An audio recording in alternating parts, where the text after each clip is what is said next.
Hello and welcome to the Boardmasters Open 2023 at Fistral Beach, Newquay.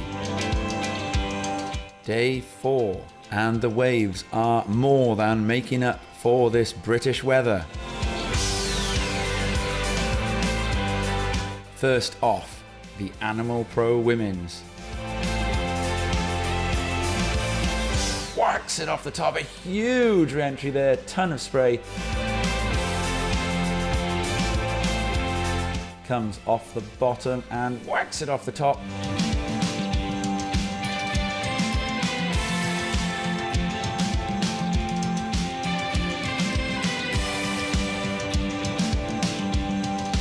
And we finish the day with the Animal Pro Men's. Strong surfing there from the surfer in green.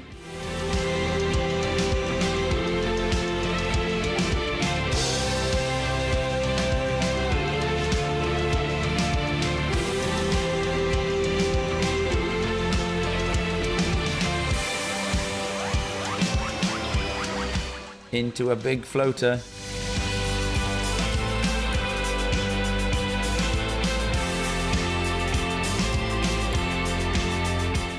And takes to progressive aerial surfing for the big score.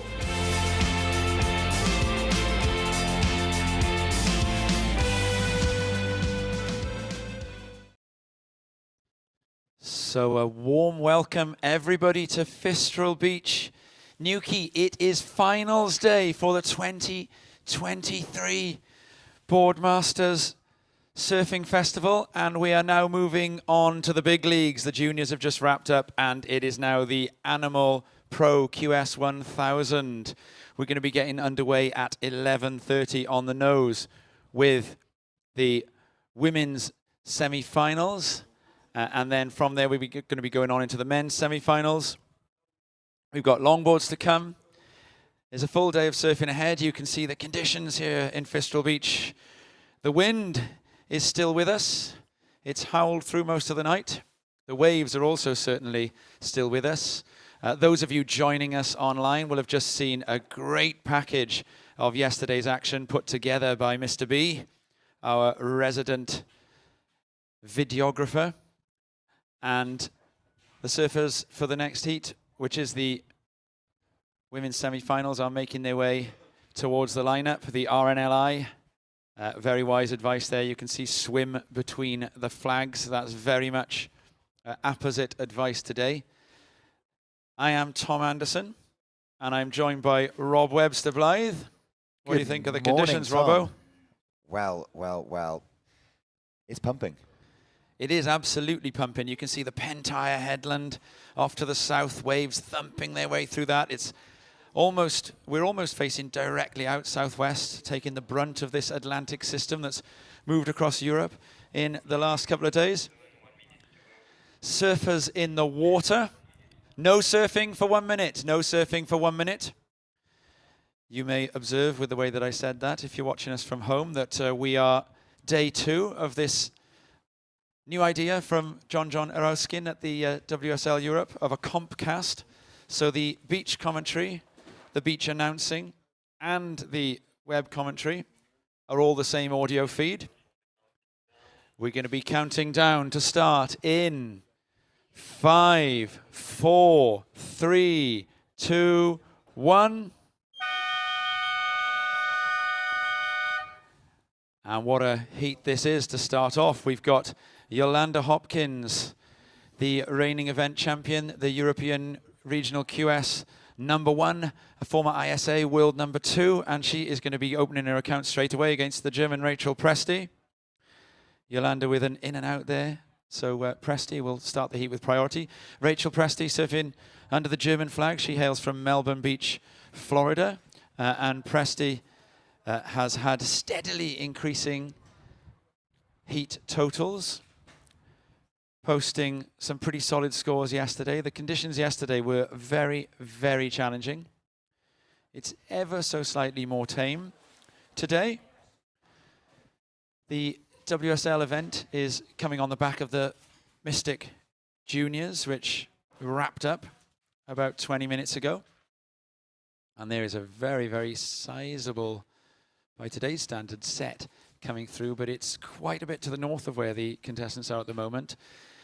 There's a sweep, a south to north sweep acting. So for those of you watching on a screen, that is from the left to the right of your screen, until you get the other side of the peak, and then the sweep pulls you the other way. So Rachel Presty, we can see here, at the moment would need only a 0.15 to jump up into the lead. So first of red, Yolanda Hopkins, a 1.5, but she's going to do something about that nearly straight away. So there's a second quick score. Yolanda looking to get a quick start. Likes a Dawny, Yolanda Hopkins. Rachel Presty, a powerful and stylish regular foot. These conditions, pretty similar to some of the beach breaks that one might deal with on those west coasts of Portugal. I'm thinking beaches like Gunshow to the west of Lisbon. Yolanda is from a little bit further south of the Algarve area, so there'd be Castelejo, Amado, Cordoama, those beaches there, and then along the south is Abial. So she'd have had plenty of experience in this. The beaches in Florida, often a little bit warmer, but that hasn't put Rachel Presty off in the slightest so far. Hopkins up and riding again, smashes one off the junction section and then just punches under that white water. Yolanda has won this event twice before. And she's also, last year, won the QS event in Anglet, and she won Morocco, which is why she is the European #1. She's also on the Challenger Series. So Yolanda is, she's the big star in the women's draw. And so far, she's been absolutely box office for that. We're just waiting for her first ride of note to come through. And it's going to push her up a little bit further away from Rachel Presty. So the last of red, a 4.17. Last of red, a 4.17. She may have been underwater when we were announcing that, so we'll just wait to get a view of her before saying it. Last of red, a 4.17. So we're awaiting the first waves of Presty. Priority is with blue. Yesterday, the biggest scores were all about the risk taken on the big dumping closeout sections. There was a really difficult bank in the middle of the contest area, and if you rode into that closeout section to get those big huge turns, you were invariably left with a very difficult paddle out.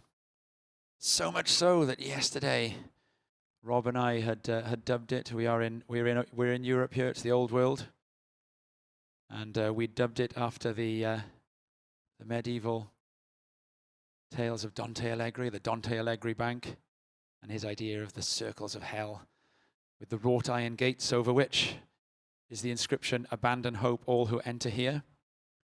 You can have a bit more hope of getting out of that bank today, but it's still difficult. Presty uses the priority here, both keeping Yolanda off and getting a chance to open her account. Fans a bit of spray upwards, and here comes an inside closeout Rio just ahead of the section, and she slightly mistimes that coming down. So she is now located right in the middle of what we called the Dante Alighieri Bank yesterday. So that's a difficult bit of paddling from there.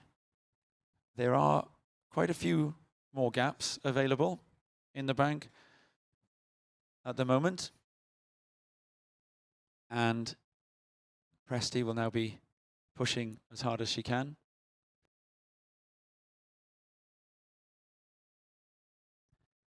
So, red, we're just waiting for the last of blue before we give you the situation. We're waiting for the last of blue. Stand by for the last of blue. First of blue, a 2.67. First of blue, a 2.67. Red, you are in the lead. Your low score is a 0.93. Blue, you require a 2.44 to go into the lead.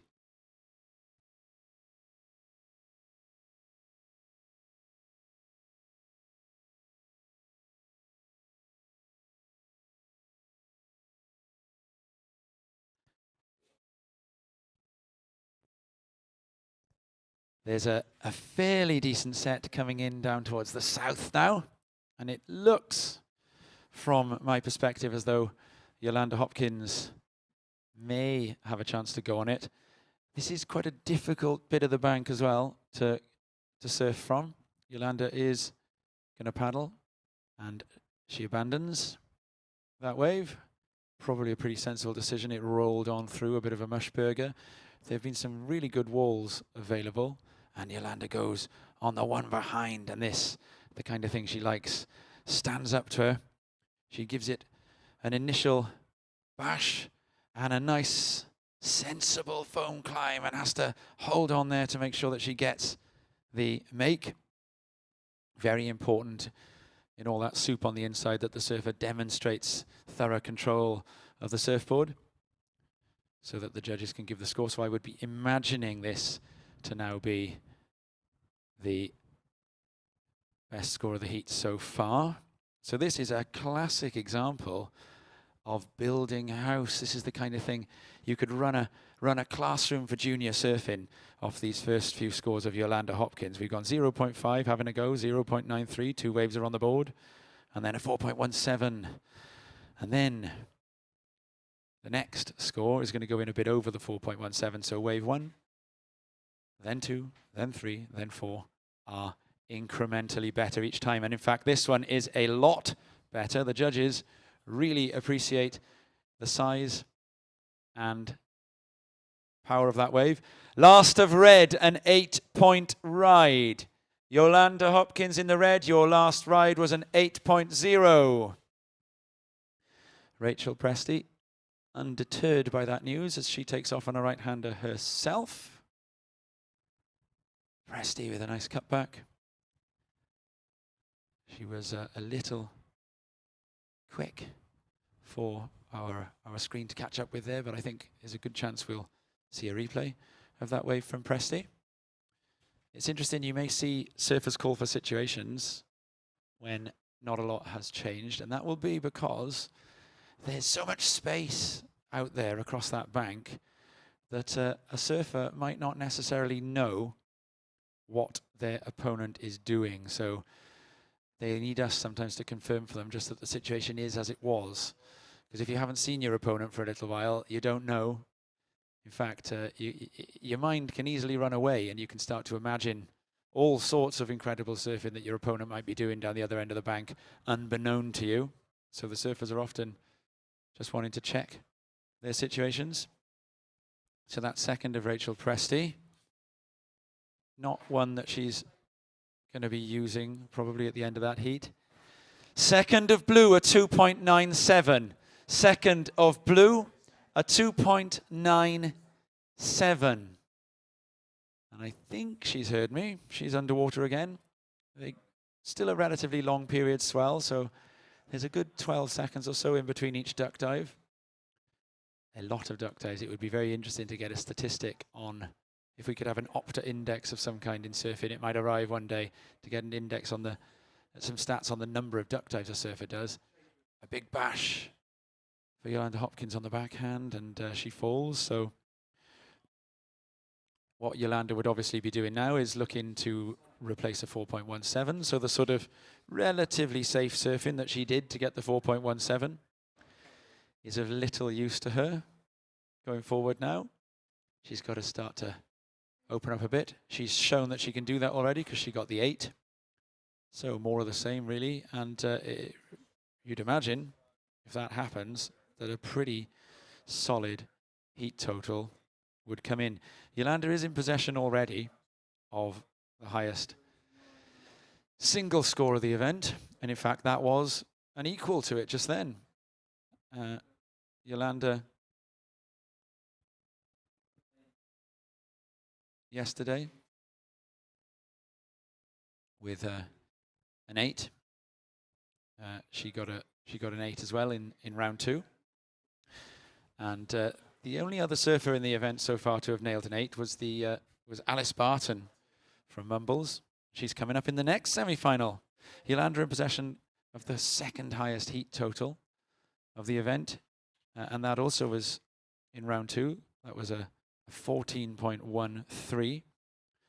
And so with an 8 in the bank and 13 and a half minutes remaining, Yolanda is well placed to go after that heat total. I think there's still room to score plenty of points. Sat next to me in the commentary booth, it is Robert Webster Blythe. He's been taking a little note of what's going on. Rob was calling the junior final just before this. Here goes Yolanda onto the backside there, and a huge backhand blast. Wow. And rides out. Now, Rob, you and I dubbed the little stance that surfers have to take at the bottom of that wave in the whitewater yesterday. Another German, Camilla Kemp, did one particularly sterling effort at riding one out of the whitewater, and so we've called it the Camilla Crouch. And so there, Yolanda with a good example of the Camilla Crouch to make sure that that really big maneuver is banked, leaving nothing in dispute. Absolutely. Well, Yolanda has been busy from the off, as we know she likes to be. A wave machine. Always on the go. If she's not competing, Tom, you can be sure to find Yolanda in the water. And that last of red comes in at 6.5. So Yolanda has improved her situation. And here we see the surfer in blue, Rachel Presti, taking a look at that wave, not quite managing to get in. So I would imagine that priority drifts back to red. I mean, that's a pretty commanding position now. And that is correct. Last of red, a 6.5. Red, you are in the lead. You have priority. Blue, you are in second. You require a combination of 14.5.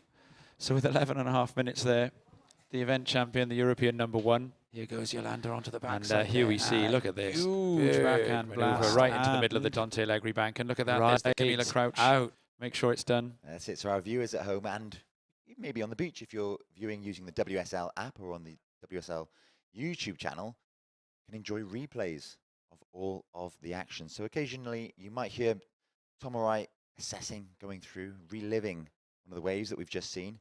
And you might be thinking, where on earth is it? Well, you can find it on the WSL app. It's free. Cheap at twice the price. Get your smartphone out and get watching. We've got quite a few people joining us live online for this day of fantastic action. It's finals day, Tom, and it's living up to all of our hopes so far. I mean, I've got to say, for Northern Europe in August. Here we see, Tom, heat leader Yolanda Hopkins up and riding at the back on a nice looking left. I don't think that's going to go into her top 2. No. It's kind of breaking in the top third of the wave. It didn't really ever break top to bottom as it caught up with that wave in front. So Yolanda will paddle back out. She just loves surfing. She does. She Dornies at 5 that's every day. 8th wave, I believe. Oh, 7th wave. She's probably surfed 3 times already this morning. Yeah, I would imagine. We caught up with her yesterday morning, did a little podcast with her. And yesterday, if you watched, the surf was colossal. Huge storm surf. Yolanda Dornied at 5 on her own. And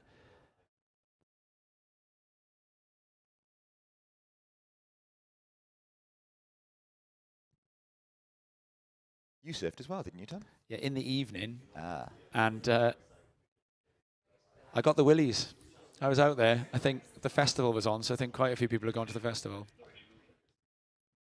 Red, you remain in the lead. Red, you're in the lead. Blue, you need a combination of 14.5. Priority is with blue. Yeah, I think most people have gone to the festival, and I got the willies out there. It was a bit, it was pretty big, and then I thought to myself, pull yourself together. Yolanda was out here in the dark when the swell was even bigger than this, and you can see that she's very comfortable in difficult wobbly surf. as we see surfer in blue. This is Rachel Presty up and riding the regular foot on a medium-sized wave in comparison to some of the waves we've seen already today. Again, that wave not offering Rachel too much in the way of scoring potential. Kicking off the back of that one as the wave fades into the deep water of the channel as it races back out to sea. All that water needs to go somewhere. And it's heading back out in the form of a rip, which is what got in the way of Rachel Presty on her last wave. So the situation with 8 minutes and 20 seconds remaining, it's last year's champion, Yolanda Hopkins, the surfer in red, out in front at the minute with a combination of 14.5, an 8 and a 6.5. Two brilliant waves for Yolanda, and she got them fairly early on, the 8.0 coming on her fourth wave, which I think was probably caught within the first 5 or 6 minutes. Rachel Presty, meanwhile, in blue, having caught 3 waves. Her top 2 are a 2.67 and a 2.97. Rachel not really managing to get on to any wave that's allowing her, that's allowed her any scoring potential. So, although the conditions are very consistent this morning, it's all about biding your time, being patient, and exercising that priority. And I'm delighted to say that we're going to head over for an interview now with my co-commentator, Tom Anderson, and a man in the know, contest director, Paulie Jeffries. Handing over to you, Tom. It's a real pleasure, actually, to be joined here by Paulie Jeffrey. This is one of the guys behind the scenes. Pulling off as many heats as we have in Fistral Beach in 5 days in the middle of August is no small feat. That is why we've dubbed him Paulie Field of Dreams. If you book them, they will come, Jeffrey. And he's looking a bit more relaxed now because it's finals day and it's pumping. How have you done it? Well, we've had a mixed bag this week, from flat to 10 foot. I've probably aged about 20 years, but we're finally here on finals day, and everything's being delivered on time, and the surfers are delivering high performance surfing. It's been so good to watch, particularly yesterday in the big surf. I was very, very impressed. Yeah, and I saw you looking out the window just then. You were mind surfing those last couple of waves with Yolanda Hopkins, weren't you? Because you're a contest director, you're a leader, but among all of those things, most of all, you're a surfer. And everybody up here in this tower loves surfing. And what do you think of the performance out there just then? Yolanda, I've become very attached to Yolanda this week because I turn up at this tower to do the boring stuff, the paperwork, you know, to get everything ready. But Yolanda, and I get here about 5:30 in the morning, and she is already in the water, first person, and it's quite inspiring. She treats her surfing as her job. She's so professional, and what a wonderful character. So the only 2 people on this beach this week has been myself and Yolanda very, very early, and it's great to see that level of professionalism. It really is. And you're a busy man, so I won't keep you too much longer, but we've got to have a word about the grassroots surfing that's been going on here, because you're a Surfing England man, and what have you made of the approach from the British juniors and the families of the youngsters from British surfing that we've had running alongside all of this? Well, it's so important to have a platform for these juniors to aspire to. So not only are they here to compete, they're here to watch and learn. And the level of the juniors these days, particularly in Britain, is raising all the time. And it's great to see international fields competing, and they got something to aspire to. I love it. So 5 minutes for the surfers remaining. Rob, back over to you. Thanks for your time, Paulie. Thank you. Thank you very much, Tom. Thank you, Paulie. Great insights there from contest director Paulie Jeffries. And whilst you were interviewing Paulie, Tom, we saw an incredible wave from Yolanda Hopkins. So with 4 minutes and 20 seconds remaining, Lust of Red comes in at an 8.17. I've probably aged about 20 years. I wonder if we can finally here on finals get it on a replay for our viewers at home. They did see it live. We split the screen, actually, Tom, whilst you were interviewing Paulie. So our viewers did see Yolanda's wave, an 8.17. It was an enormous backhand smash. Came down with the whitewater. employed the Camilla crouch, or the skin dog stomp, as we also termed it, at the back. Up and riding now, we can see Rachel Presti, the surfer in blue, hooks off the top and kicks out immediately. So Rachel needing to get busy with just 3 minutes and 40 seconds remaining. Yolanda is I imagine, happy and certainly very proud holder of an 8-point ride and an 8.17. So with a heat total of 16.17, this therefore means that Yolanda Hopkins has added pretty much nearly 2 points to the highest heat total of the event so far. That was previously Jania Gonzalez Estabari with 14.86. And now Yolanda posting in this heat a 16.17. So it's a very, very big score. She's chosen the right time to do it as well. Yeah, well, there will be a final to come, almost certainly.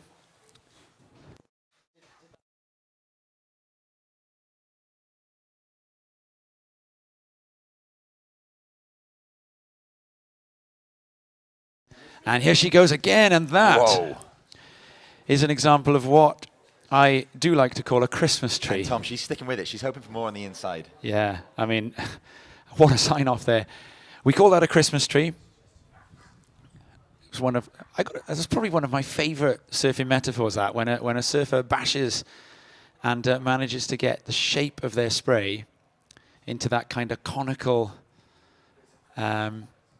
something resembling a Nordic spruce Christmas tree. We may be able to analyze the conical shape of that spray and whether it's a true Christmas tree. Here we go. So look at the shape of this spray. If you're at home. And here she goes again, and that tree. putting up is an example of what I do like to call a Christmas too. But it must have been an enjoyable wave to ride. She's going to go again on the inside. It's just surfing. Loves to surf, as we see here on this right. That wave not offering too much. I like the delayed bottom turn Yolanda employed there, just waiting to see what the wave was going to do. And then when she saw it was going to close out, she ducked underneath. She's been surfing Jeffreys Bay and Trestles earlier this year. Tom, the last big turn we saw of Yolanda, you proffered that it might not enter her top two. Well, it's come in as the highest scoring wave of the heat, an 8.63. What do I know? What do I know? So Yolanda Hopkins, surfer in red, you scored an 8.63. And I tell you what, a big smash on that left. So that takes the heat total to 16.8. Whopping heat total. So Yolanda this year, she's been surfing Trestles. She's been surfing J-Bay.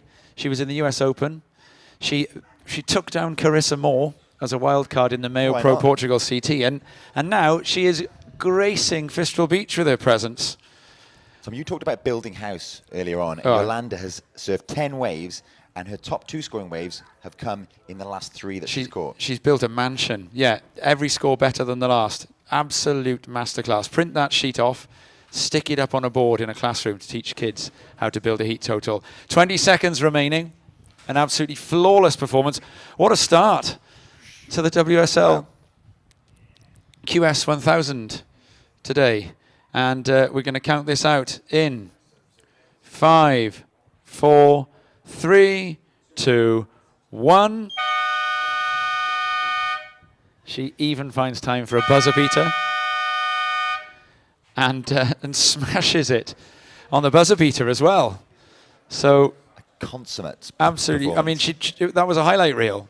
She could literally go to this heat and make an edit and throw it out there, and it would rival anything else that anyone is going to put down today, probably anywhere in the world.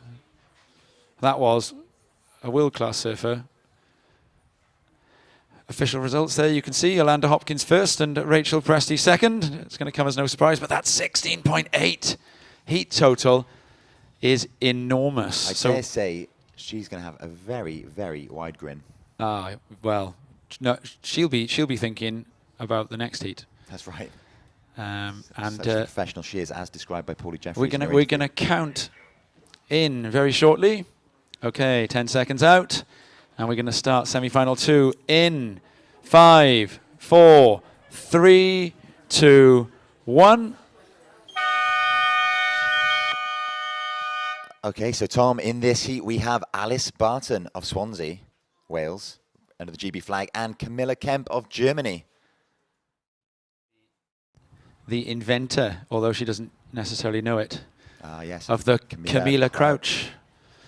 Camilla Kemp, and we talked about this yesterday. She's from Guincho in Portugal. So straight away, Tom, we see our surfer in red. This is Alice Barton, the 19-year-old from Swansea, up and riding on a beautiful-looking tapered right-hander, flying through to the inside there, maximizing the scoring potential, I would say, of that wave, surfing every single inch of it. Well, it worked for Yolanda in the last heat to get off to a start, didn't it? And Alice and Yolanda are actually very close.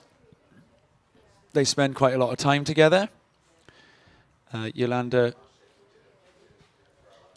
sort of in that mentor role, but as happens in any classic sporting mentorship, there comes a moment when eventually the cub bites back harder, and that could be today.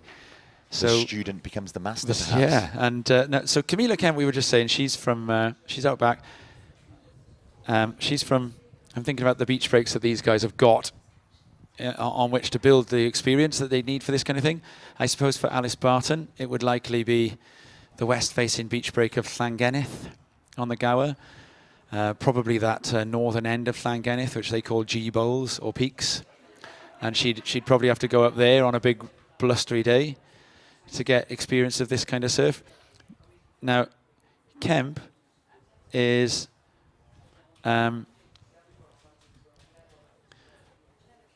already needing a 4.51, you see there. She's from Guincho in Portugal, surfing under the German flag. And that looks like this most days of the year, so she'll be well experienced in this kind of surf. First of red, a 4.5. And there goes Kemp. And Kemp cracks one off the outside. Surf that could easily be Guincho. And Kemp, you saw her look around a little bit then. That was her attempting to establish where exactly Barton was in the lineup and whether there was a chance of getting back with priority. There isn't, because you can see that Barton is well placed to get out into the lineup. Although Camilla Kemp is just on her heels, Barton is only one tricky duck dive away from not gaining priority. So we do have a bit of a paddle battle going on here. Northern European paddle battles, if you're joining us from another region, don't tend to look like an idyllic little race behind the lineup of some groomed point break. These Northern European paddle battles are often more than just person versus person there, person versus ocean. Red priority. So Alice Barton has got out and got the priority. Barton, a relative youngster. Kemp is 27 years old and Barton 19. She was the junior champion here last year. She's also the European junior champion in the ESF level, in the European Surfing Federation. Won that at Santa Cruz in Portugal, so that's actually a west-facing Portuguese beach break, just a little bit north of Guincho. Guincho is a west-facing beach break at the end of the Cascais Strip.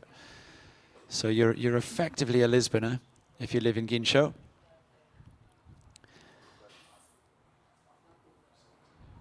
So situation, the surfer in red, Alice Barton, you're in the lead. Surfer in blue, Camilla Kemp, you're in second. One wave each. So the true situation is going to exist in all its glory once we've got both surfers with 2 waves under their belt. So we're running with 25-minute heats for these WSL semi-finals. And Camilla Kemp has started paddling out one side of the bank, was nearly out, and then just in a couple of duck dives has found herself right in the middle of what Rob and I dubbed the Dante Alegre bank yesterday, with its wrought iron message. And she's going to try and push out here. There may be a bit of a gap. Barton's actually been caught by the edge of the bank as well, and she's going to get up on riding. Not a bad idea. In fact, Barton's pretty much going to ride her way out of this bank. Goes onto the front side. Carve there. And just keeping busy, looking for an inside reform, and there may be something heavy enough to get some points on here. Bashes over the inside. Kicks out, but she's actually in a better place to try and paddle back out there than she was. So repositions herself and picks up some points. Now I can see from those light grey stripes that Alice is riding a rounded squash today. Yesterday she took to the water with a pintail, but Bobby Barton is making his way down the beach with a rounded pin. Stopping to high-five Yolanda Hopkins as he goes. So there's been a few board changes by Alice. Nice bit of style on that. In fact, that first turn, this is a smaller wave, but that first turn that Alice did was right up in the lip. And a pretty stylish finish to this as well. Pushing that tail across and getting the job done. It's going to increase the requirement for Kemp. That first turn is what it was all about. Really neat control of that to get up and into a really frothy little section with enough speed to get up and out, and then pulling that front shoulder up and out of the way so that the board pulls right round and then over the inside there. A little bit of a stamp to finish it off, and it goes a bit better than her last wave. So the last of red. Last of red, a 4.9. Her last of red, a 4.9. Yeah, so I was saying that Alice's father, Bobby Barton, has taken a rounded squash, a round pin down to the beach. This was the board that Alice used yesterday in Colossal Surf.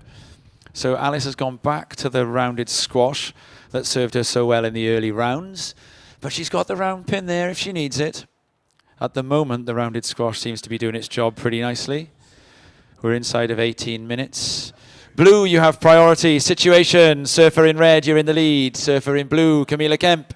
You need a 6.73. A 6.73. Surfer in blue, you need a 6.73. They should be able to hear us a bit better today. Yesterday, there were lots of issues with surfers throwing their arms in the air because they couldn't hear the situations. We've got speakers down on the North Headland.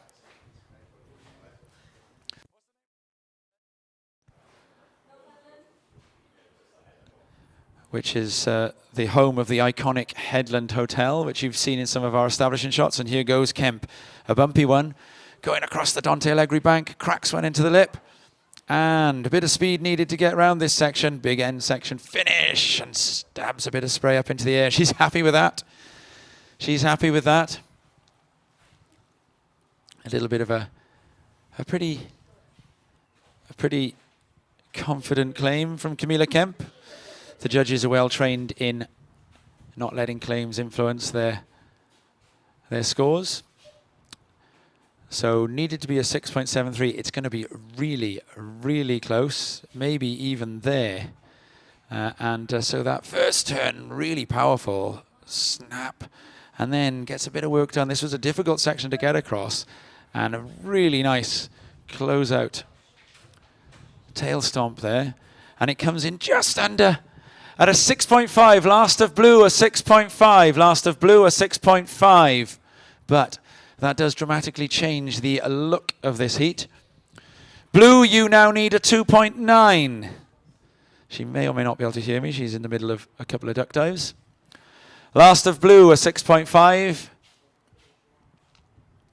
I think we'll let her get out into the lineup before re-announcing it, because she can't do anything about it from there, although it's useful information for red, isn't it? Red, you are still in the lead. You have priority. Blue, you need a 2.9. Blue, your last score was a 6.5.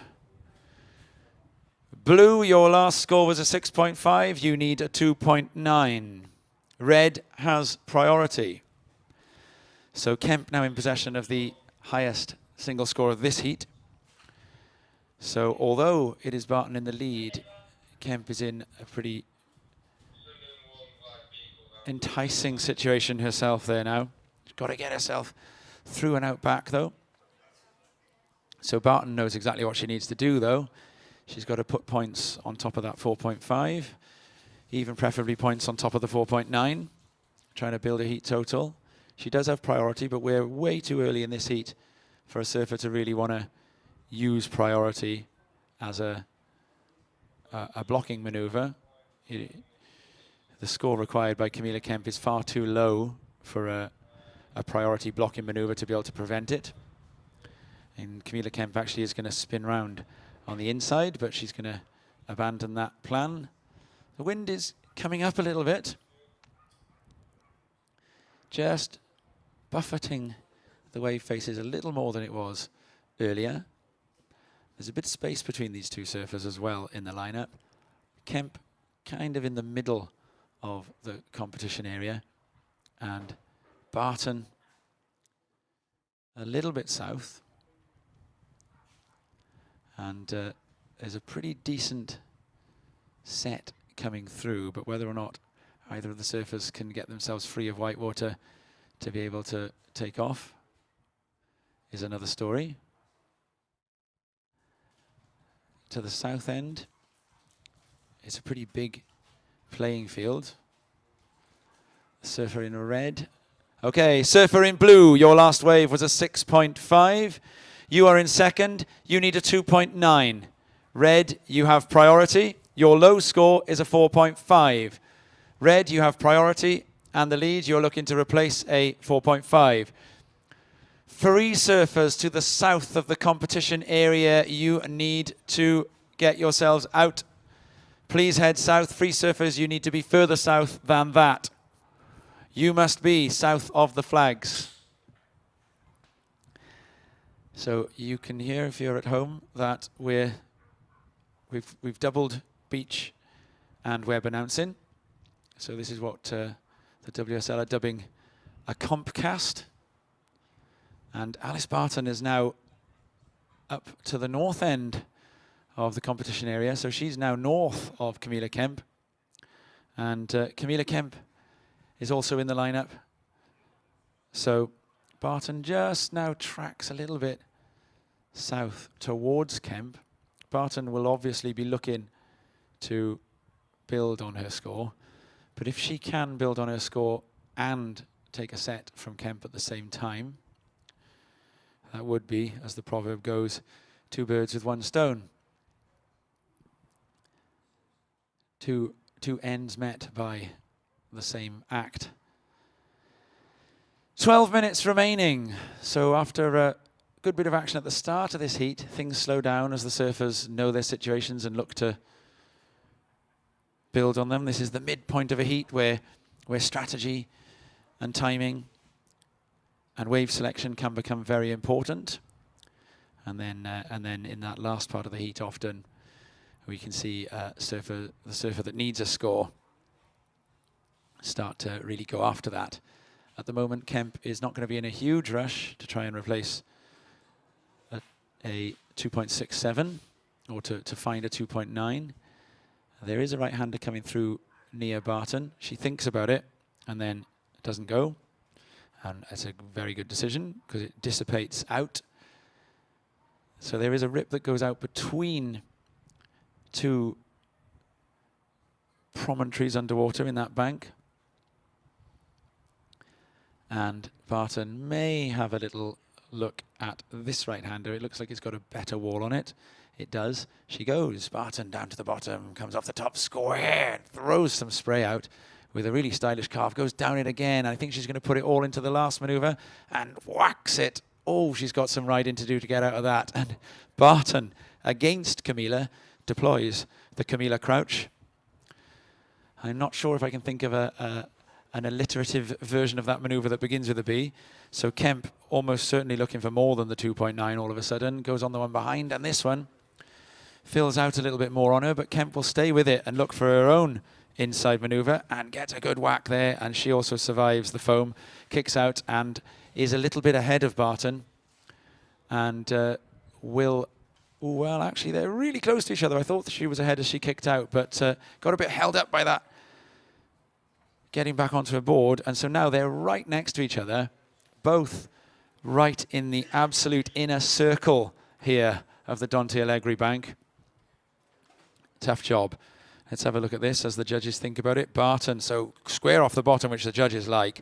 Stylish. There wasn't a huge amount of shoulder to carve with there, but she found just the right bit to displace the water. But this was a big inside maneuver. And to ride out and survive, Barton doesn't make a claim. The judges will be making a really close comparison, actually, between that wave of Alice and the 6.5 of Camilla.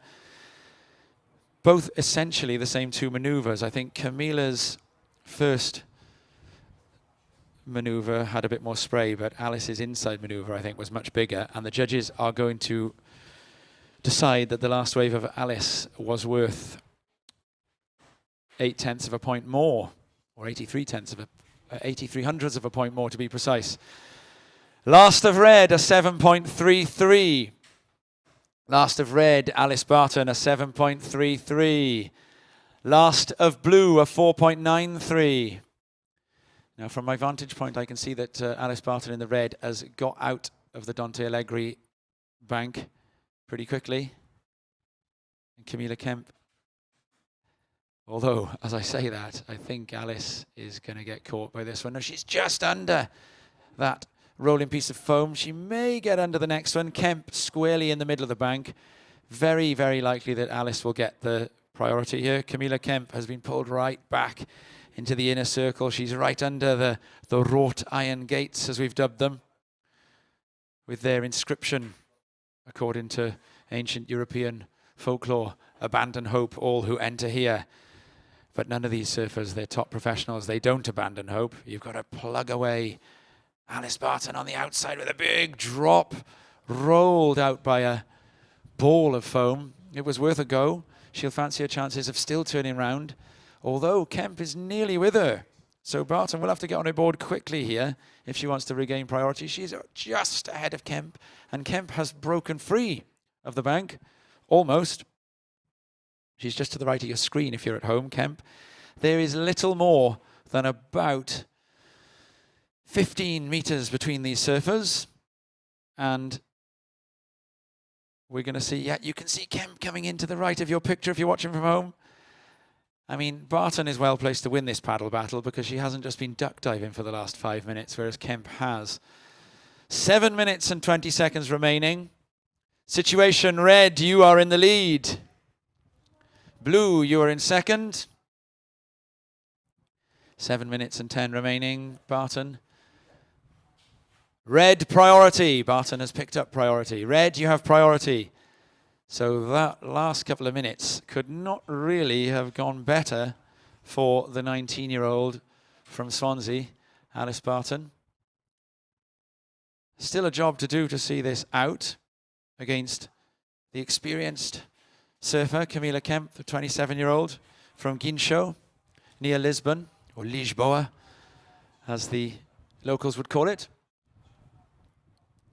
A very unruly and windy beach break, usually Guincho, but very near to the beautiful Cascais Point breaks, and sitting at the foot of the gorgeous Sintra Hills. Swansea, of course, sits at the foot of the gorgeous Town Hill. Situation, surfer in red, you are in the lead. You have priority. Surfer in blue, Camilla Kemp, your last score was a 4.93. You need a 5.74 to take the lead. Red, you are in first. Blue, you need a 5.74. 6 minutes remaining. Red, you have priority. And now the surfers are right next to each other. Potentially the most important figure on that data board available to you if you are watching this on the screen at home is that red P next to Alice Barton's name, because 5.4 is very gettable out here, and there's a nice lull for the surfers. 5.5 minutes remaining. 5.4 is very gettable, but, and here we go, Barton potentially going to use the priority. She does. So She's got to hope that that would have been a better score for Kemp. Barton with a figure of 8 roundhouse goes onto the tail there and stamps it. She's going to want to do something big on the inside to make this worthwhile. She's looking to replace a 4.9. It'll be close, but she's going to get the work done on the inside. There's another reform to make. Working hard here. 5 minutes remaining. Barton's going to ride right on through, and there may well be another manoeuvre to finish, and a little bit difficult. The judges won't really penalise the end into that wave because it was the aftermush. So if Barton gets more than 4.9 on that, it was worth taking. So we've got to wonder now, what would Camilla Kemp have done on it as well? Kemp would have been looking for a 5.74. Barton looking to replace the 4.9. Kemp has now ended up down on the north end of the bank. Quite a bit of work by Barton here. The beginning of the wave is going to be quite important. It was pretty stylish, a slightly smaller wave, a lot of work to do here. And she stays with it, but also staying with it does no harm there because it's just helping her get in a better place on the bank. It's much easier to get out from the south. And the judges are having a good think about this wave because it is an important score for Barton's second wave. And Kemp has now ended up having to do some duck diving, as can easily happen. A set has come through that has pushed Camilla Kemp back in a little bit. I think she's got out through it. Kemp, you can see there, in a patch of sandy, foamy water. Kemp is now to the very north. There have been some really good waves coming through. Last of red, a 3.9. Last of red, a 3.9. Blue, you have priority. Blue, you require a 5.74. And Kemp is going to attempt the 5.74 here. She's in a decently placed position in the bank, although this wave, there's a bit of work to do across some foam for Kemp as well, and smashes one on the inside and won't get the make. And she'll have to be really quick here to avoid getting stuck inside. At the moment, there are no sets coming, so she stands a good chance of making it. But you only need one duck dive not to go your way, and you are held down for a while on that bank. It was Saturday night last night. There was a festival on the other side of town.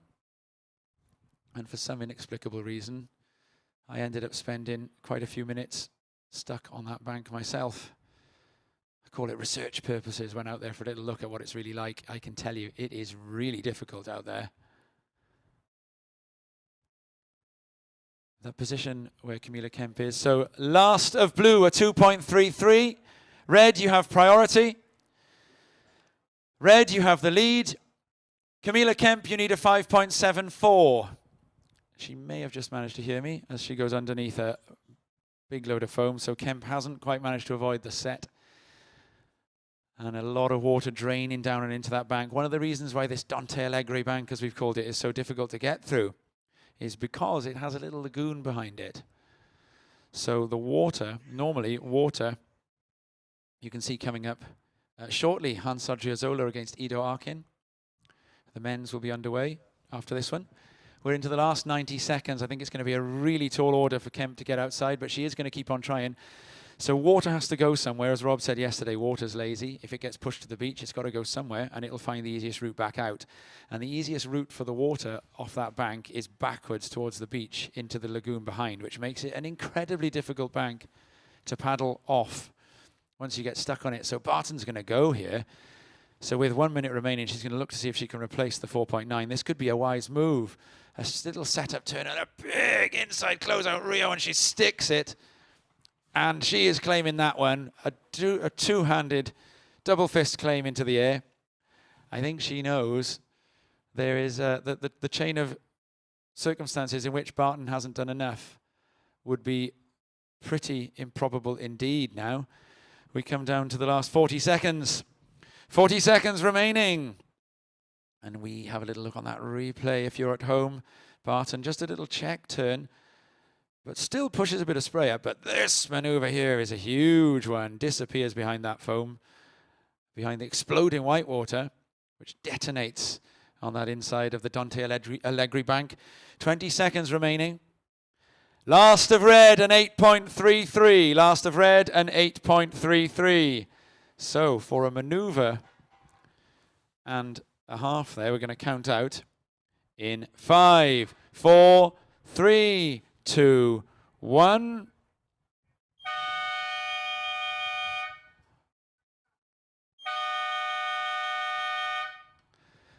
What a result this is for the surfer. Official results, Alice Barton for the surfer from Swansea. What a result. Alice Barton with a huge heat total. And Camilla Kemp in second. So Alice is in the final. They're going to have a handshake on the junction as they come into the lagoon into which all of that water was racing. Oh, it must be a bit of a relief to give up and turn around and come in across that lagoon. But it'll be frustrating for Camilla Kemp that she wasn't able to attempt to eat into Alice's lead at the end there. But they're good friends. She'll be stoked for the 19-year-old Welsh girl. We're going to get underway with the semi-finals imminently. 10 seconds. And counting down in 5, 4, 3, 2, 1.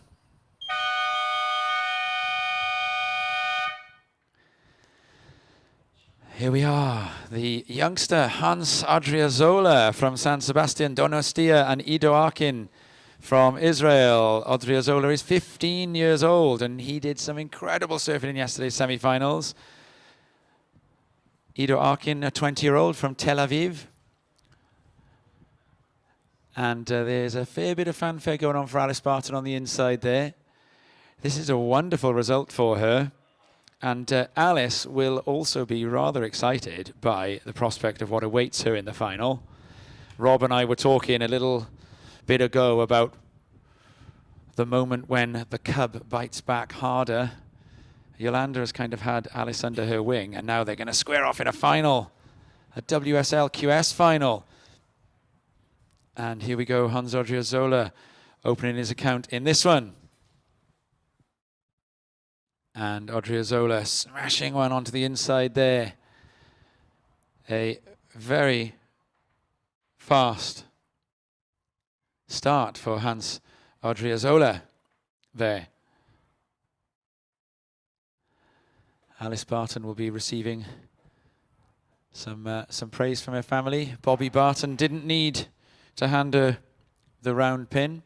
Mum giving her a hug there, I can see. As viewers at home have a look at what Hans Odriozola did there. A drawn out cut back and then a setup turn coming onto that inside, and then a pretty solid finish lifting the tail up. And we're just going to wait to see what the judges give that.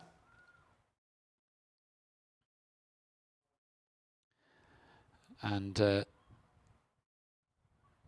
only 2 minutes gone there. It leaves Ido Arkin with priority. Arkin we saw go free surfing earlier, and he did use a round pintail. First of red, a 4.17. Primera de rojo, 4.17.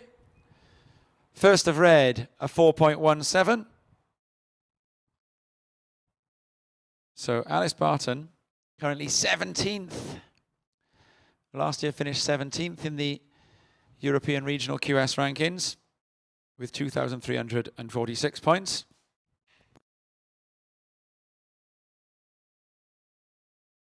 And this year, she's going to be starting off with 800 already as a minimum.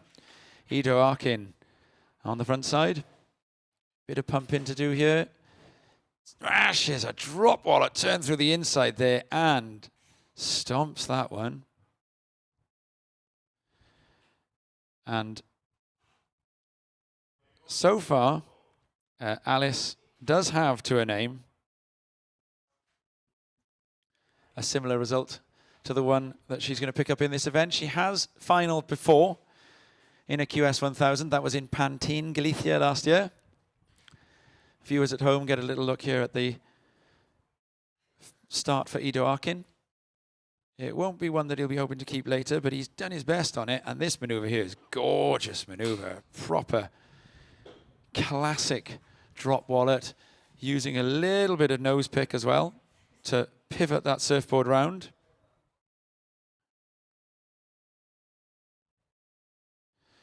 So Barton picking up a second minimum. Her best result in the QS to date is a second at Pantene last year. And a pretty formidable hurdle will await her if she's going to go one better. And that is none other than the Challenger Series stalwart, Yolanda Hopkins. And if my memory serves me right, when Barton picked up a second last time, the last time Barton finaled in a QS 1000, it was also against Portuguese opposition. That time it was Teresa Bonvolo. So last of blue, Ido Arkin. Last of blue, a 3.73. Last of blue, a 3.73.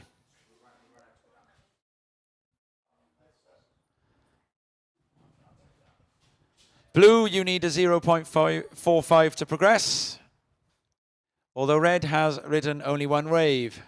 Situation, one wave each. Both surfers have ridden one wave. Hans Odriozola, you are in the lead. Ido Arkin, you're in second, but both surfers have ridden only one wave. First of red, 4.17. First of blue, 3.73.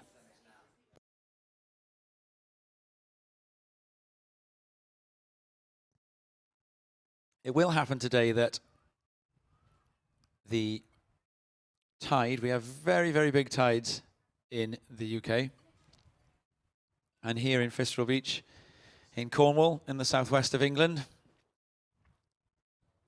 the tidal range is very big. It's several hundred meters from low tide to high tide.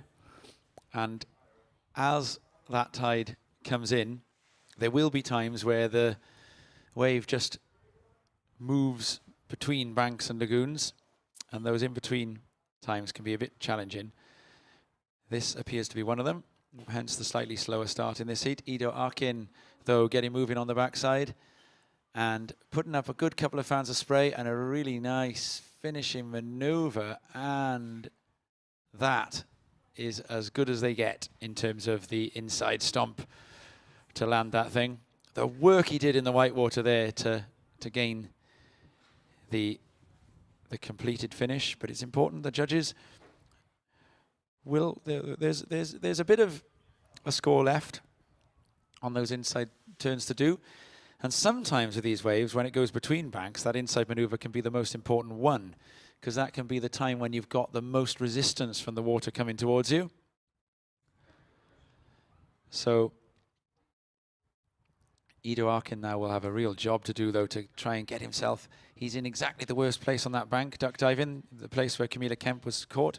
So Arkin, look, you see, does his best with what's available, gets a bit more of a chance to displace water on that turn, and then one more, and then this inside turn here is a chance to really go to 12 o'clock. So it's really important to stick this, because that was the point of the wave where a bit of variety was thrown in.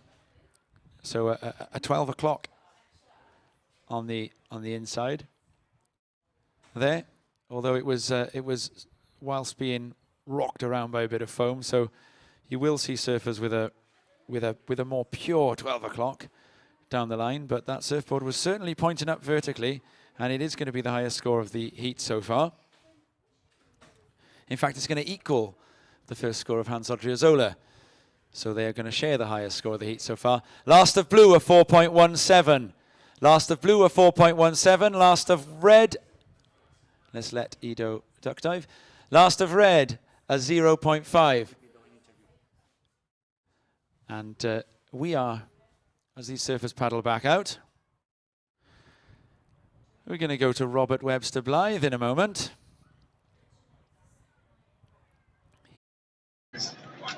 He's found somebody. Have you got Rob?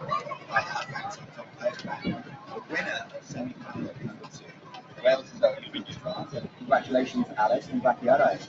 Thank you so much. Yeah, I'm stoked to be in the final against Yo, one of my best friends. So yeah, it's going to be really good. And yeah, it's just been a really good contest so far. I mean, my brother's ripping as well. I've been on the beach since like 6 this morning. Supporting a very, very good day for us. Elliot ripped earlier, as you said, and you said you'd be down here since 6 o'clock this morning to see the Barton County Beach, and after your win there now, there's a 7.3 happening. Your mum's the first few races she ran at the beach. How good is the chin on that? Yeah, so good. I'm always grateful to have my parents and my little brother here. It means so much, and having such great support at home as well, and all the boys passing over, and all of them carrying us around. The team is perfect, and everyone's just supporting each other. And like the Welsh and the Reef Longboard so much, and it's perfect. And it's great to see everyone just well, and I'm just An incredible performance, and you say you're in the final of the WSL QS event now with your good friend Yolanda.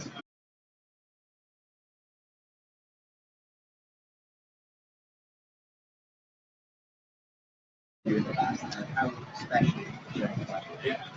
So, I mean, yeah, I've looked up to since I was very, very young. So, yeah, it's really great to like be in a final with her and share that moment. So I'm really stoked, and I look up to her a lot. And yeah, it's gonna be really good to just battle it out. Thank you for your time. You've done it so much for your time. Congratulations. And we'll throw it back to you in the booth, Tom.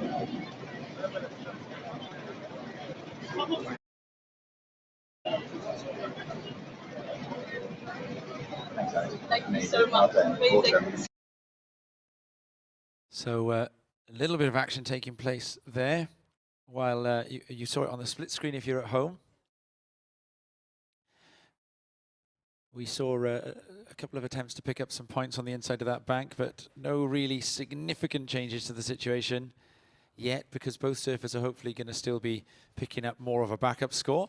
But we'll give the surfers a situation with 14 minutes and 10 seconds remaining. In fact, Ido Arkin is going to ride a wave. So, and in fact, this is a good one for Ido Arkin. So he kindly waits for Rob to finish his chat with Alice before smashing a wave to bits on the north end of the bank there. So that's going to change the situation a lot. Priority, of course, is going to be with red. And I think that's going to be a fair bit over what we saw from the first two scores for both for each surfer. And yeah, over the lip there and lifting the tail, and then second turn, a real foam climb, and Ido Arkin with the one-hand claim, the fist to the air. Rob knows the actual names of all the claims. I'm not so meticulous in my claim naming yet. He'll tell us what that was called. It was the fist pump, wasn't it? I suppose a kind of tennis look to it.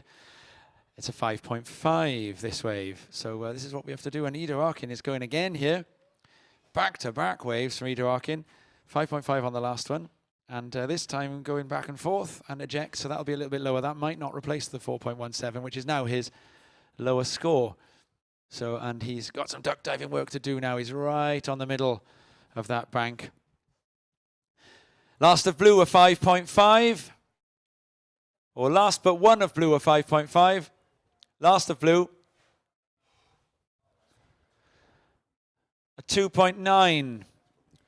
Your last two scores, blue, a 5.5 and a 2.9. Here goes Hans Odriozola at the back. Now, he's good at these enormous closeout sections. We saw him do it yesterday. He doesn't get round, and you see that jump with the feet there. He is looking to stab his way down and into the water. He wants to sink as he falls off there, so that the wave will pull him back. He turns himself into a human anchor so that wave can't pull him towards shore, because he knows that he's got to turn around and get off this bank before Ido Arkin if he wants his priority back. Rob, you're better at knowing the exact names of the claims. What do we call the claim from Ido Arkin? Oh, I didn't actually catch that one, Tom. You showed me a fist pump of sorts. Yeah. Is it the gym fist pump? Is it just? Is that what we call it? I'm not sure. I know, like the tennis players do it. Andy Murray does it. Oh, is it just a classic? Yeah, that's it. Sorry, Rob is gesticulating out of view of you all here, trying to mirror the claim that Ido Arkin did. But we want to get our nomenclature right when it comes to these claims. So what do we call it, Rob? What's the official name of the claim? That's just your classic fist pump. Okay, that's what I thought it was, actually. I think I did the classic fist pump. It's old as time. Situation. Ido Arkin in blue, you are in the lead.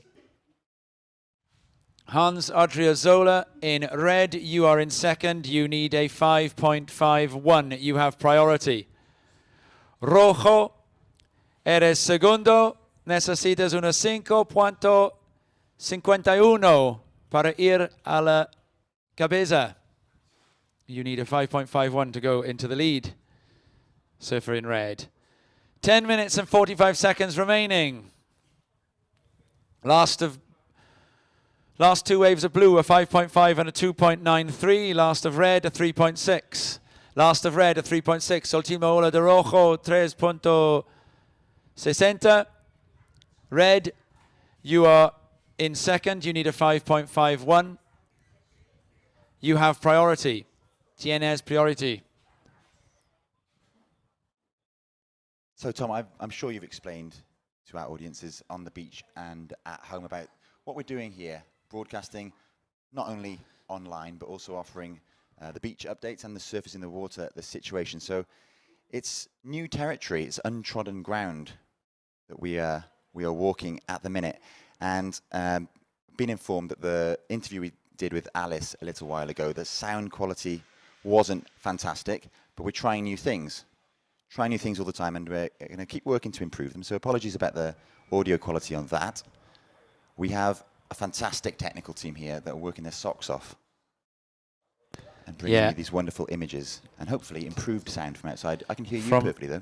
From the Basque Country, John Erauskin and his mate Bassa have been working behind the scenes. They spent 3 days trialing it all. So in between announcing heats at the beach, we were dropping in there for the odd rehearsal. So they've put together, it's a new idea, the Compcast, giving information to the beach, to the surfers, and at home at the same time. And Ido Arkin with a Christmas tree there. What a fantastic turn. I love that crouch style. He carries so much speed through his turns because he coils uses his knees almost as like shock absorbers as well, doesn't he? He takes out any of that bump and lump that we're seeing on some of the waves today. We saw Ido go for a free surf about an hour before his heat. And before this heat, Tom, I saw Ido practicing some breath exercises to lower his heart rate, calm himself, oxygenate his blood. As we see up and riding out the back now, it's the surfer in red, Odriozola, linking together a few nice carves. We haven't seen the judges reward carves too highly, but those finishing smashes off the whitewater we have seen rewarded, as Odriozola ends by surfing that left that you've termed, Tom, the trickiest wave in Newquay. Well, it runs into deep water, that left. And it's easy to bog a rail on it because it goes from powerful to fat to powerful to fat at its own free will. So Odriozola with a pretty nice frontside wrap. And then the same, just getting some work done. And then a really difficult bit of the bay to ride into there. So he doesn't really bother with that left as much and just gets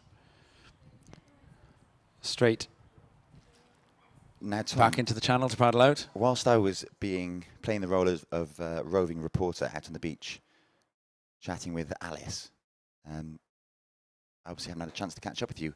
We've got a Welsh surfer in a WSL QS final. It's a landmark day for Welsh surfing. Well, for the town of Swansea as well, Alice Barton. She's a Langland surfer. Blue, you are in the lead. You have priority. Last of red, a 4.23. Last of red, a 4.23. Blue, you are in the lead. Red, you need a 5.45. Red, you need a 5.45. And Odriozola now going right into that really difficult gap between the banks. And that's the hardest wave in Newquay by there. And Ido Arkin, meanwhile, is right up the very, very, very north. There's a huge sweep that runs through that bank. And it's difficult to get south again from there without catching a wave and going back across the really difficult duck diving zone. Yeah, well, it's day 5 of the Boardmasters, Tom. And we haven't actually seen anybody head that far north at this stage of tide across the entire 4 days that we've had so far. So we've trodden new ground, and our surfers in this heat are not treading new ground, but exploring new waters, at least for the duration of this contest.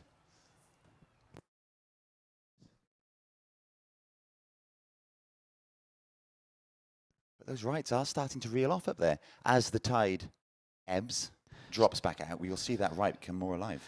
For the moment, though, the tide is on its way in, so that's known as Little Fistral.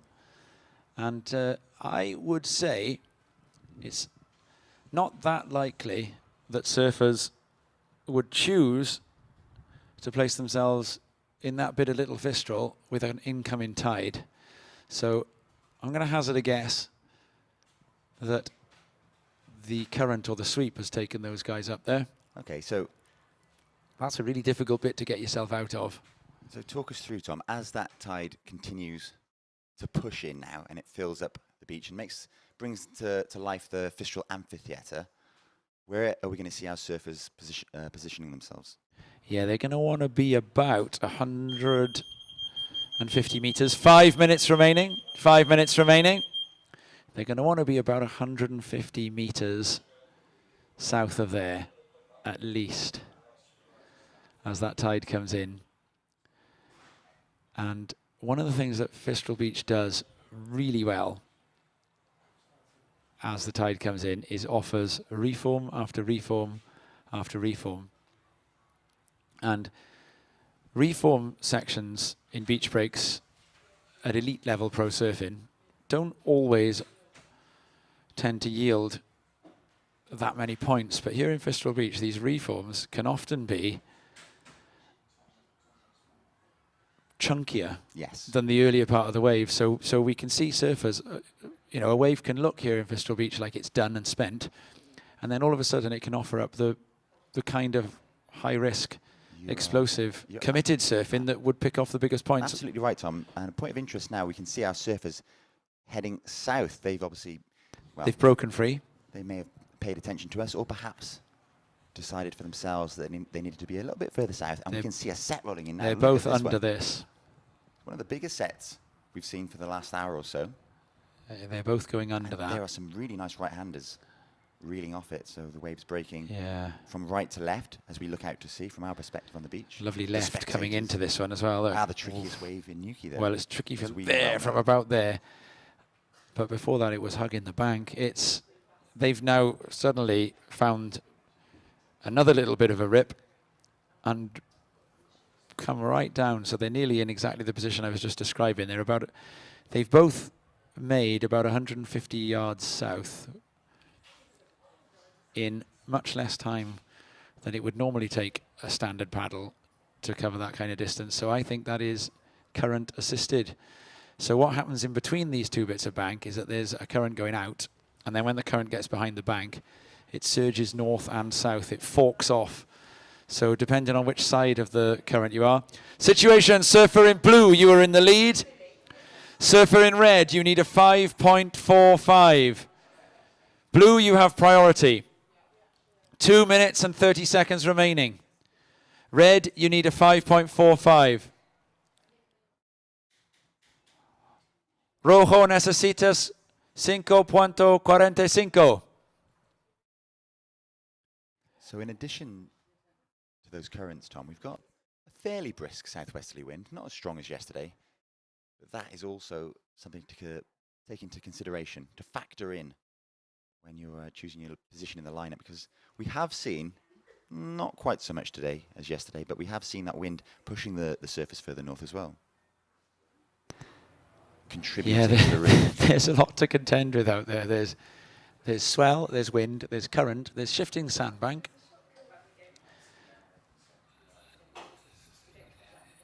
I suppose this is a surfing equivalent, really, of links golf. This is not your neatly rolled. Oh, your little reef pass, no. No, this is links golf. This is long Wild grass, wild West Atlantic, gusty conditions. And the surfers who do well in it. Well, here Tend we to see, enjoy it. Tom, Oh, we have a it's gonna be the priority surfer used. in blue, and it's the surfer Edo Arkin in blue, utilizing that priority, and it's actually shaping up to be a Oof. beautiful wave. Absolutely tonks the lip there. Does he stay with it? What do you reckon? No. So does he replace 4.17? I reckon he does. I think so. Well, we saw that little kind of check tune at the beginning, and then the money move. So with 50 seconds remaining, Odriozola is going to have to assume correctly that he's going to need a bit more, because I don't know if we're going to get that score 2 hands in time. So Odriozola is going to have to use his nous here to work out that he probably needs a pretty decent score. Yeah, coming up to 30 seconds remaining. He does have priority, and of course, blue isn't in the lineup. Okay, it's Odriozola needs a 6.14. Hans Odriozola, you need a 6.14. And will we see Odriozola, Tom? He's here we go. up and riding on that left. First smash off the falling lip. Late to it, but manages to hold on. Very critical surfing. He's not going to manage to get around that section. And he is sticking with the wave. 10 however. seconds. He's hoping for something on the It's inside. a good idea. It's a good idea. Reform, Tom, that you talked about. He's going to find. And countdown in 5, 4, 3, 2, 1.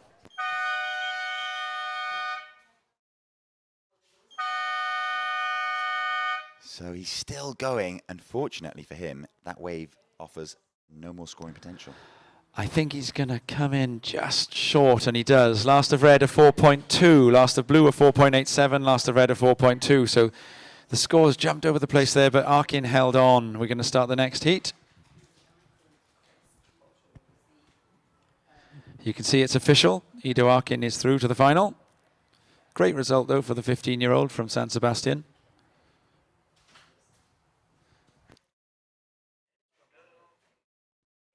Okay, as we look to count down now into semi-final number 2, counting down in 5, 4, 3, 2, 1.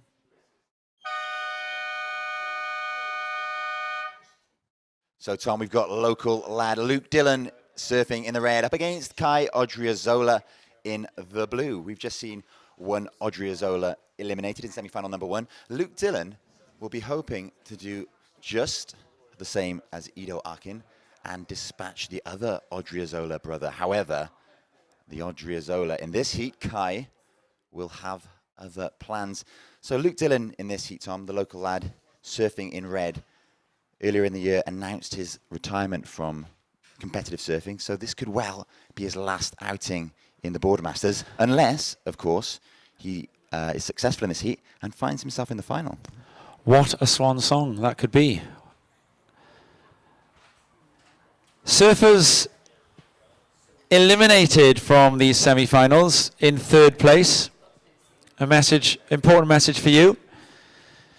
Could you please return to the event for the prize giving ceremony at 5 o'clock? You will be on the podium at 5 o'clock if you finished 3rd in this event. So Rachel Presti, Camilla Kemp, Hans Odriozola, and AN other. If you could please return at 5 p.m. for the prize giving. Yeah, what a swan song that could be. What a denouement it could be for Luke Dillon's competitive career. Well, do you know what, Tom? We talked to some of the local boys at the end of the event last year, and they were all saying what a difference to them having the support of the crowd has made. Certainly at high tide, which is certainly when we're hoping to hold the final, that Fistral amphitheatre really does come into play. The beach bar terrace will be jammed, as we see now. Surfer in red, local lad Luke Dillon whipping off the top back to the whitewater, hoping this wave offers a little something more on the inside. It doesn't. He'll paddle back out and reset. So yeah, as I was saying, the beach bar terrace was packed to the rafters last year for the finals, and all of the surfers in the event, the British surfers, and even more specifically the Newquay-based surfers, were so thankful, so appreciative of all of the support they got from those in the bar, refreshing themselves. They were right behind their local hero. Now, Luke took to the water yesterday in board shorts. He likes a board short. First of red, a 1.83. Did you get the chance to notice if he was board shorts or wetsuit today? Same question to you. I didn't. Let's say he is. I think that's great. Let's Back in Wales, we call wearing board shorts when the conditions don't really merit it. We call it forcing the issue. Forcing the issue. You just go, right, I'm just gonna put myself in my mind. Well, I've got some intel on the water temperature, Tom. 16.8. Can't give you specifics, but more anecdotal. All right. Intel. So go on. A message from Elliot Dudley, who is competing in the LQS event until he was dispatched 2 days ago, and also having spoken to the two-time now winner of the Mystic junior event for the boys division, Jay Phipps. They said how much colder it is this morning than it has been over the previous days. Yeah, so that big swell that we saw yesterday has clearly caused some upwelling or something. I wore a shorty last night. Apparently significantly colder this morning. Really? Okay, that's interesting. Yeah. Jay commented on how cold his feet were after just 20 minutes. I wore a shorty last night, but I probably could have worn a shorty in January with the amount of paddling I did. Certainly was tricky. Much better today, however, as we see another set pour in. Very consistent, just a tad smaller and much more shape today. So Jay Phipps is he's off for a celebratory free surf. There he is. That is one of the most enjoyable free surfing experiences that these competitors can undertake. Going for a free surf when you've just won a big event. Just big off grin. you go. A big grin. He's got a beautiful spray on his board as well. I saw that Mark yesterday posted some images of this quiver that he's knocked up for Jay, and all of them have got this kind of red to dark purple, I think it is, meld on the bottom half of the deck. And Mark specifically asked on Instagram what people thought of the spray. I like it. I think it's a thing of beauty. And a thing of beauty is a joy forever. It will never pass into nothingness. I timed it, Tom. You managed 11 minutes without a literary reference. Oh, okay. Now, do you know who that one was? Byron. Really close. Keats. Yeah. So it was second generation romantics. You're right. God, I've made a fool of myself. How could you not know your Byron from your Keats? Embarrassing, isn't it? So you got to up and riding in the blue here. Kai Odriozola is going to open his account, and a really drawn out roundhouse and another pushing spray out, and that's also a setup turn for a big inside smash. A Christmas tree. Oh, he's really close to landing that thing. Would have been an enormous score if he'd landed that, but it's going to be a solid score anyway, I wager. Christmas tree, that would be up in Leicester Square at Christmas, Tom. Do you know what? Enormous. I reckon, right, we're talking, it's fair for us to talk about the chances of the hometown hero here, right, Luke Dillon. Now, I could be proved to be, these could be famous last words, but I think this, on paper, is the more formidable challenge Dillon would face in trying to pick up a win here. So we saw on that last of blue, Odriozola, 3 fantastic maneuvers and that huge smash off the end section. I mean, the way that he sent spray up and projected down, well, in the end, it cost him the maneuver, didn't it? But it looked so good. And, you know, surfing is an aesthetic sport. Had he stuck it, the score would have been astronomical. As it so happened, it came in at a 4.5. So last of blue, 4.5. Last of blue, a 4.5. With 18 minutes and 20 seconds remaining. We have Surfer in blue in first position. Surfer in red, you are in second. You require a 2.68. Now, yesterday, Rob, on Mr. B's highlights package, there was a gentleman taken to the water in Union Jack Speedos. We now have 4 gentlemen taken to the water. No, one of them's wearing shorts. Oh, really? Oh, they're waving. And guys, you need to be careful here. If you wave at us and make those sorts of gestures, you could end up on a highlights package here. So come back and sign your disclaimers. Right, we're going to take your extroverted waving as your disclaimer, guys. You could well end up on TV with those multicolored budgie smugglers, Speedos. Just be careful. Whatever else we call them, banana hammocks. The Brits, we love a swim costume. Just make sure the boys don't slip out of the barracks.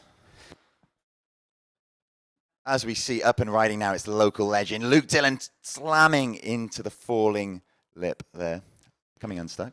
The Brits love a swimming costume in these seaside we like a brisk day at the seaside. You can see that the beach, there's plenty of people on the beach. I think in most climes around the world, people would be writing today off as not a beach day. I mean, even in countries of similar weather like New Zealand, they'd be calling this a midwinter's day. And here we go, Odriozola, and this time he goes for that same combination of Christmas tree and downwards projection. Hey, the beach and like this that. time he pulls it off. He only needed one first maneuver. He was just dialing in the feedback, as in the first maneuver, the first time he did that maneuver on the last wave. He was just kind of feeling out the buttons, wasn't he? Very, very clever, proprioceptive Odriozola there. He's fed back to himself on what it was that cost him the make the first time round. Ironed the creases out. And this time he gets it right. And I mean, the way that he pushes spray up, same check turn, this time the spray goes up and the board goes down and he gets the make. I'm really interested to see what the judges are going to give that. Big. That it's going to be a rather large score. So exactly as you said, Tom, he, through trial and error, perfected that maneuver and stuck it second time around. So with a 4.5 already, I think this score is going to come in somewhat higher, and the first quite a lot higher are that it will. Last of Blue 7.1. Last of Blue 7.1. So Odriozola richly rewarded for putting it on the line there on that end section. Ultimo ola de azul 7.1. Eres primera 7.1. Last of Blue. Luke, you need a 9.77. Your low score is a 0.93. Your high score is a 1.8. So Dylan would likely look to a two-wave approach to that 9.77. Now, Luke Dillon thrives under pressure. He does his best surfing in heats. Go on. Pressure is a privilege. Pressure is a privilege. And I don't think he'll be that phased. But what makes this yet? Kai Odriozola, you are in the lead. Your last wave was a 7.1. Ultimo ola de azul, 7.1. Eres primera. Priority is with red. Red priority. So I think the challenge for Luke Dillon now, though, with 14 minutes remaining, he'll know exactly what to do. He needs to pick off a wave at least the size of the ones Odriozola had, and he just needs to smash them to bits. He can do it. He did do it yesterday. But today, with the swell ever so slightly on the wane, I think the issue could be whether the two waves needed both come through in time. I think if they come, Dylan will knock him about. Meanwhile, of course, he's got to hope that Odriozola is done building his own heat total, and he probably isn't. Now here goes Dylan for the first time, and he's going to have to work to get into this, and he doesn't, and that's probably a priority change. It is. It certainly is. Priority blue. And that can be a little bit of a psychological setback. But I think it's still plenty of time. Blue now with priority is going to go straight away, so the priority change doesn't make that much difference. Here we see surfing blue Odriozola up, banking off that oncoming section, coming unstuck. So priority straight back to that red. Paddle of Luke's didn't cost him anything at all. No, nothing. Priority red. Last of blue won't go into the top two. Priority red. And with that news, Dylan turns to paddle towards the south. Now, Tom, in true test match special style, we're going to go back to a little anecdote from earlier that I didn't finish. We started talking about the Compcast. Oh, the Compcast. The system that we're using today. And I was going to mention that I think the Compcast probably deserved its own hashtag. It's got a ring to it, isn't it? Hashtag Compcast. I don't know. I think you're definitely right, but there is, even though people can't tell it from looking at us, there's a decade between us, and I think starting any kind of phrase with a hashtag for my generation is hashtag cringe, But for your generation, I mean, I'm cringing at what I just said. Yeah, that's But for awful. your generation, You've misused it, though. you're the same age as my little brother, aren't you? You've misused it. For well, obviously I've misused it because I'm Generation X and you're Generation Y. I'm a millennial. You're a millennial, are you? Yes. Is that what they're called? You're not a baby boomer, though. I'm not a baby I think you're boomer. a millennial as well. No, I'm not millennial. You're not? No. Here we see Luke Dillon in red, up and riding. Big chance. He's taking a high line here to try and generate as much speed as he can because Big you can see this smash. wave racing away from him, up into the lip, down on the second turn. Out the back, we see Surfer in blue, Odriozola straight up into the lip, wrapping back into the whitewater. He's straightening out to try and generate some more speed. Up on a vertical section, whips it round, loads of spray, straightens out, knowing that wave was going to collapse on him, but kind of comes unstuck. So an interesting exchange. I don't think it's going to change anything too dramatically. What was he looking to replace? A 4.5? I think it's possible he does replace a 4.5. Do you think it'll be substantially bigger, though? Well, I think it's interesting. The fact that Odriozola chose to try and go back up for one extra manoeuvre, it's interesting. I think if he hadn't chosen to do that and had just squared off, yeah, you'd be looking at a wave that's been ridden very, very well. Yeah, and perhaps also that second turn that he did could have been slightly bigger had he known it were to be his last manoeuvre on that wave. Odriozola is 17 years old, so he's got plenty of... Our viewers at home are just watching a replay of Luke Dillon, first smash, and then That's a great first turn. Stuck there, a bit late to it, and then behind him was Odriozola. So what I was saying was, this first turn, sure, but had he used this second turn as the finishing move, he could have hit it a touch later, yeah, and he's gone a bit bigger with it. The second turn has a setup element to it, doesn't it? Setting up, and then he realised. Yeah, if it does go over 4.5, it won't be by a huge amount, but Dillon lowers the requirement. It does go over by 83 hundredths of a point, actually. So last of red, a 5.33. No, wrong. Last of red, a 4.17. Last of red, a 4.17. Last of blue, a 5.33. Last of blue, 5.33. Last of red, a 4.17. So we've got 9 minutes and 45 seconds remaining. We see a paddle from Surfer in blue, Odriozola, the heat leader, looking to replace a lower score of 5.33. It's a smaller wave, so he must have seen something on this. Yeah, it's just got a bit more shape, allowing him a bit. He might be thinking air. Down the line. He might be thinking air. Well, let's see what he's squaring up for. You called it, Tom, and Odriozola gets the make. Sticks it. There we go. The Camilla crouch to come out of that one. He's pleased, and we hear some soundings of approval from the beach.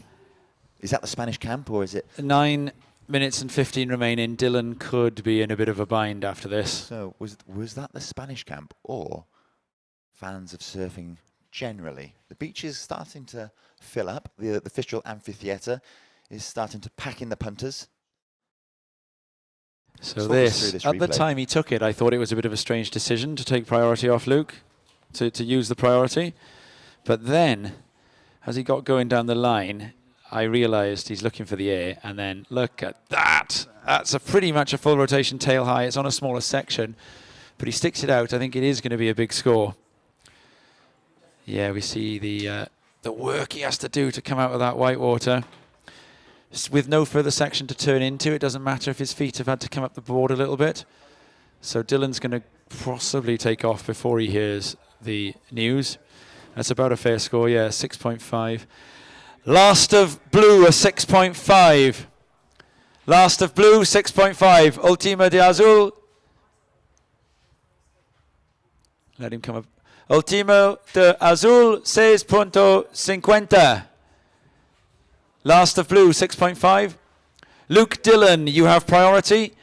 Luke Dillon, you require a 9.43. Luke Dillon, you require a 9.43.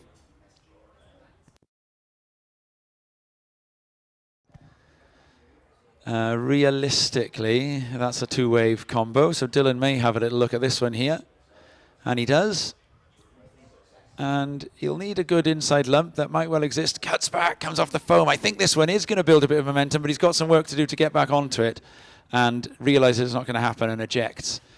So the cutback was the essential. It felt like the essential move at that point in the wave, but it ended up putting him a tiny bit too far behind the section to get at the steeper bit down the line.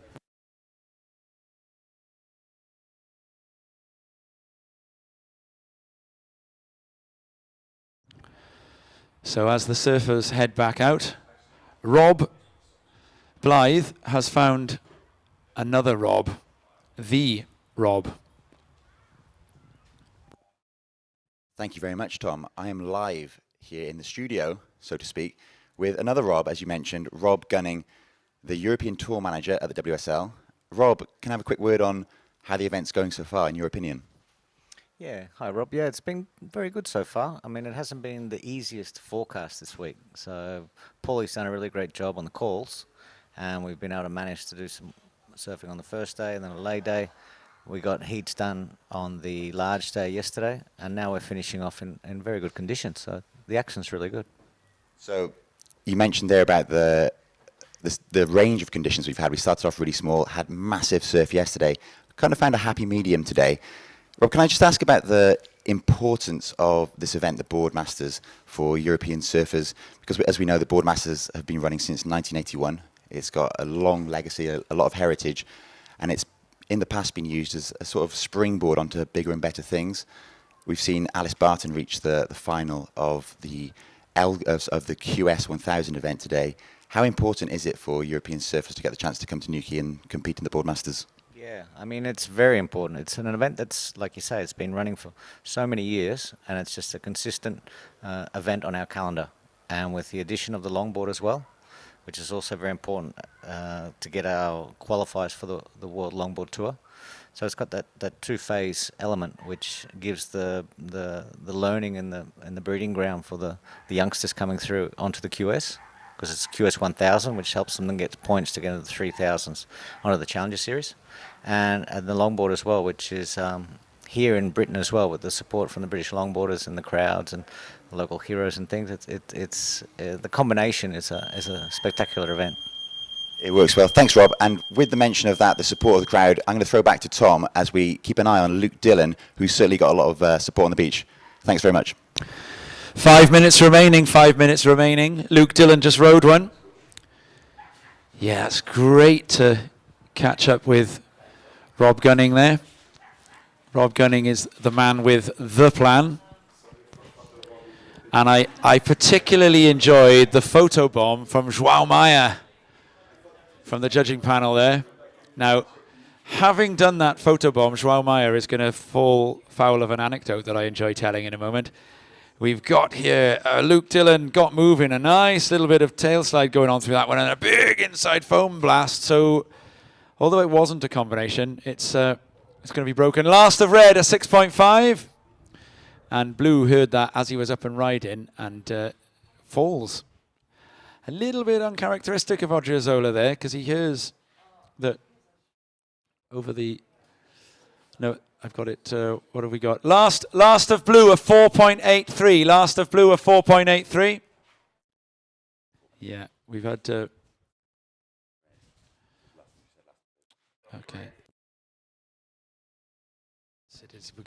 Last of red, 4.83. Last of red, 4.83. Last of red, 4.83. Last of blue, a 1 point ride. Last of red, 4.83. Got to sort our reds from our blues here. So we'll give them a situation. Situation.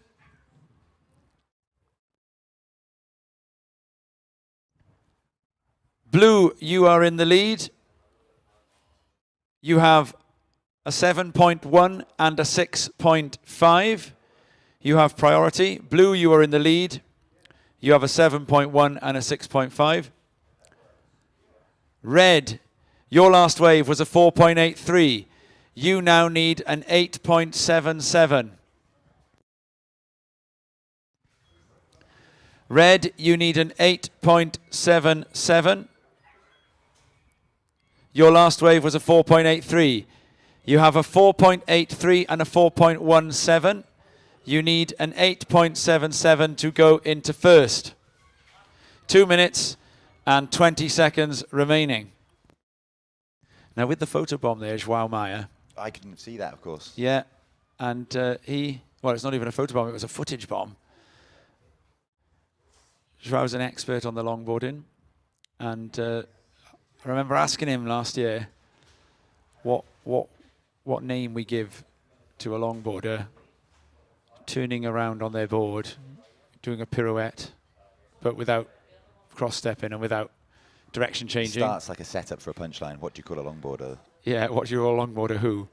And Joao Maia dried his teeth in response to that. Oh, and I said to him, oh, well, I'll tell you what then. Do you want us to discourage that maneuver? And Joao's reply, they will be discouraged by the scores. Yes. Luke Dillon goes for an air, and he sticks it. Probably would have needed a bit more on the inside, but there's not enough time to get 2 waves. So with 1 minute and 20 seconds, he's going to head back out. The crowd loved that one. In the beach bar, if you like that air from Luke Dillon, make some noise. Ooh, they're They louder did today. like it. Odriazola's up and right in here. Dillon's going to have some work to do here now. We're going to get the score. It's in. Last of red, a 2.77. Last of red, a 2.77.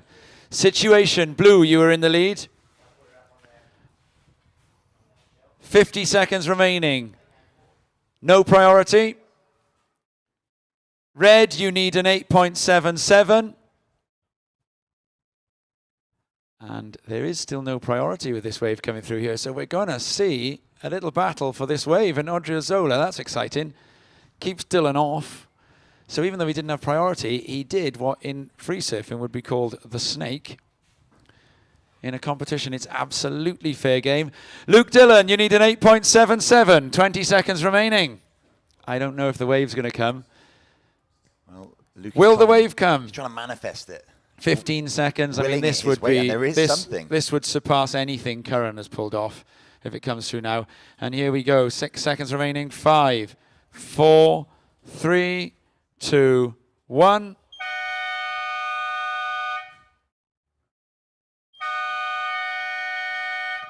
And that, Tom, is all she wrote as we see Odriozola spinning in celebration It's on his way in. the wave Luke Dillon needed is coming through now. So we're going to start the longboards imminently.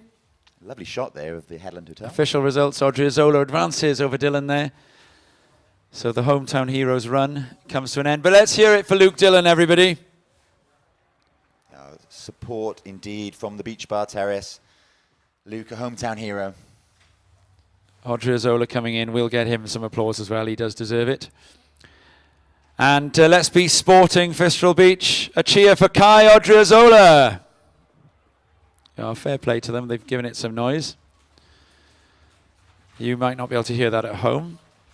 So there's a brief hiatus here as we get ourselves ready to go into the women's longboard.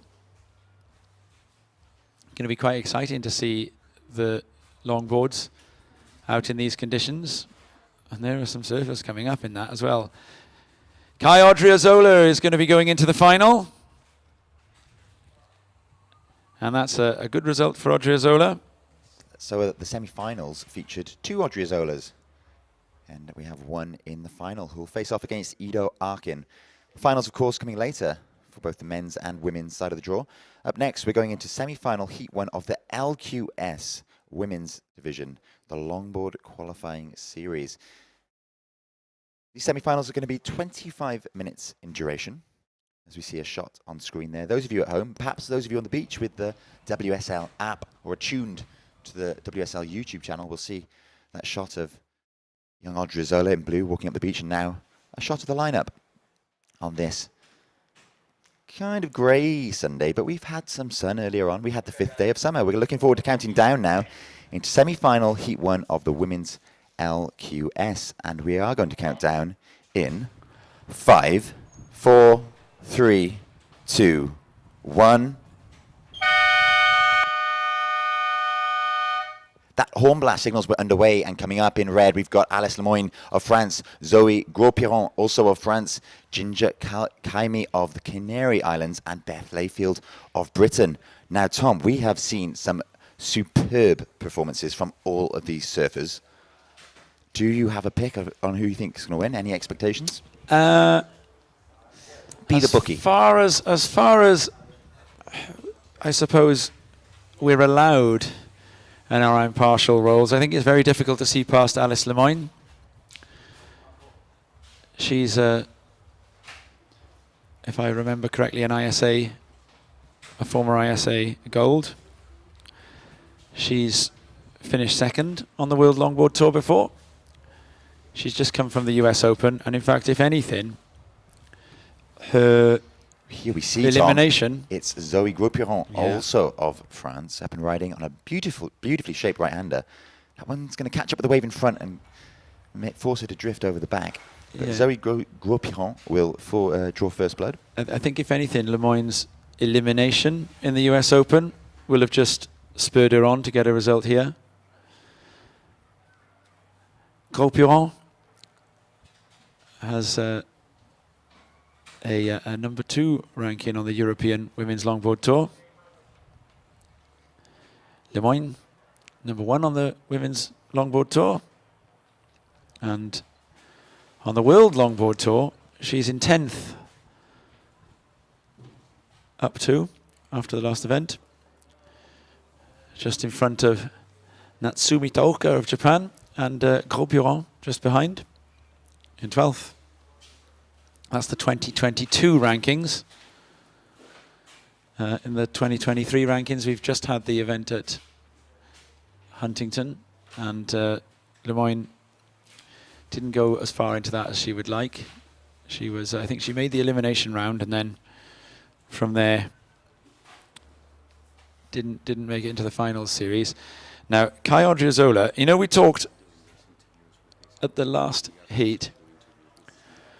We talked about, or the last but one heat, we talked about how Alice Barton, the youngster, making a final.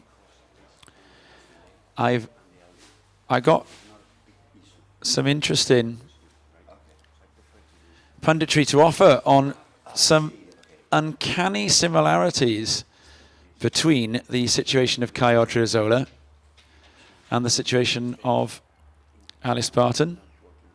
They are both European Junior champions, amateur, and they've both got a best WSL result of a second in a QS 1000. Will one of them go to first? We'll find out in a bit. The longboards, meanwhile, are going to get their scores on the board over the first bit of this heat. First of blue, Zoe Gros-Piron is in. First of blue, 4.0. First of blue, 4.0.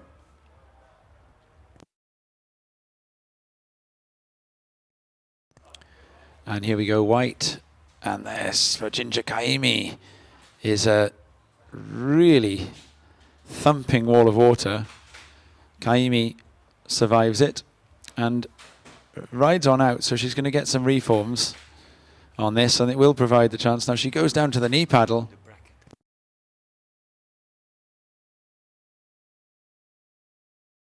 And Kaimi gets a reform here. Now, went down to the knees, gets a 5, gets a 10, and back. So all that work done to get through that whomping inside section. She looks pretty pleased with herself there. Kaimi, really impressed in the earlier rounds. The conditions were a lot more tame. And just then, she did some real work to get through a section that didn't really offer a lot for a 9-foot log, but it yielded chances on the inside. See out the back, it's Alice Lemoine, who you picked as perhaps the bookie's favourite coming into this heat, just working her way forward 5 over the nose there, holding that for such a long period of time. Cross-stepping back stylishly, cutting back into the whitewater now, and she'll hope that this wave perhaps reforms in the same way that Ginger, Kaimi's wave did, and Alice out of that wave now. So Alice currently in 2nd position.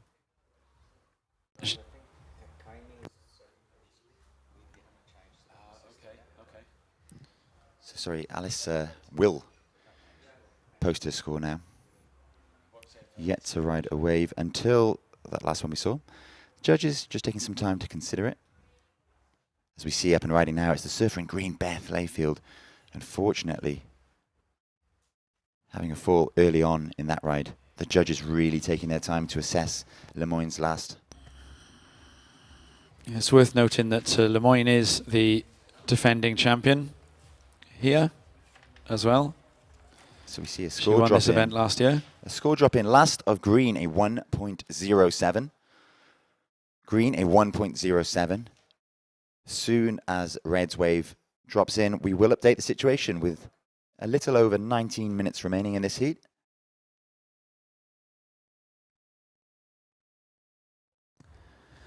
So Lemoyne took this down last year. She was the winner.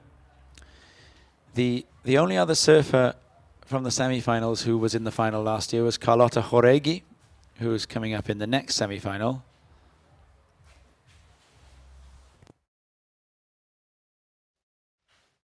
Lemoyne looking for a chance there now. She picks off, her wave selection's good because she finds a section that she can get to the nose on out the back.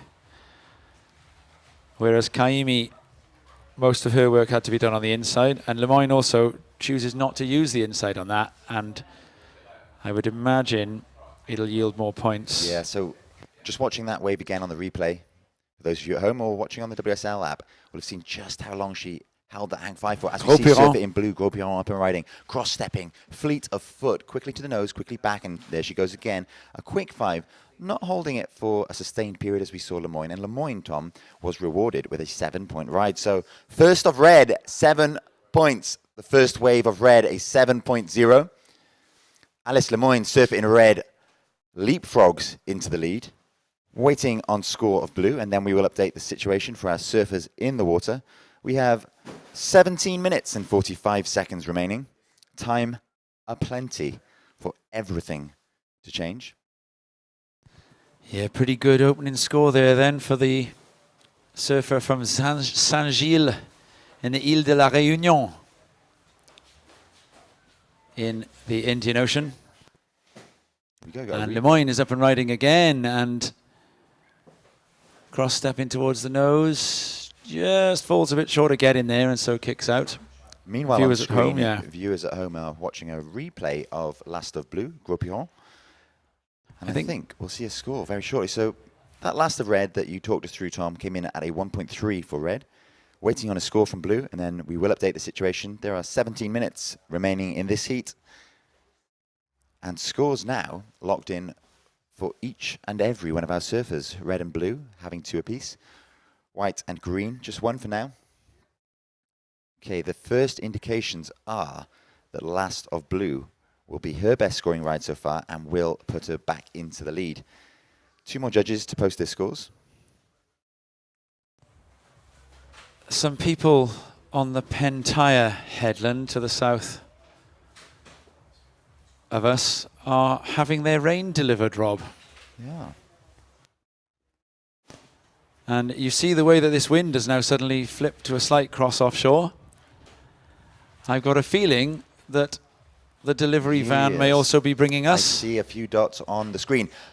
Last of Blue, 5.93. Last of Blue, 5.93. So, the situation with 16 minutes remaining. Surfer in blue, Zoe Gros Piron, you are in first position. Surfer in blue, you are in first position. Surfer in red, Alice Lemoyne, you are in second position. You require a 2.93. Surfer in red, you require a 2.93 to move into first. Surfer in white, Ginger Kaimi, you are in third. Your first wave scored 2.17. So surfer in white, you need a 6.14 to move into second. Surfer in green, Beth Layfield, you are in fourth. You require a 7.23.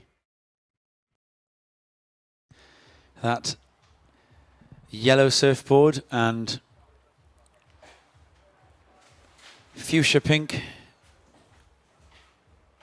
interpretation of the red jersey for Lemoyne is going to come in handy as this squall blows in off the Atlantic, because there is a bit of grim water coming through.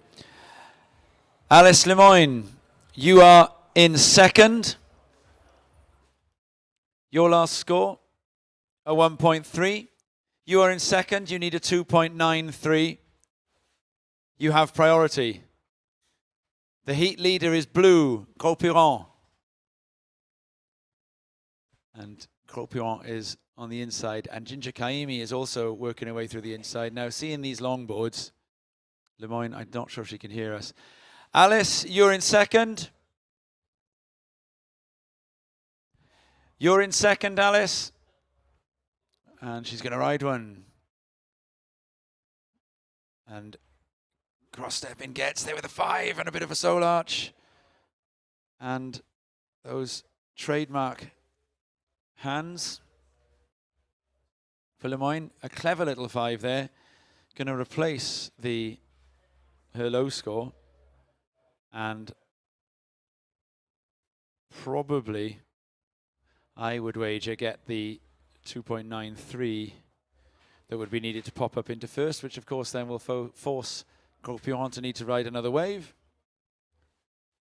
So Lemoyne using her competitive nous. Kaimi has got back out now and has got second priority. Priority is with blue. Second priority, white. So we're seeing what Cropion did. We can get that comparison that the judges are probably using here now. So Cropion gets to the nose once, not there as long as Lemoyne, and doesn't get the arch in either. And I would imagine that this is exactly what the judges are doing if you're watching from home. They're using a comparison of the rides, and to me, there'd be a superiority to the nose work that Lemoyne did on that one. So I think they'll be comparing that to the 5.93 of Cropion, and therefore the likelihood would be, well, we'll learn what the judges' comparison is. We operate on a feedback loop. Rob, we are not judges. We would be very bad ones if we were. Hazard a guess then, Tom. Well, I wish I had now, because my guess would have been right, which is that Lemoyne's nose work was going to yield a little bit more than the 5.93 of Cropion, and that's exactly what is about to happen, and it is going to be a little bit more. So we used a sort of deductive process there, and in fact we were able, that was a real insight, if you've got this on the screen at home, into the way the judges work. Last of Red, a 6.67. Last of Red, a 6.67. You are now in the lead.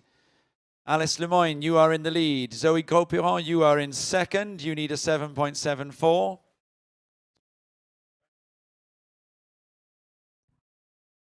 Beth Leafield, you're in green. You need an 8.8. And Kaimi in the white, you need a 7.76. And Lemoyne is going to go again straight away.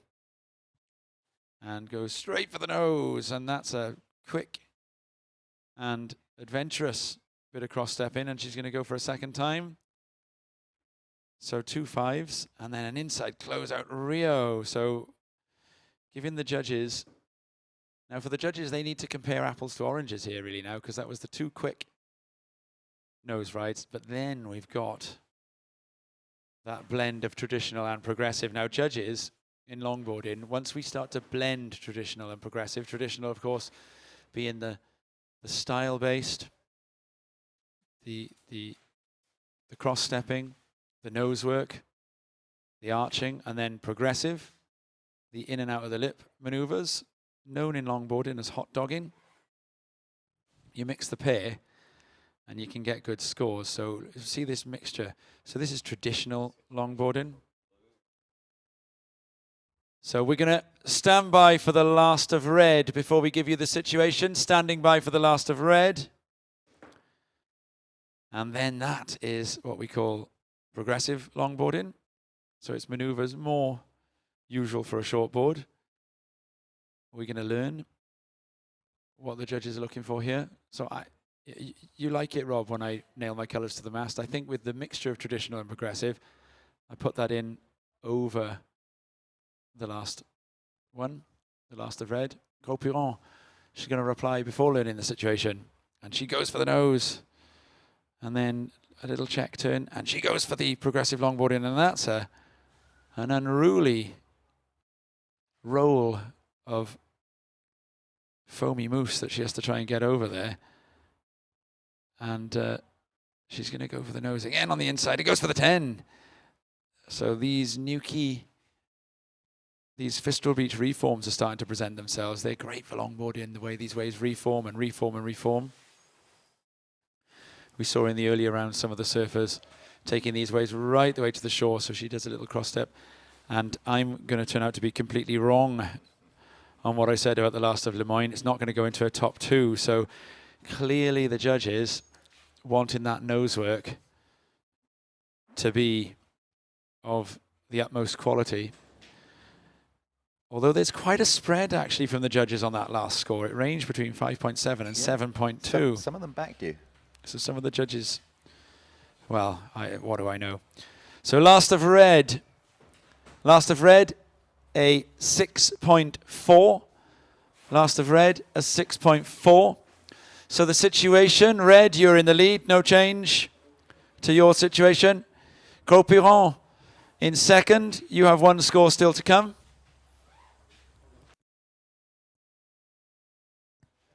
So we've got 8 minutes and 40.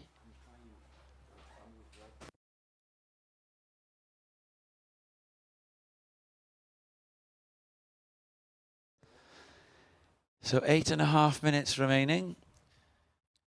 And we've got some weather coming our way, Tom. We have a little bit of weather.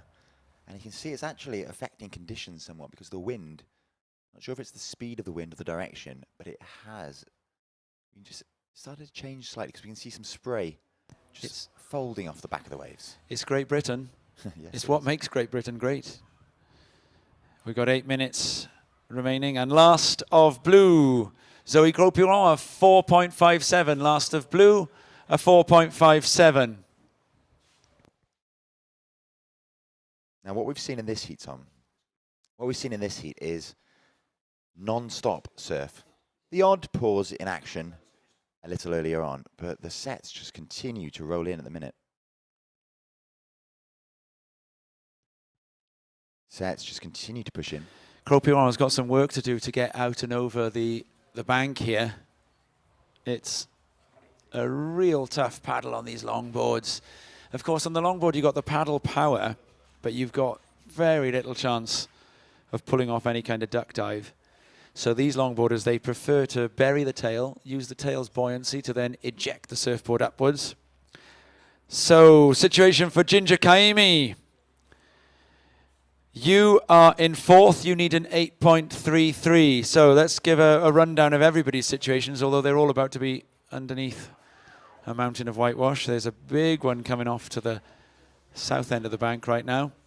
I think. Well, we're going to see surfing from She's Ginger going. Kaimi, the surfer in white, currently in fourth, is up and riding on a rather large left-hander, bouncing over the oncoming chop. Unfortunately, losing a bit of speed as she jumped over that speed bump. She kind of almost did a bunny hop over that little speed bump, didn't she? So priority is with green. Red, you are in the lead. Blue, you are in second. White, your last score is 0.83. White, you're in third. You need an 8.33. White, you need an 8.33. And green, Beth Leafield, you're in fourth. Green, you need a 9.37. Priority is with green. Second priority, red.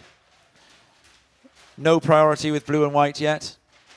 So you talked, Tom, earlier about the hardiness of the British beachgoer.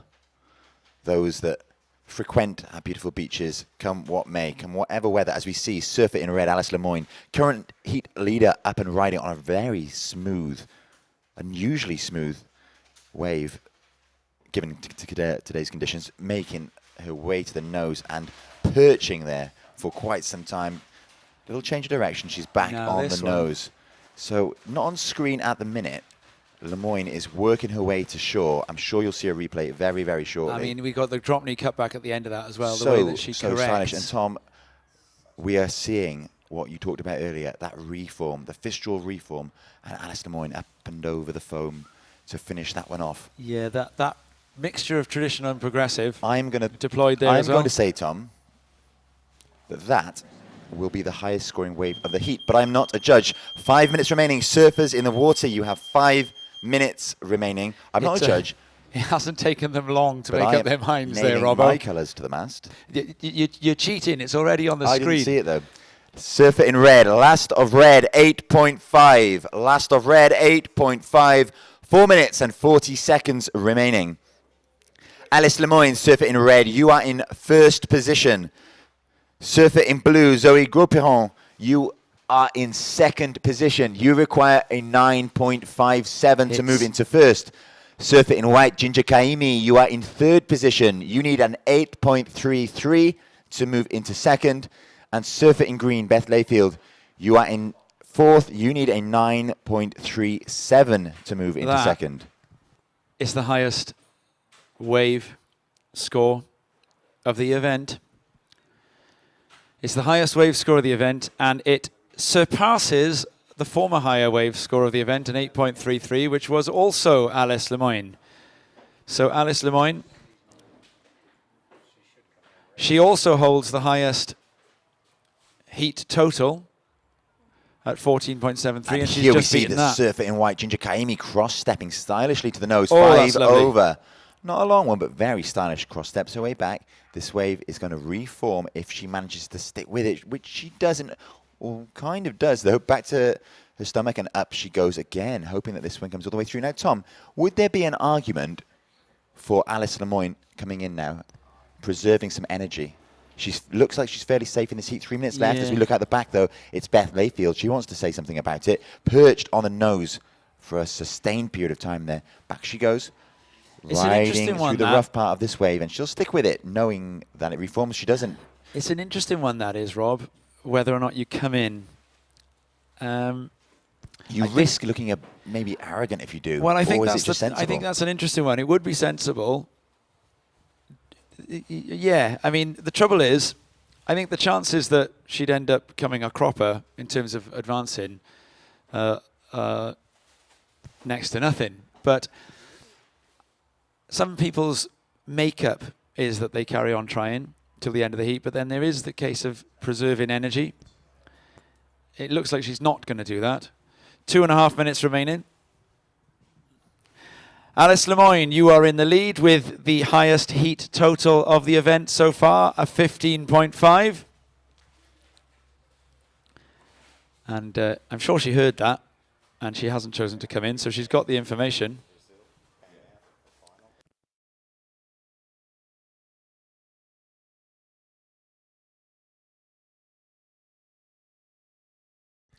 It's over in shortboarding that my strongest memories of surfers doing that come in. Corpiron in second with priority. You are in second. Your low score is a 4.57. You would need a 9.97 to take the lead, and Lemoyne does now come in. So there are a couple of famous examples of it. Chris Davidson. Now he's sadly no longer with us, Davo. And he did it once in Brazil in the days of best three waves. So his total out of 30 was so high that he came in and saved his energy. And in those days, the rivalry between the Australians and the Brazilians may not have been quite as friendly as it is nowadays in the more professional age. And it was a very it went down like a fart in a funeral, that one. And then there's also, I remember Josh Kerr doing it, running up the beach, throwing double shackers, when he'd posted something like 19.8 out of 20 or something. Tom, can I ask, did you know about the Chris Davidson situation from your own knowledge, or did you hear European Tour manager Rob Gunning mention it to me? I can neither confirm nor deny, but I can. Chris Davidson, got some great memories of him and some of the surfing he used to do, because he used to love coming to Europe, and he would really charge. We're looking to count down in a short while, with just under 15 seconds remaining. In first is Lemoyne by quite some way. She's exited the water, and we are going to count down this heat to close it out in 5, 4, 3, 2, 1.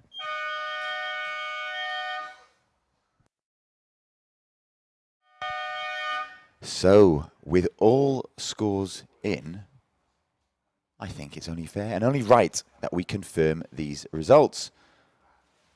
Should have a graphic appearing on screen any second now. There it is. So taking the heat win there by some way. Surfer in red, Alice Lemoyne. Also advancing through to the final. Surfer in blue, Zoe Gros-Piron, and eliminated Beth Layfield in green and Ginger Kaimi in white. But what an event they've had. They surfed splendidly throughout.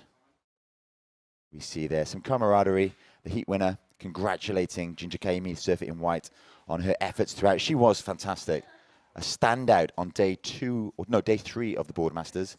Really excellent performance. So, really ladies nice and gentlemen, see, please put your hands together for the surfers in that last heat, particularly Ginger Kaimi, who impressed throughout. And we are looking to count down into the next heat. Here we go. Oh. Okay, so we're going to hold for just a minute or so. Momentary hold whilst our surfers make their way into the lineup, because there is a very large set pushing It's in, hard to Tom. get a longboard through that. It takes an awful lot of energy. So instead of that, Tom, let's talk about some of those surfers from the previous heat. We saw a dominant performance from surfer in red, Alice Lemoyne. There, if you're watching online on the WSL app or on the YouTube channel, you can see a fantastic shot of the Headland Hotel, the iconic Headland Hotel here at North Fistral, and the beach bar setup. Lots of revelers in there enjoying refreshments today, Tom. In that last heat then, Alice Lemoyne dominated. Zoe Gros-Piron also advancing through. Beth Layfield of Britain surfing in green, no stranger to competition, unfortunately eliminated, along with surfer in white of the Canary Islands, Ginger Kaimi. All four have impressed throughout. As I mentioned, Ginger Kaimi was so impressive on day 3 of the Boardmasters, that sunny Friday. What did you make of that heat? Well, I thought that was a masterclass. And as I said at the beginning, it's hard to see past Alice Lemoyne. She's the defending champion. And we can see here the contrast. The eliminated surfer, Beth Layfield, receiving both commiserations. And congratulations for how far she had come, while the French congratulate each other on a clean sweep of that heat. Great shot for you viewers at home as That's well. the Pentire. The Pentire headland. Swell crashing into the rugged rocks of Just said around the headland. corner from there is the Rivermouth break of Crantock, which is a And a little popular stop amongst the longboarders. little shot there of Lemoyne and Gros-Piron. They'll be advancing through the final. We'll see them again later on. They make their way back to Kaimi just in front. Look at the jersey there on Vibrant. Kaimi. She's needed a knot in the back of that one, I would imagine. It's and then the Pentire, and beyond it, the wilds of the North Atlantic. There's not a lot between there and the Scilly Isles. So we are just going to continue to wait for our surfers to make it a little bit further out. Very tricky conditions. I'm going to remember Chris Davidson again, Rob. A lot of Chris Davidson's surfing as well was when surfboards were just a little bit longer. They tended to have about 3 or 4 inches more on them, you know, from the potato chip days. And he really would bash these unruly European waves about. He was a big fan of it. He came from Victoria, if I remember rightly. And Chris Davidson, he would never know this, but he did also inadvertently have a role in the... Oh, here we go. We're going to get this heat underway. I'll resume that when we get another flat spell. Do remind me, because he played a role in another dear friend of mine picking up a nickname. So about 15 seconds or so until we begin. We'll count this one down very, very shortly. So coming up in this heat, we've got, again, 4 rippers, 4 who have impressed over the past couple of days. And we are going to count this heat down to start in 5, 4, 3, 2, 1. Now, Tom, you were talking about Chris Davidson, but coming up in this heat, first of all, we have got Carlotta Jauregui in red, Izzy Henschel of Britain in blue, Emily Curry in white, and Tilde Rasmussen in the green. 2 Brits, Tom, and current, newly minted European champion, Emily Curry. Yes, and Emily Curry, Rob, is staying in our hotel. She is. I saw her at breakfast yesterday. And she's normally in a camper van for these sorts of events. And she was talking last night about what a difference it actually makes staying in a hotel bed before doing one of these events. And we'll see whether it carries on making that difference today. Curry is also a very, very good shortboarder. Carlotta Joregi was in the final here last year, and Izzy Henschel was a 5th here last year as well. Izzy Henschel's been had long-term association with Vans, has taken part in some of the duct tape events. I think one in Mexico and possibly one in California as well. Henschel, younger. Fresh off a trip to Australia as well. She's been to Australia, has she? Over the winter, yes. The East Coast, getting some time amongst some of the best longboarders in the world, so expect fireworks from her. So at the moment, we've got Emily Curry furthest out back. Yeah, I'll just finish that quick anecdote. So Chris Davidson, he was known as Davo. David, was he not a Narrabeen native? He was Narrabeen. You are right, Narrabeen. And I'm an honest man. That did come from the top of your head. It wasn't whispered in your ear by Rob. So Chris Davidson, he was nicknamed Davo. Now, another surfer from Narrabeen that Davo was close to and deeply respected, also on Team Rip Curl with him in the 90s, Damien Hardman. What was his nickname? Duma. Right. And then another surfer from that neck of the woods as well, Nathan Hedge. Hedgie. In the original Search movie, there's a sequence from a left-hander in Indo, and the sequence has got the 3 of them surfing together. The sequence says, oh, we'll pause. This anecdote's going to take all day, I can tell. It's surfer in white. It only needs another 50 Emily words. Curry, Oh, she's in up and and out. riding. Yeah, that wave offered not much because of the bounce. The sequence, somebody, this is way back in the days of the VHS, somebody's typed their punctuation into the name of the surfing sequence wrongly. So the 3 surfers in the water are Davo, Duma, and Hedgie.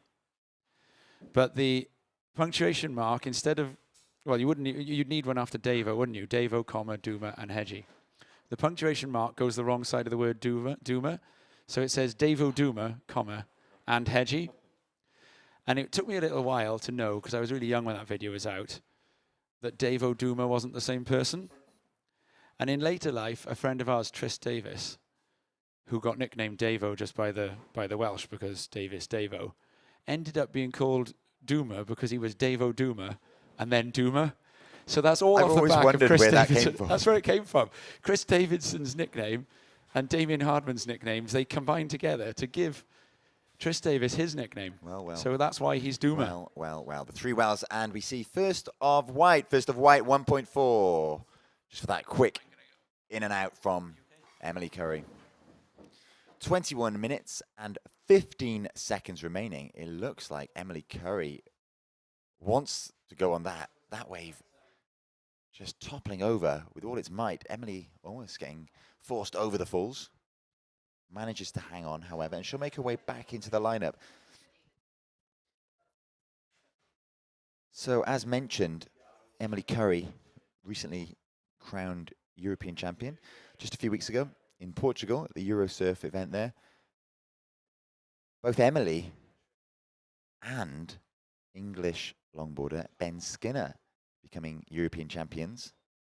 And now we see said surfer Emily Curry having a look at this one. She's in and she is up. Racing down the line. This wave could open up a little bit further in, and it does. We see Emily cross-stepping her way forward there. She's going to cut back towards the whitewater. Plenty of style, smooth surfing. Before that wave goes a bit wonky, and beyond her we can see surfer in blue. That's Izzy Henschel, also of the UK, from Sennen. Influenced heavily, no doubt, by Sennen native Sam Bleakley, former European champion himself. Regular fixture in British longboarding, usually spotted here. We haven't seen Sam this year.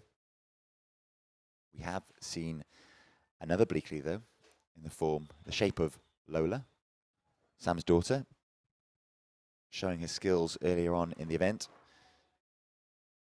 So we've got a couple of scores to drop, one for Curry, one for Henschel. The rain starting to fall here at North Fistral. We've had 4 seasons in a day, blessed with beautiful sunshine earlier on. A bit of weather headed our way now from the southwest. Britain, of course, no stranger to success in the world of longboarding. As mentioned, Emily and Ben, both European champions at the moment. We'll see Ben later on when the men's side of the draw here at the LQS take to the water. Here's Curry again, keeping busy. I beg your pardon, this is Carlota Horogui in red. Carlota of Spain will post her first score, a very quick in and out for her, a 0.67. So 0.67. Last of red, 0.67. Last of white, 2.67. Last of blue, 1.43 up and riding now. It's the Dane, Tilde Rasmussen in the green. Lovely change of direction, swooping turn, showcasing her style there on a bit of a wonky right-hander, managing to hang on throughout lots of that chop and lots of that bump. Testament, of course, to the skill of surfing green Tilde Rasmussen. So waiting for a score for green to drop. As soon as it does, I will update the surfers on the situation and, of course, you at home. Those of you on the beach that aren't watching on the WSL app or keeping up to date with the scores, what are you doing? It's free. It's available on all smartphones. Okay, so last of green, a 1.7, 18 minutes remaining in this heat. The situation is thus. Surfer in white, Emily Curry, you are in first position. Surfer in white, Emily Curry, you are in first position. Surfer in green, Tilde Rasmussen, you are in second. You need a 2.38 to move into first.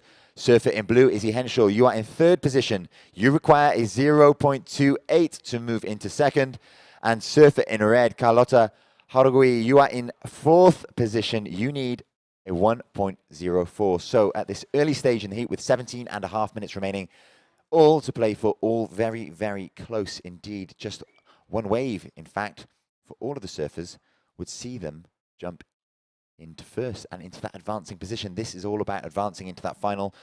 The first two will go through and join Gros-Piron and Lemoyne, who we saw in the previous heat, advance through to that final, which will take place in an hour or so's time.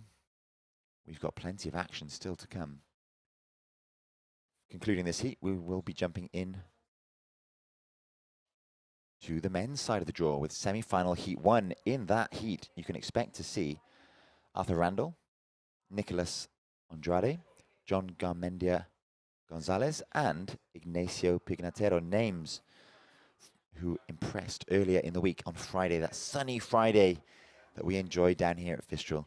It's raining here in North Fistral, I'm sad to say. However, I'm delighted to say that it doesn't seem to be putting too many people off. The beach still packed. The beach bar terrace still busy. All eyes on the ocean this day as it provides consistent surf in the 2 to 4 foot range. Bit of wind about, but it's not affecting conditions too detrimentally. Plenty of scoring opportunity for all of our surfers here today. And as the tide marches on in, we're going to see North Fistral once again become the Fistral Amphitheatre. Okay, so with 15 minutes and 50 seconds remaining, the situation is surfer in white, Emily Curry, you are in first position. Emily, you are in first, looking to replace a lower score of 1.4. Surfer in green, Tilde Rasmussen, you are in second position. Your first score, a 1.7. You need a 2.38 to move into first. Surfer in blue, Izzy Henschel, you are in third position. You need a 0.28 to move into second. You have first priority. Surfer in red, Carlota Horogui, you are in fourth. You need a 1.04 to move into second. As we see sets march in here at North Fistral.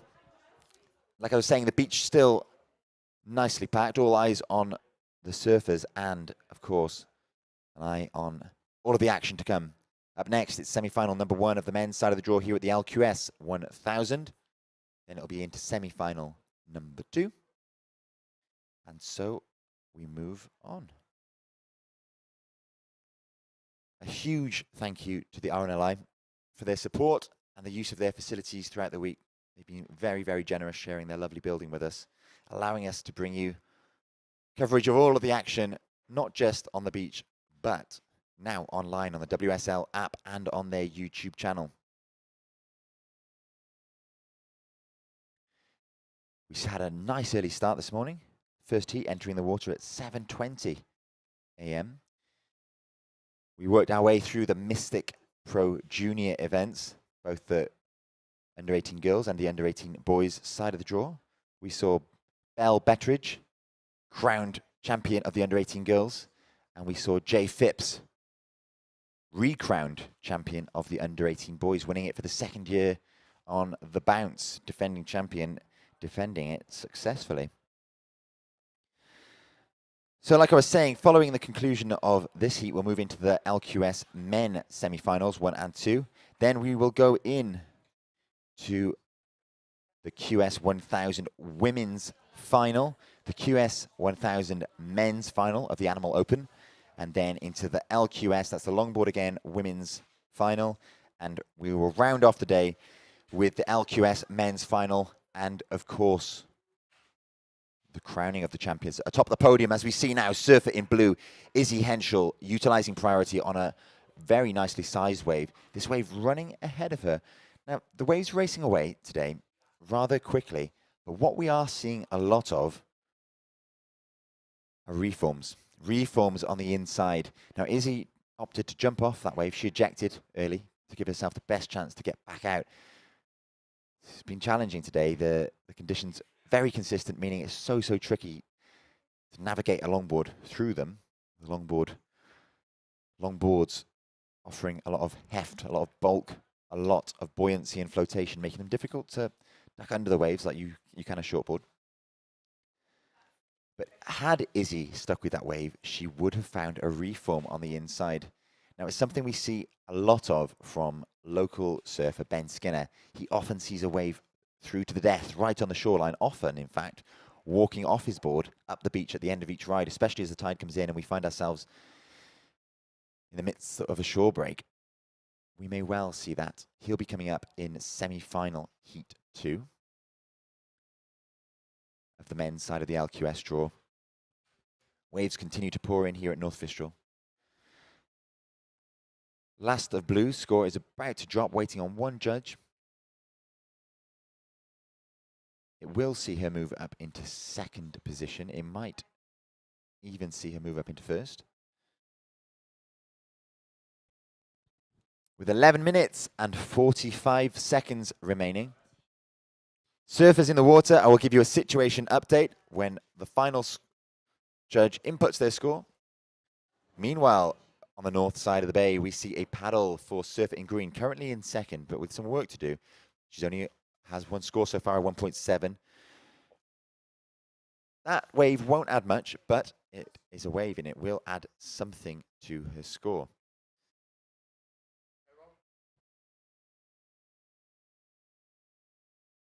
Okay, last of blue, a 1.4. Last of blue, 1.4. Last of green, 0.9. So the situation with 11 minutes and 5 seconds remaining. White first, blue second, green third, red fourth. Blue, you need a 2.65 to move into first. Green, you need a 1.13 to move into second. Red, you need a 2.16 to move into second. I'll repeat that because I think blue may have been underwater. Blue, you are second. You need 2.65 to move into first. Izzy Henschel, you are in second position. Last of blue, 1.4. Large set looming at the south end of the contest area. It's the surfer in white, Emily Curry, our heat leader with priority. Currently sitting on a 2.67 and a 1.40. Emily on somewhat of a run at the moment. As I mentioned earlier, recently minted European champion just a few weeks ago in Portugal, alongside compatriot. Certainly an inspiration and somewhat of a coach, and her board builder, Ben Skinner, who that week was also crowned European champion for the umpteenth time. I think it was 18. Can that be possible? That's a lot of European titles.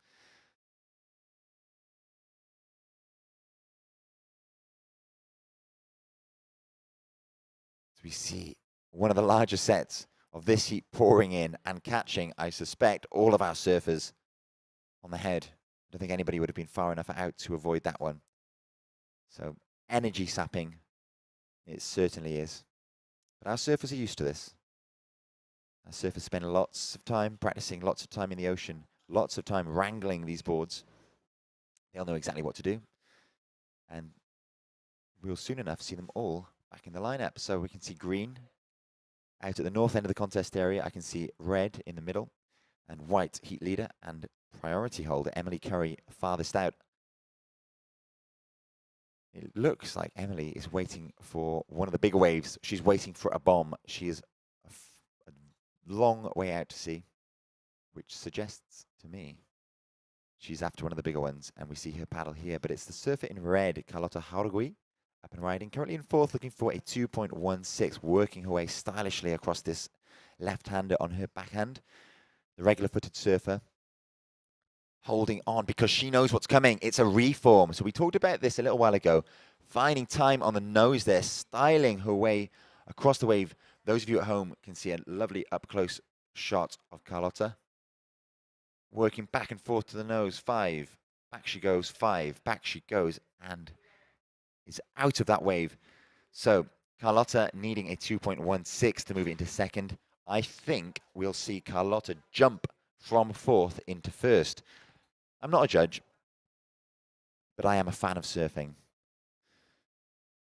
And it is my assessment that Carlotta will have done enough to move into first. Judges just assessing the last of red. As soon as it is in, I will give an update. The 7 minutes and 45 seconds remaining in this semi-final, heat number 2, here in the LQS women's side of the draw. And the score is in, as predicted. Last of red, 3.5. Last of red, 3.5. That means, Carlotta, you are now in first place. Red, you are in first position. First red, second white. Emily Curry, surfer in white. You need 1.51 to move back into first. Surfer in blue, Izzy Henschel. You are in third position. You need a 2.65. Surfer in green, up and riding out the back. Currently in fourth, that's Tilde Rasmussen of Denmark. She's in fourth. She needs a 2.38. Green, you need a 2.38. 6 minutes and 55 seconds remaining. It's all to play for here at North Fistral. The weather has improved, so thank you very much. Diolch yn fawr, those of you who have persisted, stuck it out. I'll tell you what, there's a lot of beach infrastructure here. Lots of windbreaks and umbrellas, brollies, tents. As we see, surfer in white currently in second, Emily Curry up and riding. She's looking for a 1.51 to move back into first. Cross-stepping her way forward, sticking with this wave. Will she see a reform on the inside? No, she jumps off. I think my assessment of conditions, having seen Carlotta score a 3.5 on her last, is that it is worth sticking with the reform right the way through. The waves seemingly lining up on the inside and allowing scoring potential, allowing our competitors time enough to get to the nose.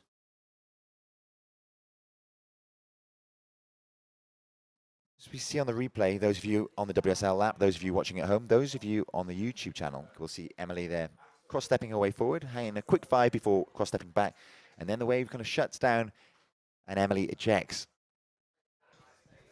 Will we see a change of tactics in response to the two scores?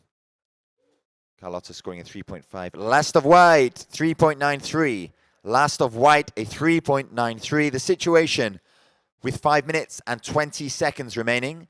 Surfer in white, you are first. Emily Curry, you are first. Surfer in red, you are second. Carlotta, you need 3.11 to move into first.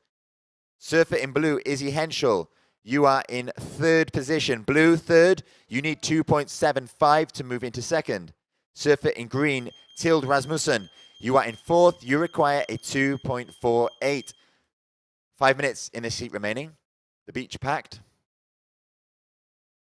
with everybody enjoying the action here today. I can see two-time champion Jay Phipps walking up from a free surf, crowned earlier, casts a smile towards the commentary booth. Jay out here with his dad, Mark Phipps, the Australian shaper, now based in France. gave me some good insight into the equipment Jay's on earlier. Jay using his standard shortboard. It's an MK8 model from the Phipps Quiver. It's about 5'10". And Jay choosing to use traditional PU materials today rather than his lighter epoxy on account of the bump caused by the brisk southwesterly wind we're experiencing here at North Fistral today. Just under 4 minutes remaining. Situation for surfers. Emily Curry, surfer in white, you are first. And it's Emily Curry we see up and riding now on this right-hand bottom turning section, just breaking ahead of her. Emily hanging on through the bump of that wave, and she'll stick with this one. We've seen reforms on the inside. Emily cross-stepping, cutting back to the whitewater, a change of direction. This wave's going to clean up on the inside. We see Emily drive down the line, stylishly cutting back. She'll cross-step her way forward. Will this wave provide her with a chance? Nope. And so Emily kicks out. Emily Curry waiting to post a score. She needs to replace a 2.67 if she wishes to extend her lead. She'll do that with this wave, I think. Early indications are that it will improve on 2.67 potentially. We've seen one judge go above, one judge go below. 3 judges now below that requirement, so just underneath. Last of white, 2.53. Last of white, a 2.53. So Emily does not change the situation with that last wave. Emily Curry, surfer in white, you are in first position. Carlotta, surfer in red. Carlotta Horogui, you are in second position. You need a 3.11. Red, a 3.11 to move into first. Surfer in blue, Izzy Henschel, you are in third position. Blue, you are in third. You need a 2.75 to move into second. And surfer in green, Tilde Rasmussen, you are in fourth. You need 2.48 to move into second. There are 2 minutes and 20 seconds remaining.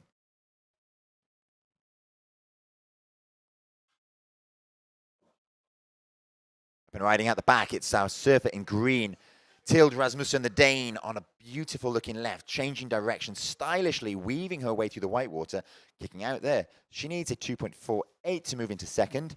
I dare say she may have done it. It'll be really, really close. We're going to leave it in the hands of the judges as they start to input their scores. An interesting wave. No maneuver of real note, but some really stylish changes of direction. So with the score to drop, we'll update the situation as and when it arrives. 1 minute and 35 seconds remaining in this heat. It's white first, red second, blue third, green fourth, as we see a replay on the WSL app and our YouTube channel. Tilde cross-stepping her way forward, so I missed that in real time. Tilde finding some time on the nose there, cross-stepping her way back before those changes of direction. So I will say that it will almost certainly result in a change of situation, and it does. Last of green, 4.67. Last of green, 4.67. That means that Tilde Rasmussen leapfrogs into second. Emily Curry, you are in first position. Surfer in green, Tilde Rasmussen, you are now in second. You need a 1.93 to move into first. Last of green, a 4.67. Carlotta Horogui in red, you are in third position. You need a 2.88 to move into second. And surfer in blue, Izzy Henschel, you are in fourth position. You need a 4.94. 40 seconds remaining. We know all of these surfers are capable of achieving those scores. All it takes is one wave, and it is our surfer in blue, currently in fourth, who has first priority. She needs a 4.94, very achievable for a surfer of her caliber. But with time against her, just 22 seconds remaining, will she manage it? We prepare to count down in 15 seconds. It's white first, green second, red third, blue fourth. And we will indeed count down in 5, 4, 3, 2, 1.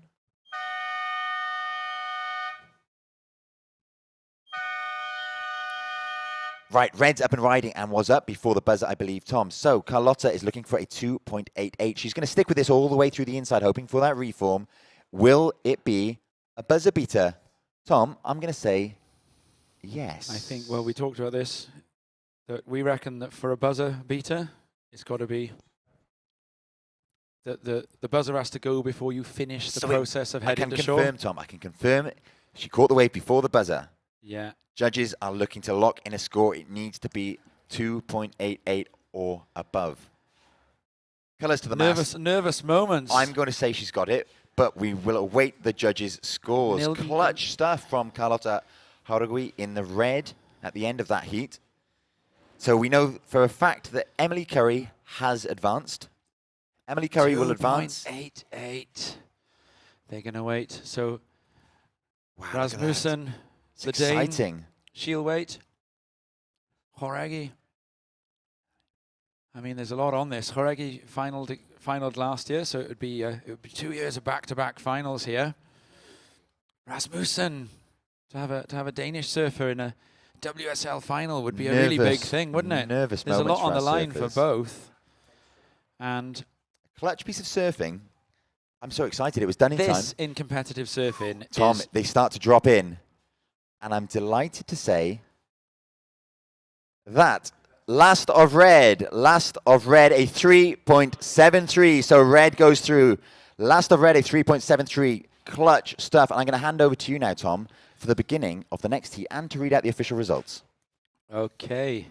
We're going to get the next heat underway. That one's official. Horegi, Curry, Rasmussen, then Henschel.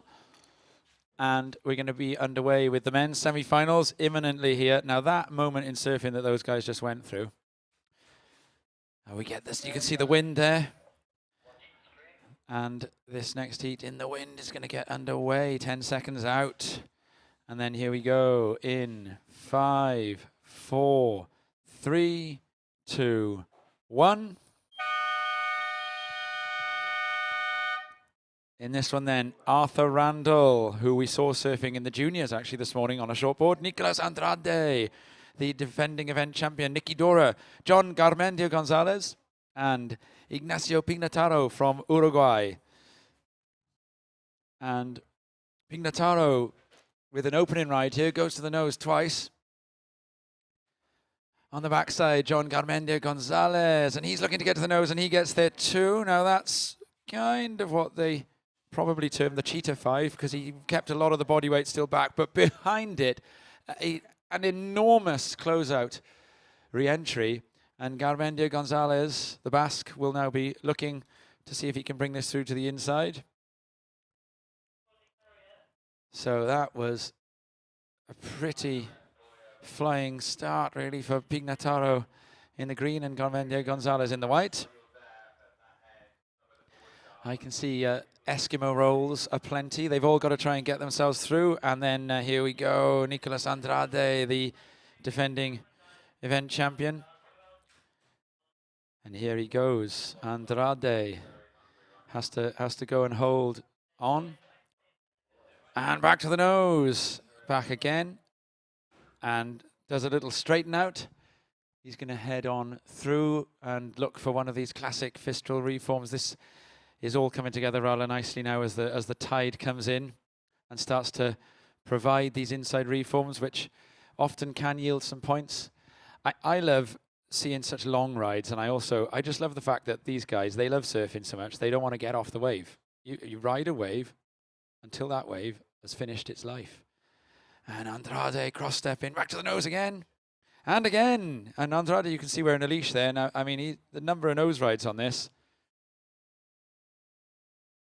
And he's going to see if he can get one more. This must be the longest ride of the entire event for Nikki Dora, the 20-year-old from Gijon in Asturias. And that would make him a local to Salinas, a wonderful beach break.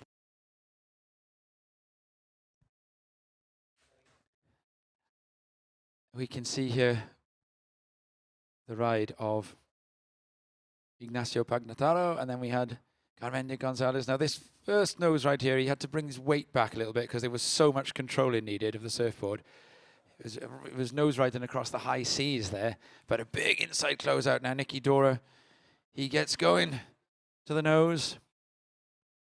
So there, I'm going to try and count them actually on this. It'd be interesting to know. It takes on a temporary grab rail just to survive that unruly section. Cross-stepping back, a second nose ride, and that one was a pretty good one. Direction changes to come on in. And then heading to shore. A little bit of unavoidable downtime in order to make it through to this inside section. So the nose ride count is 2. Cross step in. And I think it's around about here that he goes for the 3rd, 4th, etc. In fact, we're gonna cut out of that replay. It was about another 5 nose rides, I think, took place on that final stretch to the beach. Pignataro's first wave is going to be a 3.33. First of green, a 3.33.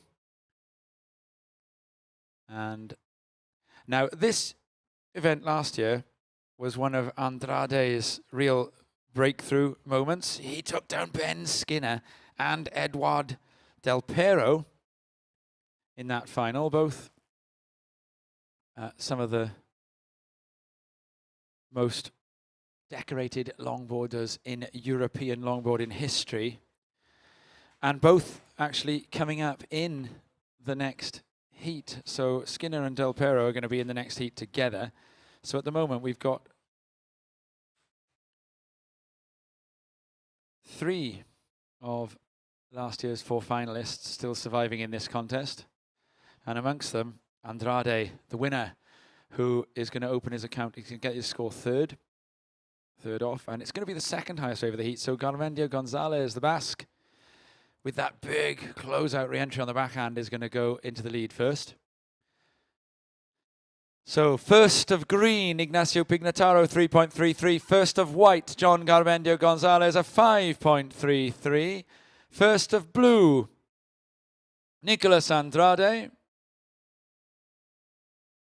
First of blue, stand by.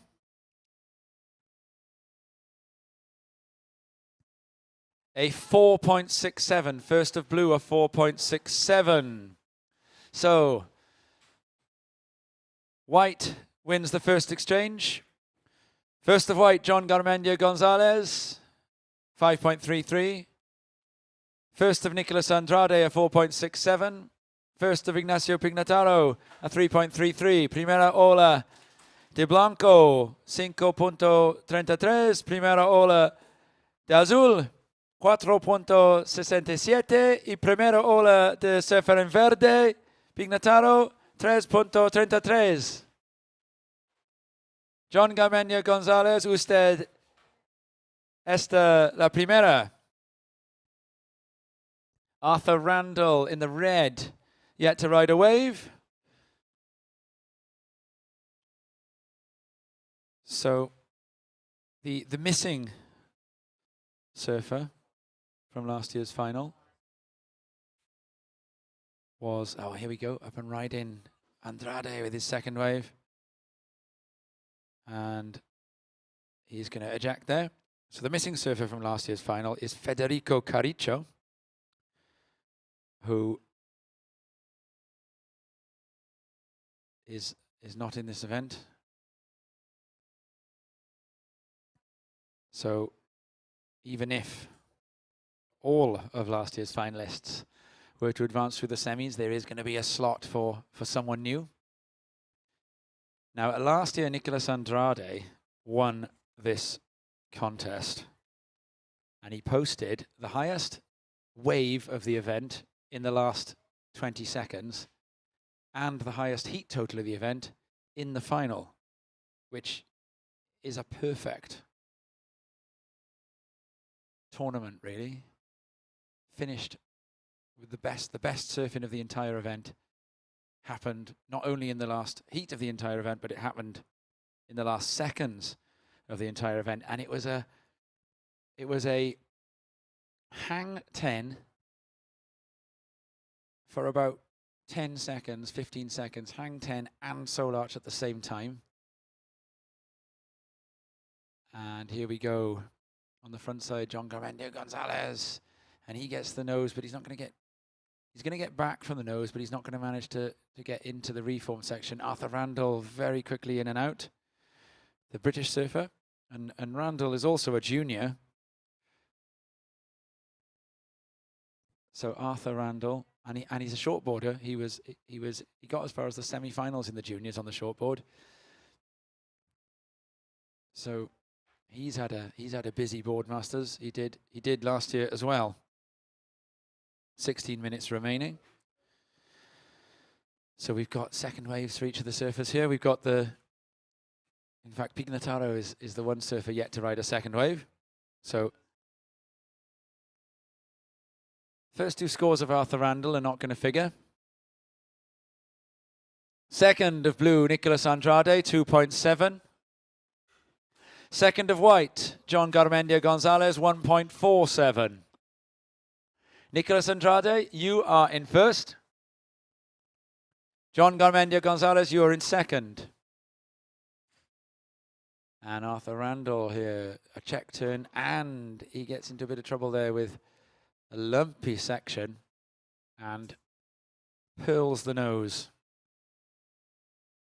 I think getting a 9-foot longboard that has passed the weighing and measurement regime down a lumpy face like that is no mean feat. And even Arthur Randall doesn't manage to pull it off on that occasion. Ignacio Pignataro working his way through here.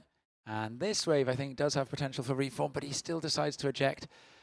The waves are just getting a little bit more clement in terms of the paddle out challenge. It's not quite thumping its way down onto the bank like it was. And a quick nose ride here for John Garmendia Gonzalez, who got the best of the first exchange. And Garmendia Gonzalez from the Basque Country. If you're looking at home, you can see here the work of the judges and the view that they've got. You can see the partitions between them. Dave Renard there behind them, overseeing what's going on. And there is the defending event champion, Nicolas Andrade, aka Nicky Dora.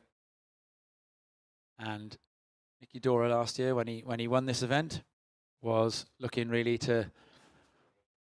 First thing he did was thank mum and dad for all the money and for all the time that they'd put in to his development.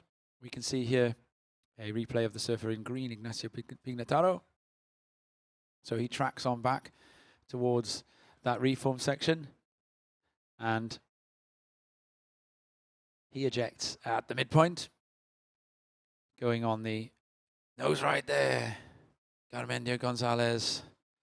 But the last of Garmendia Gonzalez is not quite going to make the big difference, although I think there is actually another score to come. So Garmendia Gonzalez is going to get an up and down, and then that second wave probably is going to have some difference. And here we can see my perspective. How's it going, guys? So you can see the screens and the cables that it takes to get the Compcast going. Got the scores on this one, the coverage on that one, the view out the window, the various sheets of information that we need. A little behind the scenes look, or behind the magician's cloth, as Rob would call it. And up and out back right now, Nicolas Andrade is on a flyer. And he threw a bit of spray down before this. So there was some work done at the back on this wave. There was a nose ride and then a front side carve. And then Andrade is now going to look to ride through to the inside reform.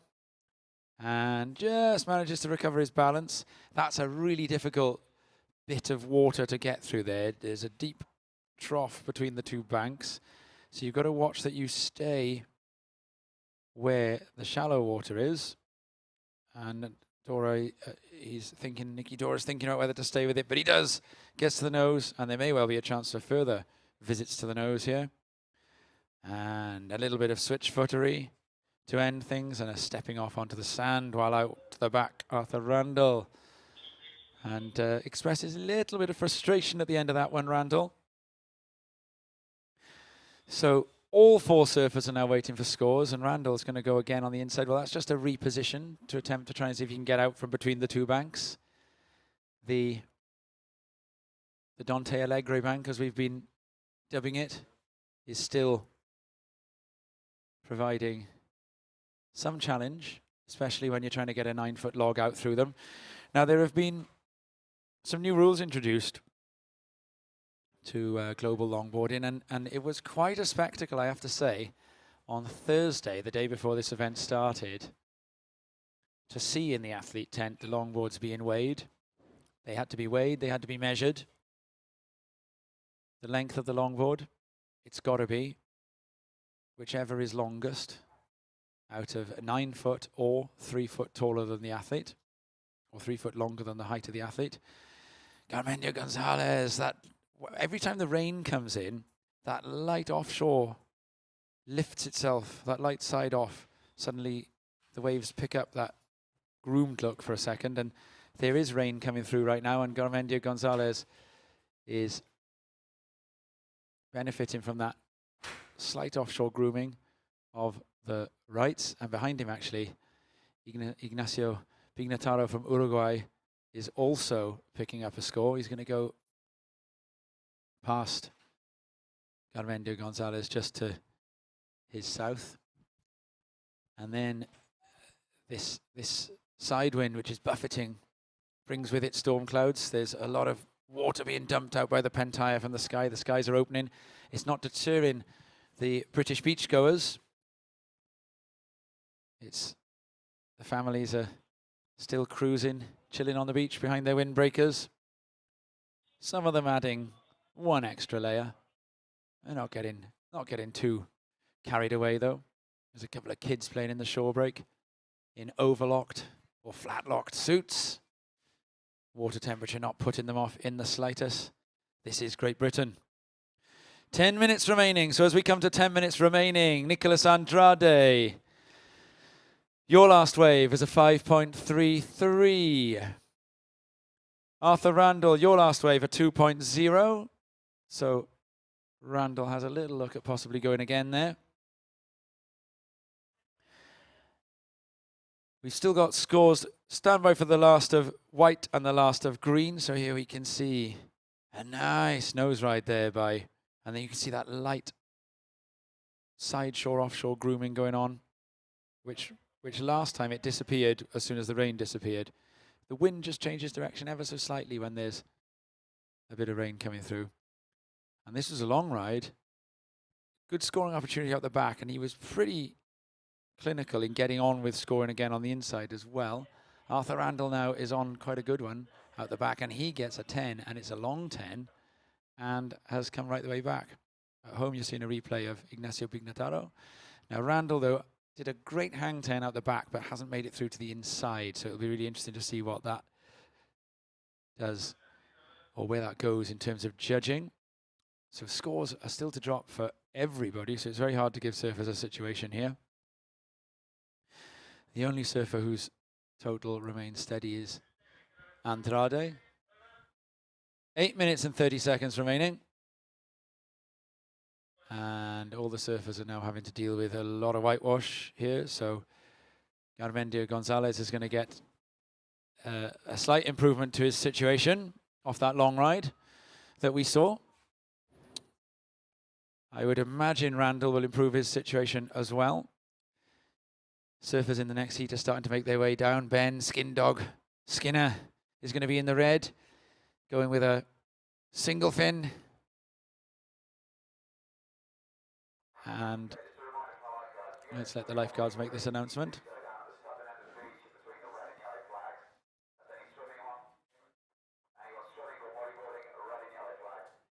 I think that's the two youngsters in the flat-locked wetsuits.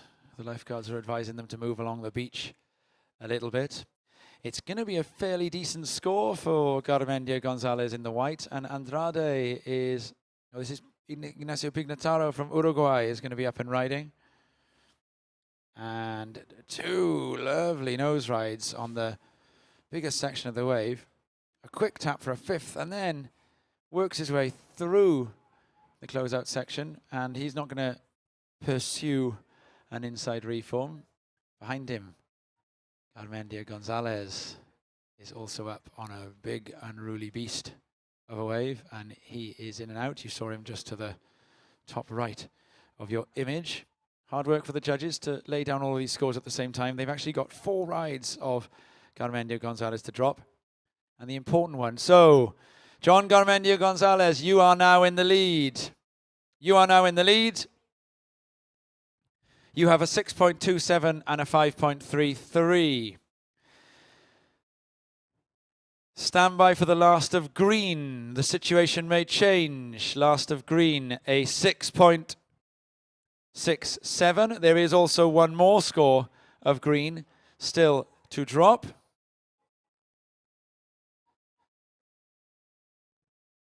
And there's a score still to drop for red. Last of red is a 3.97. So this wave of green here that they're giving some thought to. Pignataro, the Uruguayan. Last of red, a 3.97. You will stay in fourth. Last of blue, a 5.33. We await the last of green before we can give you the situation. Green, you have a 6.67 and one more wave to drop. White is temporarily in the lead. We await the last of green. 5.5 minutes remaining, and it looks like Nicolas Andrade, who may well be sitting in third after these scores drop, he's going to try and do something about that in a very stylish but adventurous 5. And he goes over on that one. So Arthur Randall also looking for a 6.04 here. And Arthur Randall gets to the 10 and back and looks for the 10. So some work done on the nose for Randall out back. And then a cut back. 5 minutes remaining. 5 minutes remaining. So Arthur Randall is now looking to get back towards that nose, and he does get there. The judges will be looking very closely at the footwork used to get back and forth. Good cross stepping back there. Close out re-entry. Randall actually does throw a little look up to the judges' tower. Last of blue, 1.13. Scores to come for green and for red. So the last of Ignacio Pignataro is going to change the situation. It's starting to drop. One judge has given it a 6. So he was looking to replace a 3.33. He needs a 4.93 to go to the lead. And I think he's going to get it here. So the first judge gives that a 6. Unlikely that 4 other judges will be that far off that it doesn't get the 4.93. But I've seen it happen. And the score for Arthur Randall, it would need to be a 6.04 to get up and into second for now. But okay, last of green, a 6.4. Last of green, a 6.4. Situation, green first. White second. White, you have priority. Blue, you are third. You need a 6.27. Blue, you are third. You need a 6.27. Azul, necesitas una 6.27. Eres tercera. You're in third. Arthur Randall, you will now need at least a 7.63 from that last wave. So it'll be interesting to see where this score for Randall goes. So the judges, I think the replays being shown at home are also the replays that the judges are watching. The judges compare rides, so sometimes you might see 2 replays happen back to back, and they may often be the 2 waves the judges are dialing up in order to make their decision. 2 minutes and 50 seconds remaining. So it's going to be a pretty busy finish here now. And we're still, so the score from Arthur Randall and where it figures in, 7.63, it would be a huge score to flip the heat. I'm not sure that it's going to happen, but I'm also well aware of my lack of expertise. So Andrade is now going to look for a 6.27 with 2 minutes left from kind of halfway out, and a really stylish, quite powerful little snapback. And he's now probably locked into this wave. It's going to be quite hard work to get back out in 2 minutes, but actually he makes the decision that he isn't going to get 6.27. The last of Arthur Randall is going to go really close here, actually. There's quite a big spread between the judges. It's ranging between 5.8 and 7.2 at the moment. It needs to be a 7.63. Garmendia Gonzalez, meanwhile, is up and riding outside again. And he goes to the nose. And then he's going to go back to the nose again. And just overdoes it. That wind that's come with the rain lifts him up. 2 more judges have given Randall the high. It is going to come just under, but it's bumped him into third. Last of Arthur Randall, a 6.5. Last of Arthur Randall in the red, a 6.5. Situation, green, first. White, second. Red, third. You need a 5.1. Blue, you are in fourth. You need a 6.27. So, 1 minute remaining. It's going to be a very tall order for the defending champion Nicolas Andrade to get out there, wrestle priority from somebody, and turn round and head back to the beach to the tune of 6.27.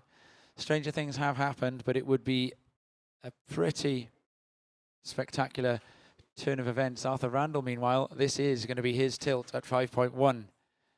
And he's going to eject. There may be time, actually, with 30 seconds remaining.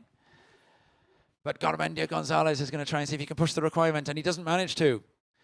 Priority green, no other priority. So Ignacio Pignataro is going to take off on this one, which means that with only 20 seconds remaining, Arthur Randall is going to be up against it to spin round and go. So there's going to be 13 seconds, 12, 10, 9.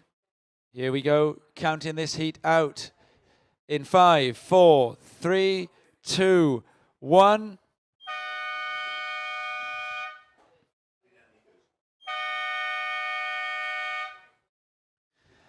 And a busy back half of that heat, and Andrade is still up and riding. He does need a fairly decent score at a 6.27. It's going to be hard to get a 6 point. But look at that styling. Well, I'm not sure it's being shown on our home screens. Andrade, very snazzy nose work, but it's on the inside on a very small wave. Almost looks like he's riding a quiet day on the 7 bore there as he comes in. That is pretty much Andrade riding the tide to the shore there. Fins engage. He's going to step off. It's a lovely feeling riding a wave to the shore like that, but it's not such a lovely feeling if you're not managing to get the score you need. Okay, so that is the final results. We're going to start the next heat imminently here. So final results, Pignataro first, Garmendia Gonzalez second, Randall in third, and Andrade in fourth. Stand by for the start of semi-final 2. So Nicky Dora, the defending champion, we see him there if you're watching from home. Looking at his leash, taking it off. He's been eliminated here. And so here we go. We're going to count down. That's highlights on the screen there of surfers getting ready. 5, 4, 3, 2, 1. You can see those surfers are actually in the water. It's Ben Skinner, the local favourite. Adam Griffiths, also local. Edouard Del Pero, a very decorated longboarder in the white. And Martin Corret from La Réunion in the green. All 4 of these surfers have done very well in the event so far. Some of the scores that they've posted have been huge. In fact, Martin Corret in round 2 got 14.66 as his heat total. So, and that was actually 1 round before. In fact, that was amazingly, Martin Corret has posted 2 huge heat totals in this event, a 14.66 and a 12.0. And on both occasions, Corret advanced in second. And on those occasions, the 2 guys he advanced with were Ben Skinner and Edouard Del Pero. So both Skinner and Del Pero have finished ahead of Corret in heats in this particular event. So despite the huge scores that Corret has posted, and here we go, Corret's going to open his account here, gets the nose, goes for a 5, goes on the rail. Oh, and that's a deeply drawn through cutback, but just slightly overdoes it. And so Edouard Del Pero, who was last year's third place finisher in this event. And the 2019 winner, and there he goes, Del Pero, going right the way through to the inside, getting busy, and I think a lot of this surfing is still certainly of interest to the judges because he's found himself some good reforms there, Eduard Del Pero. Del Pero, last year, third on the European Men's Longboard Tour. Currently, Skinner, Ben Skinner, out back, the local hero, St. Agnes, just around the corner. And Skinner with a big inside closeout Rio. And I mean, the way that he flicked the tail around on that thing was sensational.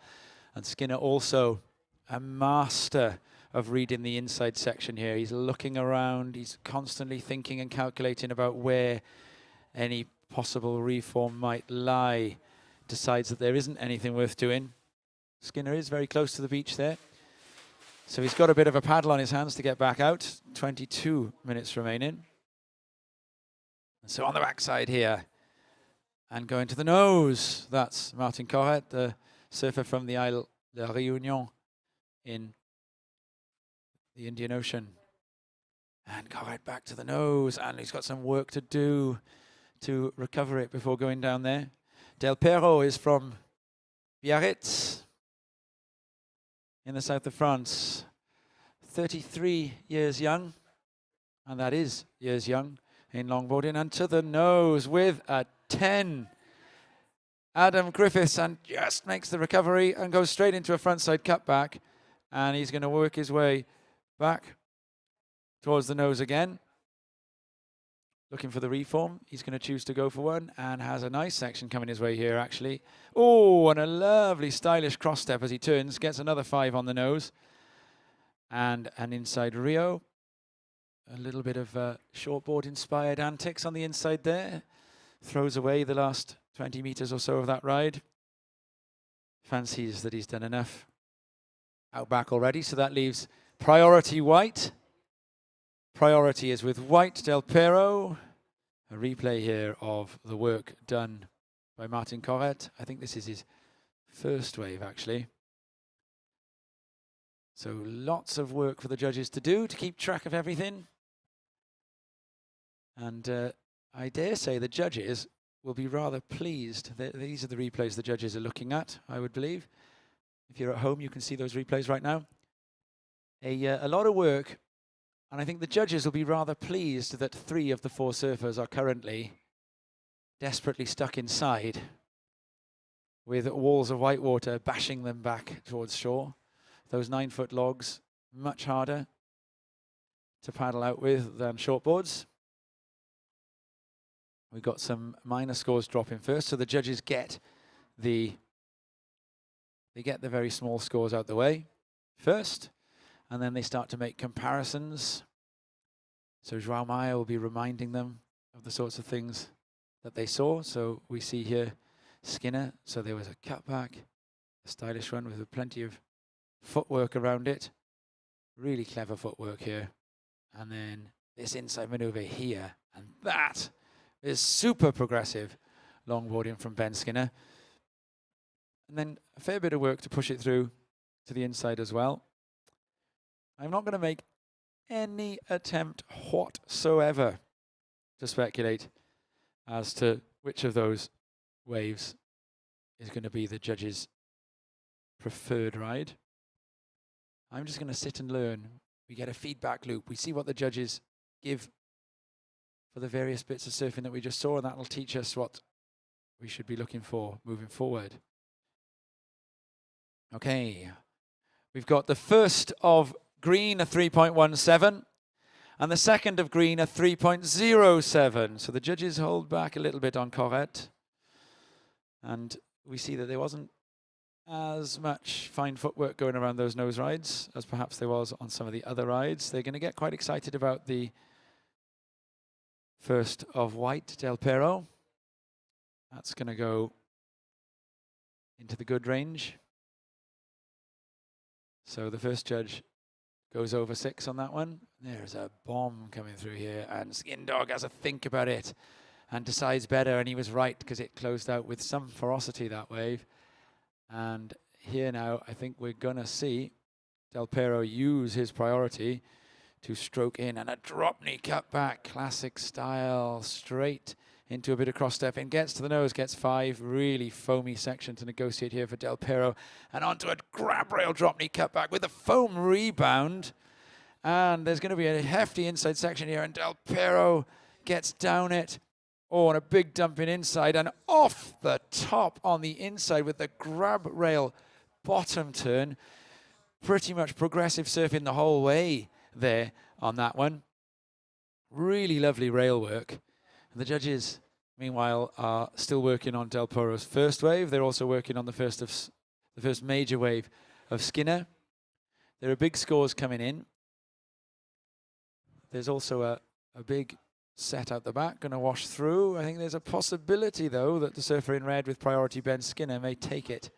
He doesn't. So he's going to leave it for Adam Griffiths, the Newquay local, to stroke into. Griffiths gets to the nose, gets 10, and has to do some work to come back from that. And then he's absorbed by Whitewater. So the one really bold, swashbuckling hang 10 for Griffiths, and then nothing more. It may end up being useful to him when the dust has settled on the other scores. So there's been a lot of surfing in this heat. Stand by for scores before we can give situation. Scores still to drop. Scores still to drop. We only have the low scores available at the moment.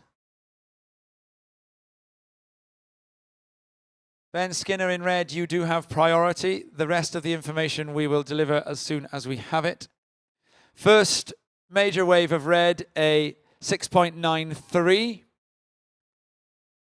So that was actually your second wave. So second of red, a 6.93. First of white,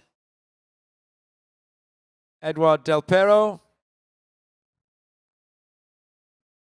Stand by for the first of white. We need one more judge. And we've got scores coming for Adam Griffiths. So they're going to go after Adam Griffiths' wave where he doesn't connect. So the judges are thinking about this score. They're having a replay here. So Griffiths with a really bold 10. And this bit in particular. In fact, that was Adam Griffiths' previous ride that the judges are looking at here. Does a little bit of work to come on through to the inside. And then there was a lovely section. And he did a little cross step, bit of footwork before glancing off it. Martin Corrett from the Reunion is up and riding meanwhile out back, and he's going to eject.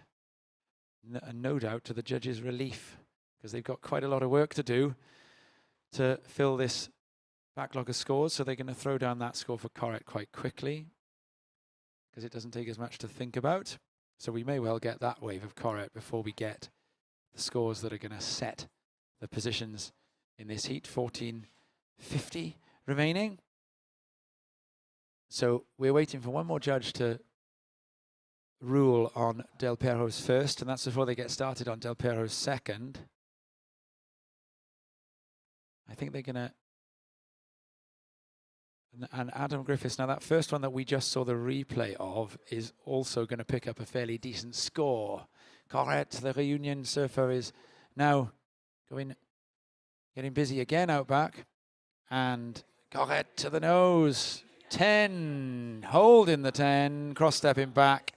Inside closeout, smashes that inside closeout, lands it, and decides not to do any further journeying on that. He's right in the bad bit of the sandbar, although the waves are softening quite a bit. Stand by, we're still waiting for most of the significant scores. Okay, so the first scoring ride of blue is a 6.23. There is one more score still to come for blue. It will be slightly lower. The first scoring ride of blue is a 6.23. And Del Pero is also up and riding on the backside here. And he gets to the nose. And it looked like he'd overdone that, but he hasn't. Instead, he goes for 10. So just as it looked like he was down and out, he ends up with a huge backside closeout re-entry as well. Just uses his leading arm to hold his outside rail to keep that surfboard secure as he works his way through the whitewater. Ben Skinner, meanwhile, is on a hang 10 out the back as we see Del Pero with a stylish closeout re-entry, and he's going to find another section. Skinner is ejected from his ride. Del Pero coming down the inside and gets a nice 5 on the way through. So it looks at the moment like the first wave of Del Pero, when it does finally drop, is going to be close to, if not, it's going to be very close to the first of Skinner, the 6.93. So the 2 scores for Griffiths are in. And the last of red, Ben Skinner, a 2.33. Last of red, a 2.33. So we are now waiting for some scores for white and a score for green. The scores for white and green that we're waiting for are both scores that could change the situation. So stand by for those scores.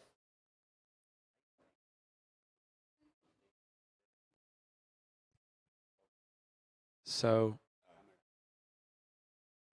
we have 2 judges have now got a score down for Del Pero. So there's 3 judges still to rule on Del Pero's second ride, and then there was a third ride as well. So this is what the judges are looking at, because they've also got to think about what they give Martin Corrett for this. So Martin Corrett with a nose ride, and then he gets a 10 through this section briefly.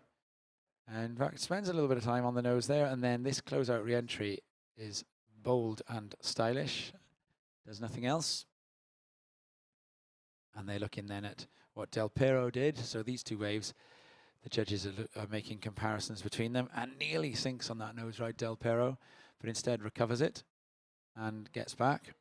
And then on the inside here, gives that a foam climb. So you've got to compare that foam climb. It's nearly the same place as where Martin Corrett did the closeout re-entry. But Del Pero then did quite a bit on the inside. Corrett is actually riding one out back again. He's done a long, drawn-out roundhouse cutback at the moment. And then he's gone into a second cutback, and he's going to get on with some work on the inside. And he's cross-stepping through, gets himself onto the nose, and there's going to be a big closeout section here to survive, and he does. Skinner is busy at the north end of the bank, and he is cross-stepping his way through. He's done a really nice on there. There's a 10, and recovering that. Really quite a feat to not pill the nose there on that one.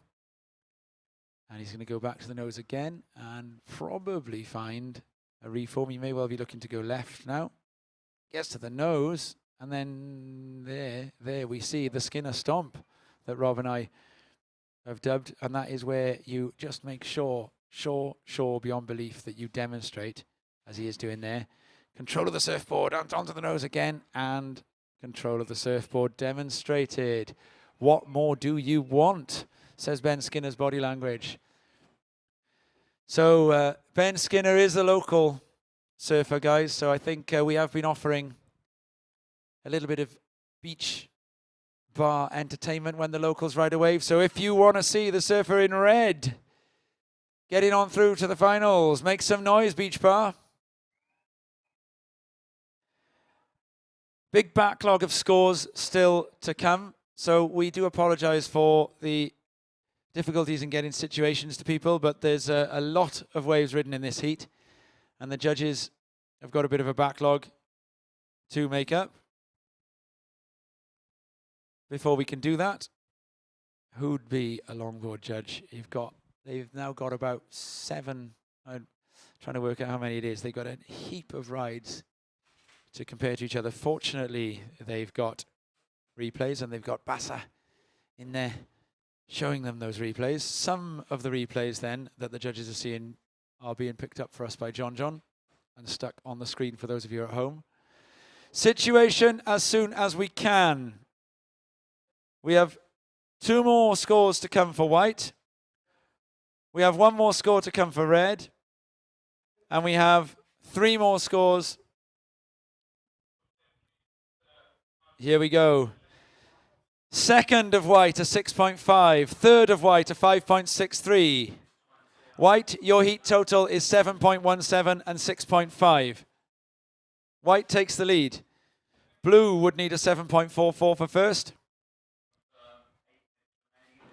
8 minutes remaining. 8 minutes remaining. Ben Skinner with a score to drop. Ben Skinner, you're going to need a 4.87 for that last ride. I can confirm, Ben Skinner, you will need a 4.87 for that last ride. And Martin Corrett, you'll need an 8.67 for your last ride. 8.63 for your last ride. Corrett, up and riding. 8.63, the requirement. Goes to the nose. Requirement could be less because Corrett's going to replace his major score. Oh, and a lovely, stylish front side cutback with the drop knee on that one for Corrett. And he's coming through to the inside. Goes to the nose again. We're going to see both Griffiths and Edward Del Pero ride waves out back. Now Griffiths is on the nose and hanging in there with a 10. Longboard's back. Cross steps back. Goes off the white water. Decides against looking for the reform. Scores to come for white, red and green and blue. Scores to come for all surfers.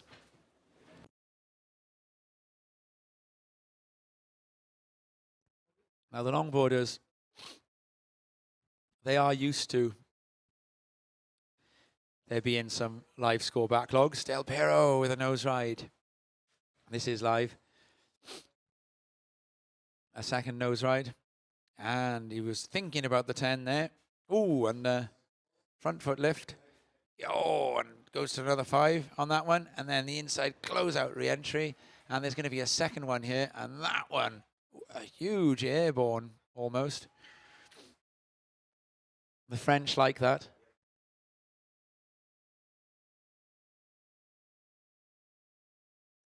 There is 6 minutes remaining. Now, an important announcement. The finals are going to be 30 minutes long. So when you check in with Beach Marshal Tim, you are checking in for a 30-minute heat. The women's final, Yolanda Hopkins versus Alice Barton, is going to be coming up after this. And that's going to be a 30-minute heat. And what a clash that's going to be. So we're going to see a 7.23 for the last but one of green. And Ben Skinner, there are still scores to drop. Blue, you are up to date. No change to the situation. You are in second for now. Martin Corrett, you've had a 7.23. You're going to need a 4.57 on your last wave. Score to drop. Ben Skinner, you're going to need a 4.87 on your last, unless Martin Corrett scores more.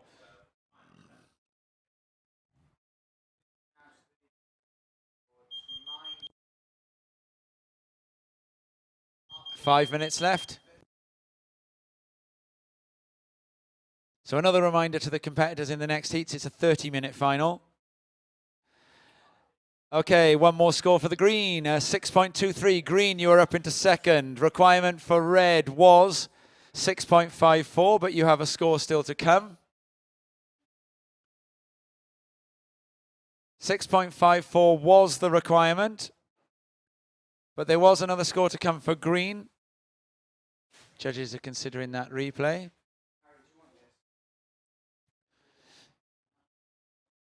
So there's still some scores for the judges to get up to date. We're going to come down to 4 minutes and 10 seconds. And we see in there the judges are watching a replay of that last of Ben Skinner. Now, the question of whether that's a 6.54 might not be the important question, because there are still scores to come for Corrett, Skinner and Del Pero. So it could still take us, we could still be a way off. We may not know this situation until the heat ends here. And Adam Griffiths is going to make matters more difficult for the judges by going himself for a 5. And there's a really quite sucky section under Griffiths there, and he overcooks it.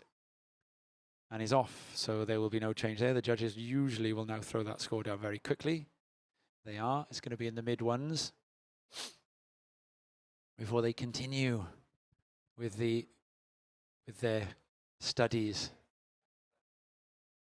Who'd be a judge of QS longboarding at this level? It's been a spectacular performance by all of the longboarders here today. They're going to get that last of blue out the way quite quickly. Last of blue are 2.43. The situation with scores still to come. Last of red, a 5.33. Ben Skinner, you require a 6.54 minimum because there is one more score to come for Corette. First, white. Second, green. Third, red. Red, you need a 6.54. You have priority. Requirement may go up still. There is one more score to come for green. Fourth, blue, you need a 7.23 minimum. That may go up. There is one more score to come for green. There is one more score to come for white.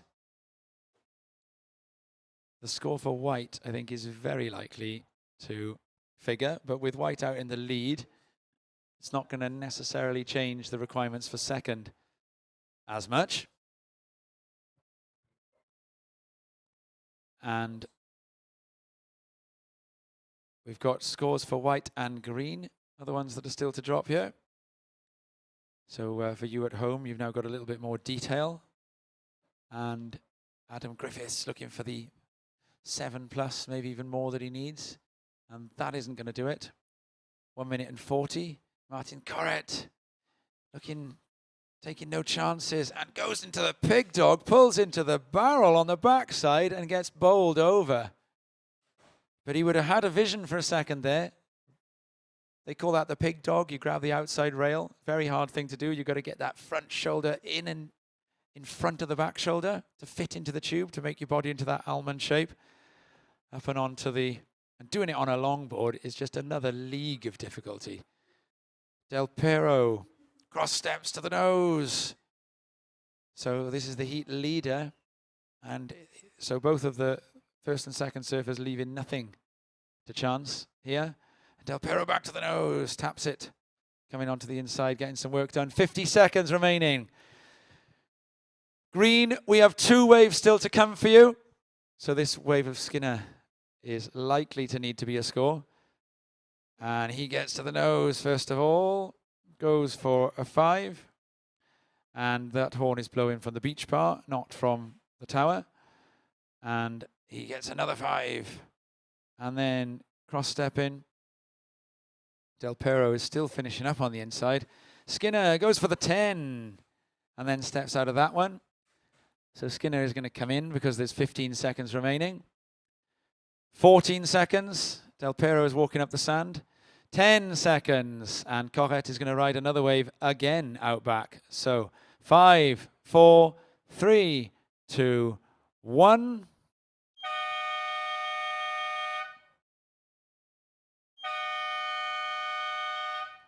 I'm not sure that the wave of blue is going to count, but Corrette's wave is going to count. But he is figuring that it's not important to do anything more on the inside. So Skinner will come up the beach. Now, he needed at least a 6.54 on that wave. But there are 3 more scores to drop for Martin Corette in the green. There is 1 more score to drop for blue. There's another score to drop for white.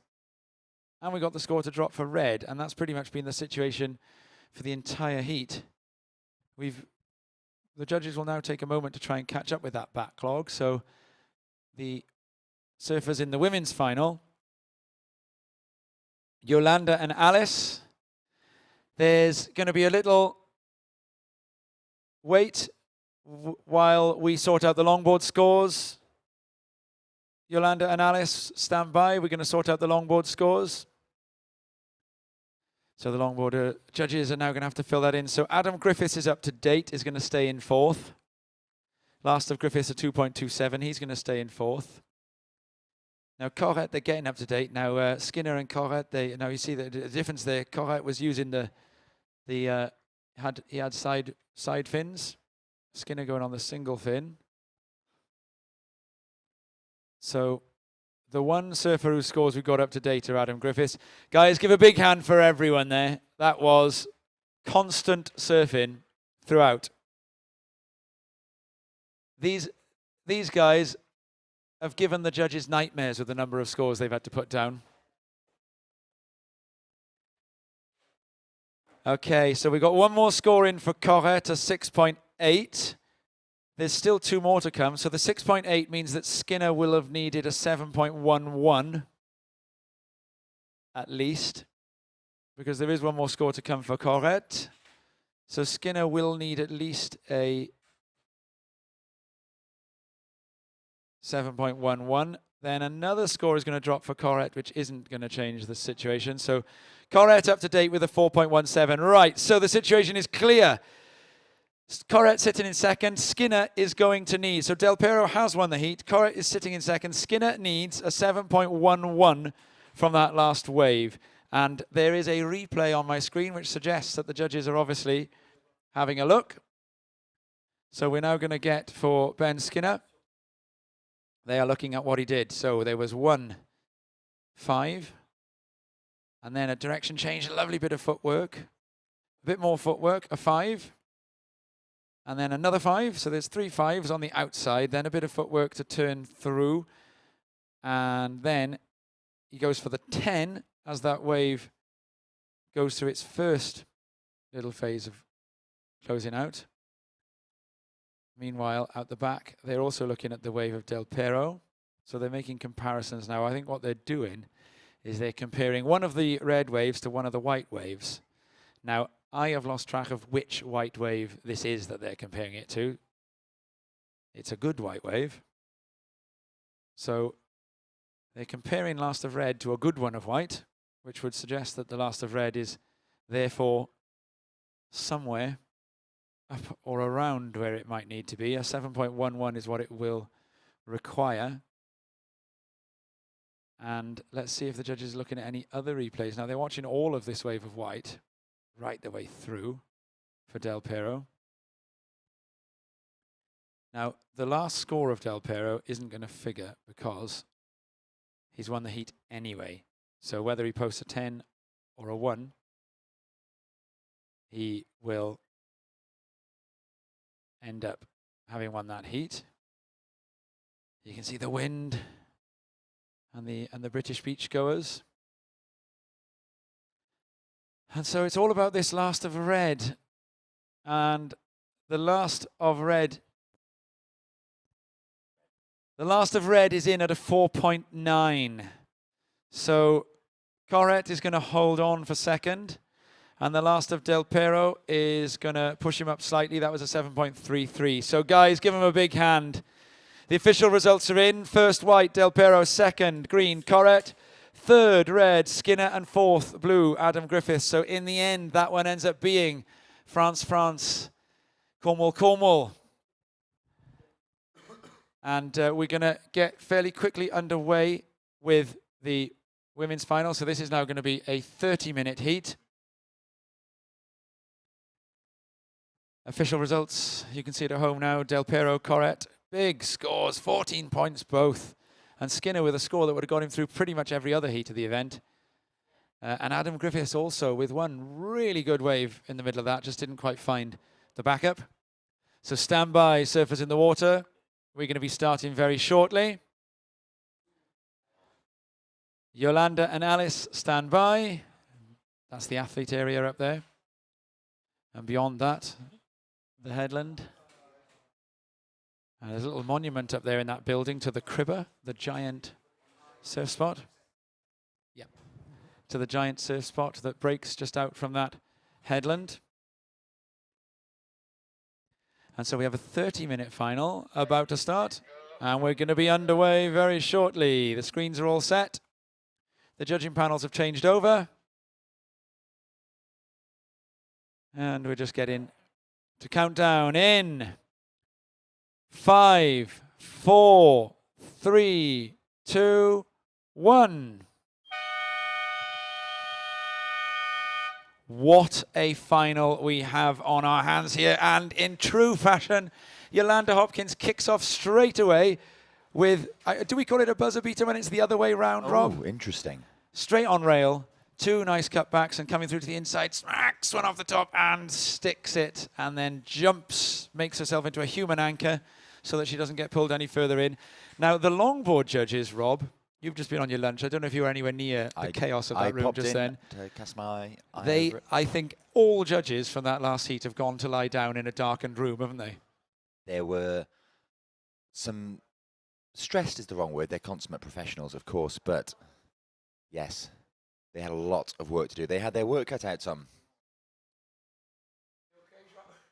Fascinating heat, nonetheless, as we can see the head judge of the longboards making his way in, taking a deep breath. Oh, so a nice simple replay this time for them. They got a 30-minute heat with 2 surfers in the water. Yolanda Hopkins. So we get a look at what she's going to start with there.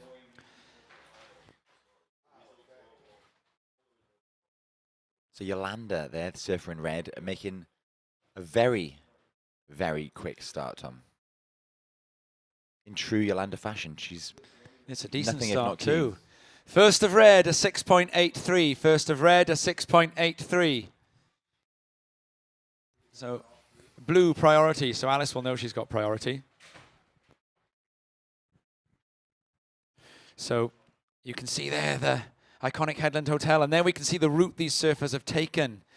Yolanda coming from quarterfinal number 1, getting rid of Victoria Farmer, the Gold Coaster, surfing for Britain, then Rachel Presti, the German, and then Alice Barton getting through a German herself in the semi-final. And before that, there was a Battle of Britain with Alice Barton beating Lucy Campbell in quarterfinal number 3. Both surfers have worn red right the way through to this final. And it's quite exciting because Alice has looked up to Yolanda a lot. Yolanda's kind of had her under her wing. But we talked earlier, Rob, about the idea of when the cub suddenly bites And here harder. is the cub up and riding. Young Alice Barton, 19 from Swansea in South Wales. Ejects. Ooh, some Welsh fans on the beach. So they're making a noise. The Swansea crowd are making a noise there. Guys, in the beach bar, we got to make some noise for these 2 fantastic surfers. Guys, give it up for Yolanda and Alice. And that's before they've done the best of the surfing that's undoubtedly yet to come. Rob, tell us a little bit then about what was going on in that room with, as the judges, it rained longboard scores on those judges' heads then, didn't it? It must have been like whack-a-mole in there. It was a scene of professionalism, Tom. As the judges worked diligently through all of the scores, and the many scores, as you rightly mentioned, as we see now, surfer in blue, Alice Barton having a look at this one. She won't stick with it. Seeing little in the way of scoring potential at the end of that one. The beach is absolutely rammed. The bar terrace is rammed. Everybody's here to watch the finals. In this final, the Animal Open WSL QS1000 women's final. We have in red Yolanda Hopkins, currently in the lead with 6.83. And surfing in blue of Swansea, South Wales, Alice Barton. With a score of 1.17 so far. She'll throw that away as the heat progresses, no doubt. 30-minute finals. We have 26 minutes left of this final, so much time. Heats up until this point have been either 20 or 25 minutes for the quarterfinals and semi-finals, so still an entire heat to go when using those old timings. Time enough for our surfers to showcase their considerable skills and considerable talent in fairly nice conditions here as the tide approaches high at North Fistral. It's day 5 of the Boardmasters 2023. We've been blessed with 5 days of surf and sun. Even yesterday, the day of the storm, we had a bit of sunshine here at North Fistral. After a wet July and a damp start to August, weather picked up a little bit for this weekend. I believe even a little bit of cricket was played in Pontier, and I know the Boardmasters is live in the clubhouse. As we see up and riding in red, it's Yolanda Hopkins smacking the lip there. That wave going to offer little else, closing out ahead of her. However, Yolanda did complete one fairly decent maneuver. Her second scoring ride, it will improve her situation. However, I'd hazard that that wave will not be in her top two come the end of the heat. 24.5 minutes remaining.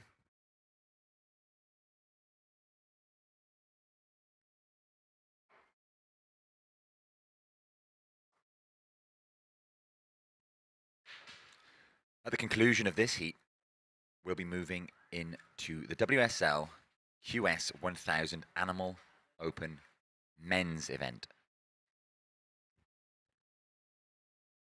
It'll feature Ido Arkin in red and Kai Odriozola in blue. Two-person finals, giving our competitors so much room and so much opportunity to showcase their surfing skills as we see surfer in blue Alice Barton up and riding, racing across the line, looking for one huge maneuver, finds the lip there, and this wave will open up to allow her more, cracks one off the oncoming section. She sticks with this. If she wishes to redirect, that wave potentially had another opportunity for her to do a turn, but Alice kicks through the back, and that will be her best wave so far. Last of red, 4.33. Last of red, 4.33. Awaiting scores for blue. As I said, it will be blue's highest scoring wave so far. Again, I'd hazard that she'll likely replace this. Last of blue, 3.17. Last of blue, 3.17. So the situation with 23 minutes remaining is surfer in red. Yolanda Hopkins is in first position. Surfer in blue, Alice Barton, is in second position. She requires a 7.99 to move into first.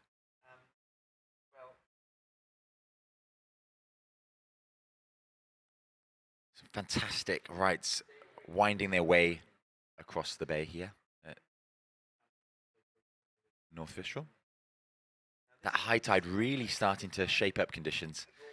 And what it's also going to do is bring the action a little closer to those of you on the beach, those of you in the beach bar, because the North Fistral Amphitheatre is about to open for business. The tide's been pushing ever closer for most of the day, most of the competition day, I should say. And it'll be just about high as our LQS longboard competitors take to their finals in the women's and men's divisions respectively. But right now it is the final of the women's Animal Open QS1000 event here at North Fistral. In red it's Yolanda Hopkins of Portugal, and in blue Alice Barton of Wales. Yolanda out in front with a 6.83 and a 4.33. Alice surfer in blue looking for a 7.99 to move into first position. It's the final, so of course that's all we're interested in, first places. Nice crowd gathered here now.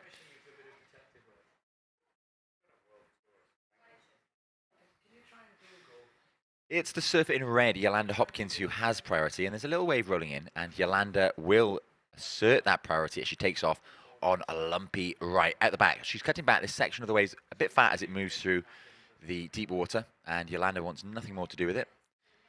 She kicks out, she'll paddle back out the back and await another set. Priority, of course, transfers to Alice Barton, surfer in blue.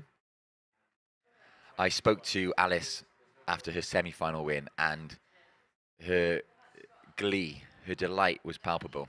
She was buzzing, adrenaline coursing through her after that landmark victory for her. She is in, as we speak, her first, I would say, of many. Second. Second fight. Oh, second. This is Tom that you can hear accompanying me. He's back from a brief refreshment break. Second QS final. Yeah, so something interesting to note here, right? Alice Barton and Kai Odriozola have got quite an uncanny amount in common here. They both won the junior titles in Santa Cruz last year at the European Surfing Championships, the ESF Championships. They both went to their first WSL QS 1000 finals last year in Pantene, and they are both looking to go one better today in Boardmasters. So if Barton and Odriozola both get the same result in this contest, then that will be the three biggest results of their career will all be identical results in the identical contest. That is very interesting, Tom. A good stat. The stat man, Andy Zoltzman, I mean, Tom Anderson.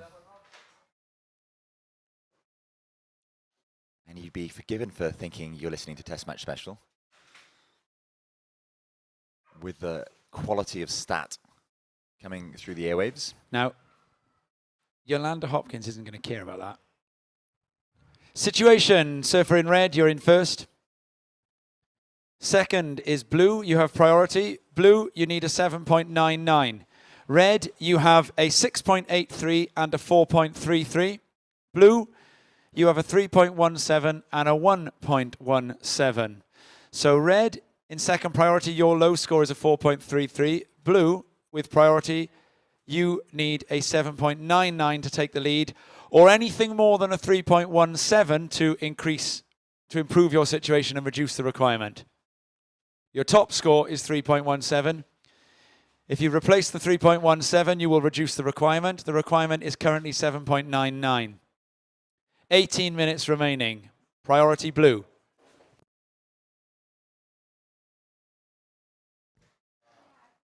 A set looms large on the horizon. It's the surfer in blue, Alice Barton, who has priority.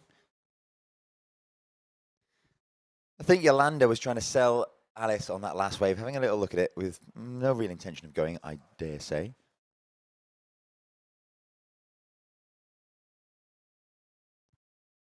So this will be interesting. A set is approaching. Alice Barton has priority, meaning she gets the pick of the waves over Yolanda Hopkins. And she's looking for a 7.99. A big score, no doubt, but as we witnessed earlier, Alice is more than capable of accruing such scores. Her high score in her semi-final was an 8.33, backed up with a 7.33. So she has the skill, she has the ability, the talent, the wherewithal. But will the waves provide? Well, there's plenty of juice still in this swell. Now, Tom, you're looking excited. Yeah, I mean, you know I love a stat. So WSL Europe Tour Manager Rob Gunning has just given me very, very, very temporary and highly supervised access to a database. It feels like I'm looking into the Ark of the Covenant here. It's the full history of this Boardmasters final. And it includes the winners. And goodness me, how these names that these girls are sitting alongside. So Yolanda Hopkins, 2019, won the Boardmasters for the first time, and that was her debut victory. We'll pause. Oh, she's gonna. So in 2019, Yolanda won the Boardmasters, and that was her first professional win. And that's why she has such an affinity with this place. Now, then Yolanda, as far as the professional, the WSL QS status of this contest goes, won the very next one. Because, of course, what happens is we've got 2019, and then we get 2020. Let's not talk about that. 2021, this was a UK Pro Tour event. So the WSL didn't come here. So in terms of winning a QS in Newquay, it would be a three-peat for Yolanda if she did this. Now, of course, the other thing that immediately makes us wonder is whether the three-peat has ever been done before. And to do that, we've got to go right the way back to when this very first stopped being a CT. Because under the old championship tour, where there was a trials round instead of the two-tier system of WQS and WCT, this, of course, would have been a World Tour event. So if we just look at the QS history of this, the history of this event begins in 1995, when it was the Headworks Pro. The winner then, winning only $5,000, was Kylie Webb. And then look at the names that follow. Pauline Menzer in 1996. No, 97. So there isn't one in 96. Pauline Menzer in 96. Sorry, 7. Pauline Menzer in 97. I'm going all over a big spreadsheet here. So Pauline Menzer in 97. Now, in fact, I met Pauline Menzer that year. She stayed at the Kazempa guest house run by Mick and Brett Davis because they were the Dakine reps. You can see there Barton needing a 7.99, a fairly hefty score. She'll probably go to 2 waves to do that. Now, after that, there is a back-to-back winner. So that's been done before. And that back-to-back winner, Wendy Botha. Then Connie Nixon-Fuchs wins it in, I've got to scroll back and forth, 1999. Now from there, this event was then taken down by Lane Beachley. So look at the names that you go alongside if you win this. Then Tita Tavares, Emmanuelle Joly, I don't know if you remember her, the French surfer. Chelsea Georgeson, then Chelsea Hedges, same person. Silvana Lima, then Claudia Concalves, Jacqueline Silva, Claire Bevilacqua, Ella Williams, and Juliette Lacombe before the Yolanda Hopkins era begins. So at the moment, Yolanda has a double. So only her and Wendy Botha have done that. But if she was to get the 3, she'd be the first person to do it. And she's going to try and go a bit closer to that now on this right-hander, and a big blast in true Yolanda Hopkins style. Likely to increase the requirement for Alice Barton.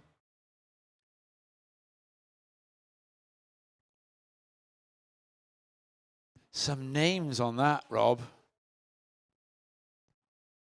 Some serious names, some world champions on that list, Tom.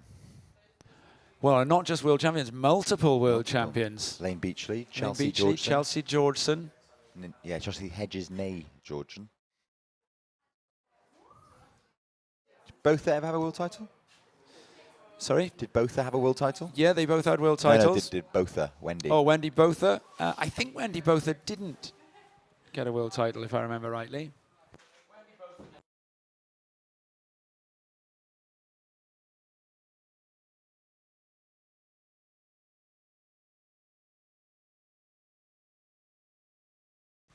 Here's Yolanda, surfer in red, up and riding, pulling through the back of that wave as it races away. Now, when Wendy Botha won the world title the same year as Slater's first world title. 92.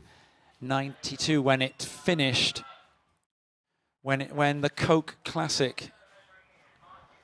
Newcastle. If I remember rightly, didn't the Coke Classic supersede the Pipe Masters as the season ended? And it didn't last that long. They brought Pipe Masters back. In the Antipodean Newcastle? Yeah, it was Antipodean Newcastle, and it was when Kelly Slater had a heat against Shane Herring.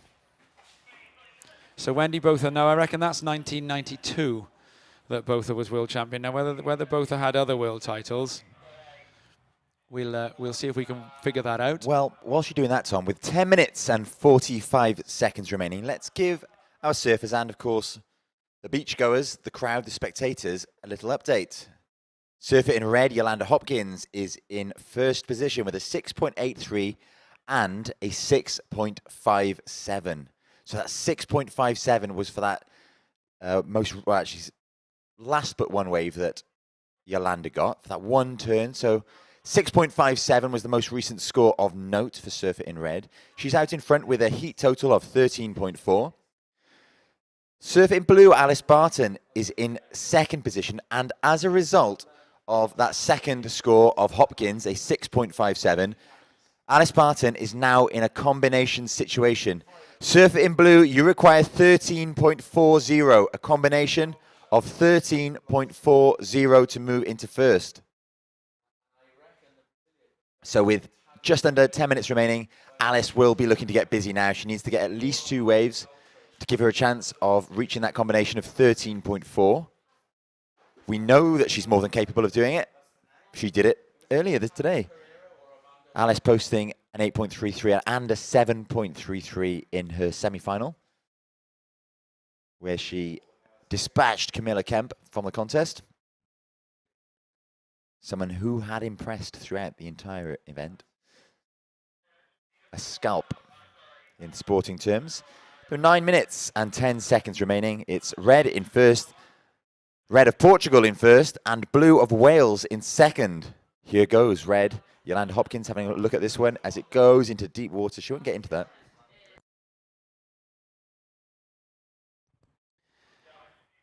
Now, Alice Barton. Now, this is an important ride in the story of this final for Alice Barton. And with the pressure on, she smashes that one.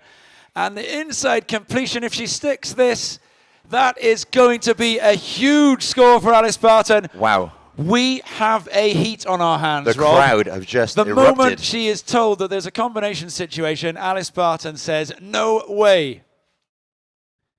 No way, she says. She's remembering Leonardo DiCaprio from the beach. I will not die today.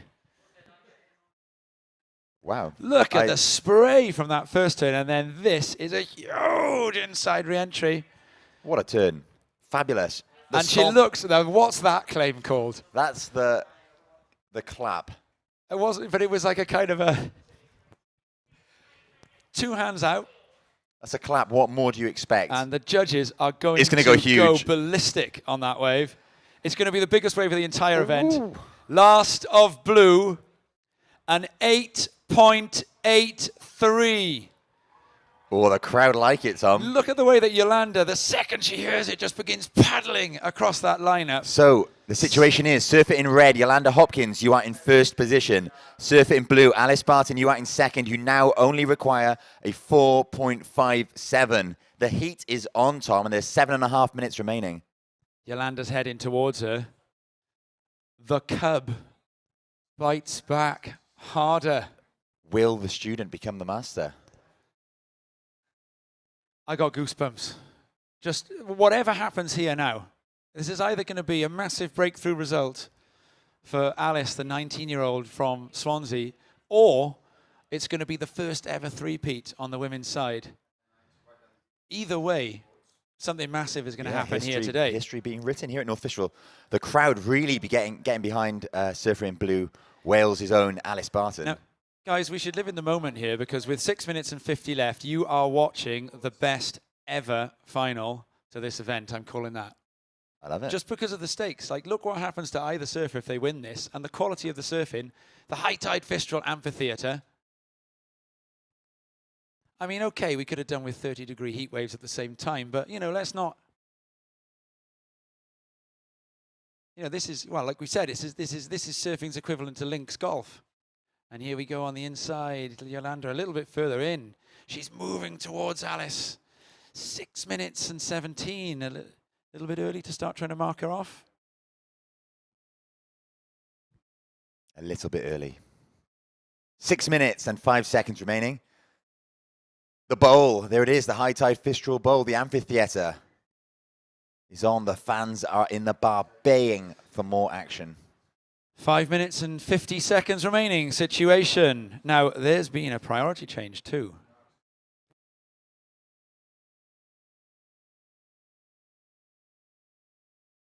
Yeah, Yolanda Hopkins just rode a wave, Rob, at 0.5.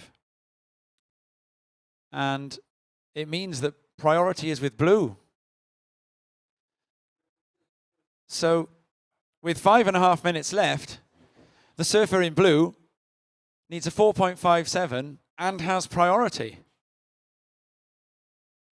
So this changes the game for Yolanda. Does she go near Alice and try and send her on something, or does Yolanda break off and go and try and improve her score? Yolanda would be looking to replace a 6.57. 6.57 is your low score. Red, your low score is a 6.57. And Alice opts to go on this one. And this is it. So the surfer, the 19-year-old from Swansea, looking to put it all onto one maneuver and smashes that one. Comes down, jumps, makes a human anchor of herself. Alice has just posted the highest single wave score of the event. Yolanda looking to try and see if she can go a little bit better on this one. And she does a 2-turn combo. So the judges are going to have a little think there. Yolanda was looking to replace a 6.57. Alice was looking for a 4.57. Now, there is a scenario here where the two surfers could score nearly the same and the situation would change. Because Yolanda, anything under 6.57 is no use to her. But anything over 4.57 is of use to Alice. So there's that buffer of 1.1 in the middle of those two scores that I just named. Yolanda's score is going to go under. So even though it's a decent score, last of red, a 4.67. And there you see. There's a set approaching as well. It's so exciting. There is a set approaching. So Yolanda pushes that one there and smashes off the closeout. And so now it's all on. And the last of blue, a 3.53. Blue, you have priority. So blue did get out back in time there. She got ahead of Yolanda. So nothing ventured, nothing gained. Last of blue, a 3.53. Last of red, a 4.67, and no change to the situation. Blue, you need a 4.57. You have priority. 3 minutes and 20 seconds remaining. Now, Rob, people who are going to go on to become sporting greats, champions, are going to thrive on these moments. Pressure is a privilege. Pressure Here is a privilege. Goes Barton. Nope, she doesn't paddle for that one. Very, very sensible move. Now, they're both going to wear one on the noggin.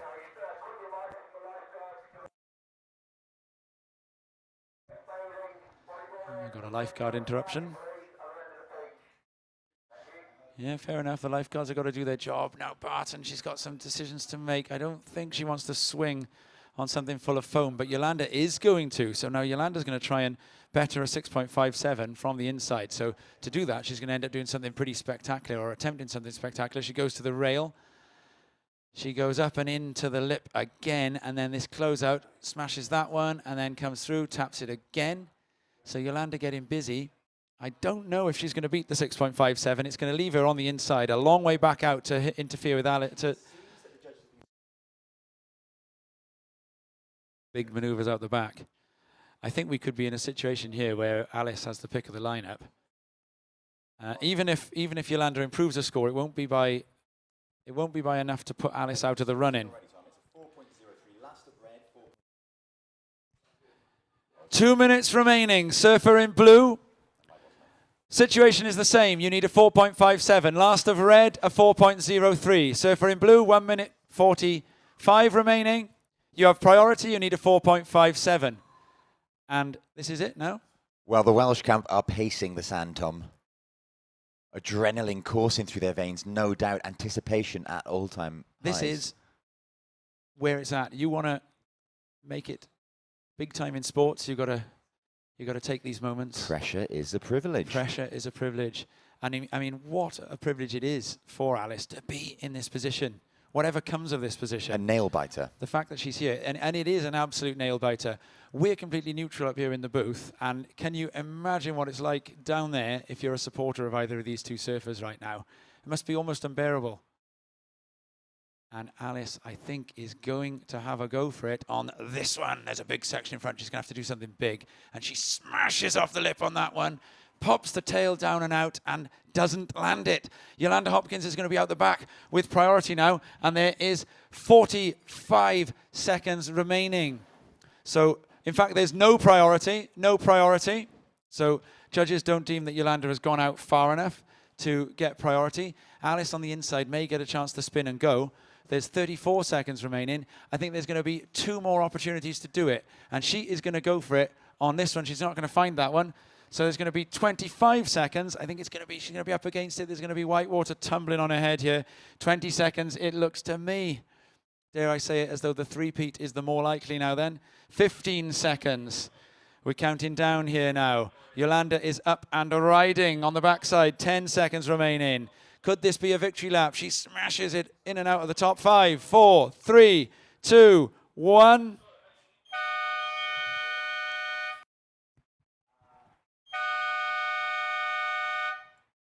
There we have it, Tom. One score to drop What for a Yolanda. finish. What a finish. Could potentially better her lowest scoring wave. She won't. Right in. That's it. Official results in.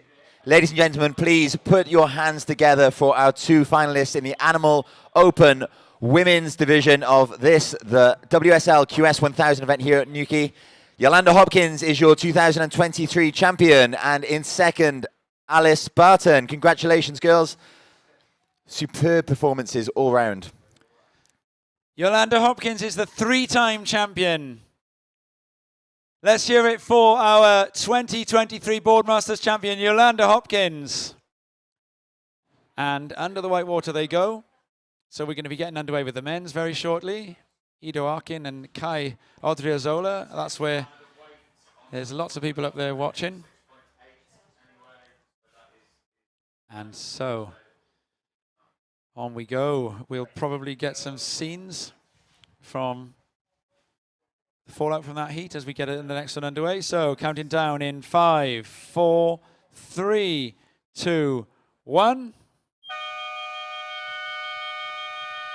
And here it is in the red, the Brazilian Ido Arkin.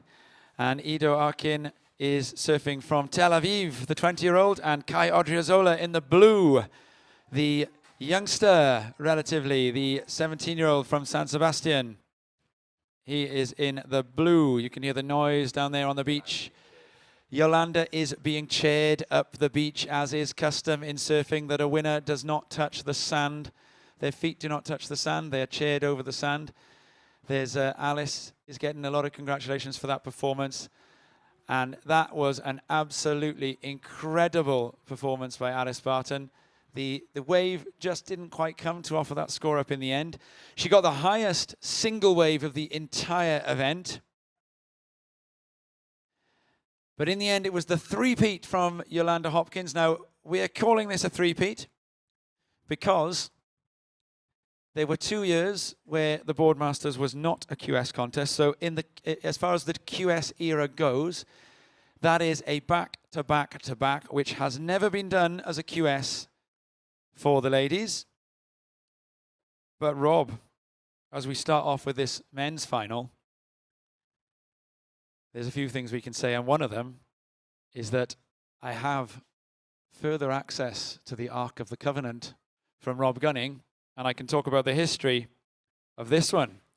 Now, I've got some of the CT history of this. Of course, when it was the Fosters, this was a full-blown World Championship Tour event. So again, that year where we turn into the two-tier system is the early 90s. We moved from having a World Championship Tour where there's a trials that surfers can go through. And some of the past event winners, we're just going to give the surfers an opportunity to get their scores underway. And so we've got the Ark of the Covenant here. It goes right back to 1983. First winner of this, Tom Carroll. 84, Martin Potter. 85 and 86, Tom Curran. Now this is as a World Championship Tour event. Then 87, Martin Potter. 88, Damien Duma Hardman, who we talked about briefly earlier. Barton Lynch in 89. Then Tom Curran in 1991, the older surf pro. I was at that one. Famous final against Tom Carroll, where Curran got a little barrel. Ockie won this contest in 1992. The Hot Tuna. 94. It was that began the couple of years of the headworks. So then we have a cancellation in 94 with no surf. It's divided up in the round of 16. Everybody finished 9th. Shane Powell in 1995, in the year, or the year after, it was 94 when Powley finished runner-up in the world.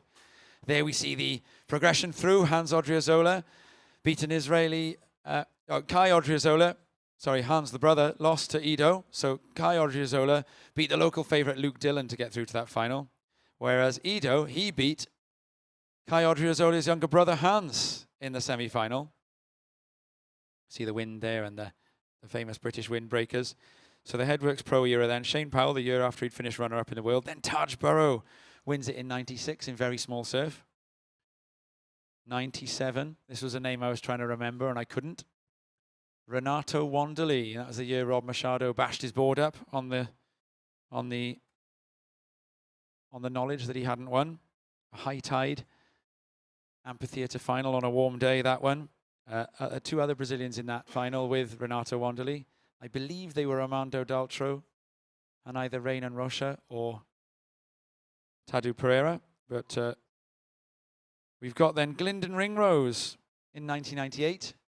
The same guy who famously got barreled at Chopu behind Jake Patterson without Jake Patterson knowing about it. Ringrose drives a jet ski nowadays on some of the World Tour events. Danny Wills in 2000, the year after he finished third in the world, after that excellent finish to the season at Pipeline, where Slater took down his sixth. Ace Buchan, Adrian Buchan in 2009, then Russell Winter in 2002, Bede Durbridge 2003, look at these names. Renato Galvao, 2004, 2005, Antonio Bortoletto from Durban.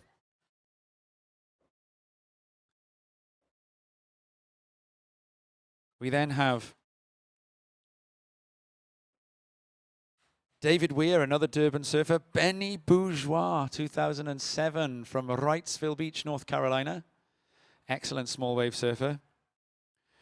Wiggly Dontas in 2008. Powerful Brazilian goofy foot. Daniel Ross, 2009. 2010, Mark Lacomere. Romain Cloitre in 2011, 2012. Charlie Martin. Shane Campbell in 2016. Liam Mortensen in 2017. 2018, Andy Crier, the Spanish surfer. Then Leon Glatzer, 2019. And then we get the 2 years off, and Thomas Leday. Who will it be in 2023? Now, neither Ido Arkin or Kai Odriozola have QS wins under their belt.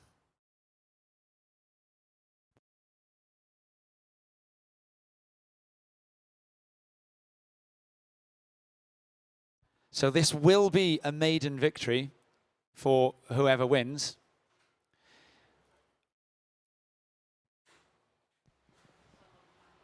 Rob, from what you've seen of the surfing so far in this, do you have any sense? Both surfers at the moment really a bit of a standoff. There isn't going to be, ooh, well, Kai Odriozola paddles there. Now, are we doing restarts? Because no one ridden a wave yet. There would potentially be a restart if no one rides a wave before the 20-minute mark. That is, of course, if the head judge deems that nothing of scoring potential had come through. So we come down to 23 minutes. First 7 minutes, no one's ridden one. Rob, do you have any inkling of where you think this one would go?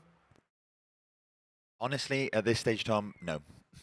We've seen incredible performances from both these guys, Ido Arkin in the red and Kai Odriozola in the blue. So Kai Odriozola is signaling to the tower. There are 22 minutes and 47 seconds remaining in this heat.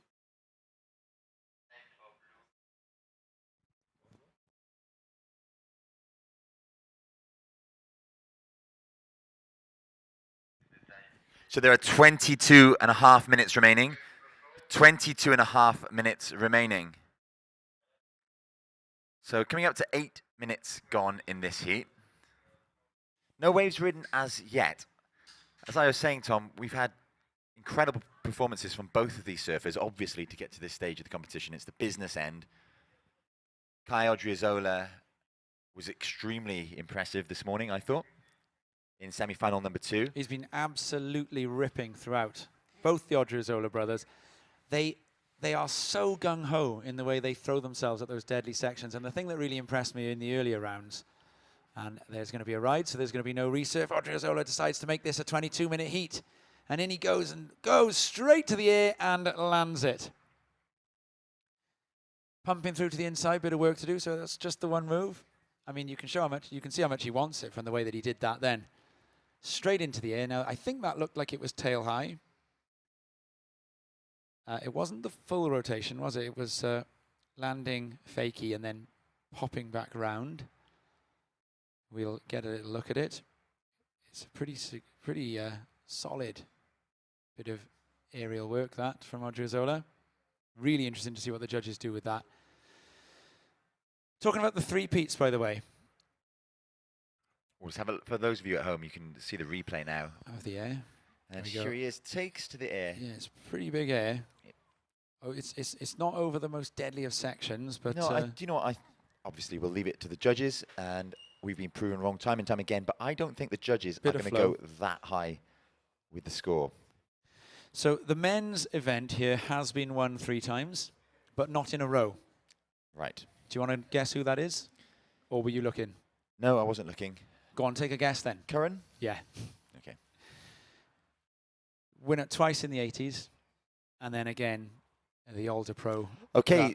Sorry, Tom, to interrupt, but we have a score in. Last of Blue, 4.83. Last of Blue, 4.83. Surfer in Blue, you are in first position, yet to have a wave ridden by Surfer in Red. So talking about the form of these guys, Tom, I mentioned Kai Odriozola impressed this morning in semi-final number 2. You and I were both very, very impressed by Surfer in Red, Ido Arkin's surfing on the really big day, weren't we? Very compressed style. Incredible. And here goes, said surfer, Ido Arkin, surfer in red, up and riding, smashes off the falling lip for his first maneuver. Finds a bit of open face for his second and up into the foam for a third. So a nice start there for Ido. Talking of firsts, it'd be the first Israeli win here at the Boardmasters.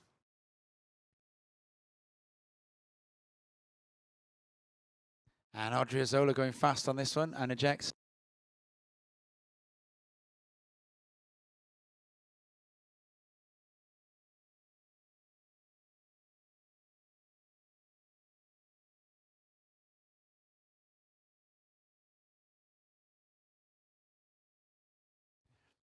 So this would be the first Israeli surfer ever to win a QS, Rob. In the men's? Yes, of course. Anat Lelio has won QS's one half of a sister combo, Anat and Noah. Anat Lelio was an Olympian as well. But in the men's, there's never been a men's QS won by an Israeli surfer. We were just checking because we've got the Ark of the Covenant temporarily open. I just wanted to check whether Adi Gluska had ever won one. It used to be a deadly name on a heat sheet in Europe in the 90s, Adi Gluska. Here we see heat leader Kai Odriozola taking a look at this. Bowley right-hander on the inside, pumping down the line, generating speed. He'll take to the air again. Oh, nearly. Projecting out in front of the wave rather than up. Spinning really, really quickly. Unfortunately for him, not managing to stick that. But that's good news for Ido Arkin, because Kai Odriozola threatened to race even further ahead. Last of Red, the score is in for Last of Red, 3.83. Last of Red, 3.83. We are waiting. In fact, no, the score is in. So Last of Blue, 1.3. Last of Blue, 1.3. So the situation with 17 minutes and 40 seconds remaining. Surfer in Blue, Kai Odriozola, you are in first position. Surfer in Red, Ido Arkin, you are in second. You require a 2.31 to move into first. Surfer in Red, you need a 2.31. Fine margins, Tom. It's going to be a nail biter again, this one. And do you know what? You don't need big scores for a nail biter. The conditions a little bit challenging. It's quite full. Odriozola going to keep busy here. Goes to the air again, and this time he sticks it. Now there was a back foot. I think he used his back knee then, and I think in the end he figured he'd held on long enough in the drop knee position and gave up on it. Had he got back to both feet there, I think they'd have penalised the drop knee, wouldn't they? Yeah, it wasn't the cleanest of landings. He's rotating so quickly in the air, and then of course when his fins re-engage on the surface of the water, that you can see what he's trying to do. There's so much torque going through his body. It's no wonder that his back foot slipped off there. You can see what he's trying to do, and at the moment, what I also love about this final is that judges are going to have to compare apples to oranges here. And they have. Two totally different approaches. They have compared those apples and those oranges, Tom. And we've come out with a 1.27 for Odriozola there on the last of Blue, 1.27. It's fair. You know, the manoeuvre's not yet complete. But we've got Odriozola with the air game and the big adventurous closeout maneuvers. So I was saying earlier, what really impressed me in that semi-final was when Odriozola tried one of those big end section closeout roller coaster floater type doom jumps downwards into the flats. I don't even know what to call it. And he tried to see if he could do one whilst also ejecting spray out the top of the wave. Blew it the first time, immediately recalculated, got onto the next wave and stuck it the second time for an enormous score. There isn't those sections now. They've gone. We're not dumping on the sandbar. This is now proper high tide reforming surf, isn't it? It is, but no one was near it. But we just saw 2 set waves come in from in the north end of the contest area, and they did have quite a nice section to hit. So I think if any of the surfers chose to reposition themselves to the north, they'd come across a few just like that. Ido Arkin's got a good-looking one here now, and so he's going to go to. He was going to go to the lip maneuvers. Went for a backhand bash. Just got a little bit held up by some of that high tide wobble. That's right. Where these surfers are sitting towards the southern end of the contest area, Tom, the waves are tapering off a little bit more, whereas just towards the north, the waves are finding an end section. As the waves feel the seafloor, start to feather and then break here at North Fistral. So interesting. Both surfers choosing as well to stay really near each other, so they both determined that that's where the best waves are going to be. So without priority, Ido Arkin suddenly looks a bit busier. So like the way that Odriozola was picking up scores on the inside, or trying to, while he didn't have priority, Arkin looks to do exactly the same. And there's a pretty decent set coming through at the back. Has it lost some of its energy to having already broken? We'll see. I think Odriozola is going to choose to use his priority by taking it. And just a setup, bit of cutback work. And eject, so priority changes back to the surfer in red, and there won't be any blood drawn on that one either. Tense, 14 minutes remaining. I got chicken skin again, Rob. Yes, the American, is it the American version of Goosebumps for chicken skin? Yeah, I think it is. I don't know whether I've heard it said that much outside of surf culture. On the inside, Odriozola gets a little bit held behind the section. So again, he'll probably be thinking that he's going back to the drawing board, but he's actually going to go a bit further into the lead with that one, because that will top his 1.3, but he'll be hoping it's not one of the waves he keeps. This leaves Arkin in a reasonable position. Now that gap between their top scores, so the gap between a 4.83 and a 3.83, that's a much smaller 1-point gap than a gap between an 8 and a 7 would be further up the scoreboard. So it's still, those big scores are going to be worth everything if somebody can get one of them. Arkin has a little paddle. It's going to cost him nothing because he's already still out back, so he'll keep his priority. He can have a little look here as much as he likes. And we got another decent set coming through here. 12 minutes and 40 seconds remaining. Odriozola on the inside. So he's not really in with that much of a shot at getting onto one of these himself, Odriozola, unless they really did sneak their way through to the inside, in which case they'd probably dump out. And another wave, 2 further out back than where Ido Arkin is. But both surfers finding it a little tricky to get into position. 12 minutes and 15 seconds remaining. Last of blue, a 3-point ride. Kai Odriozola, you're in the lead.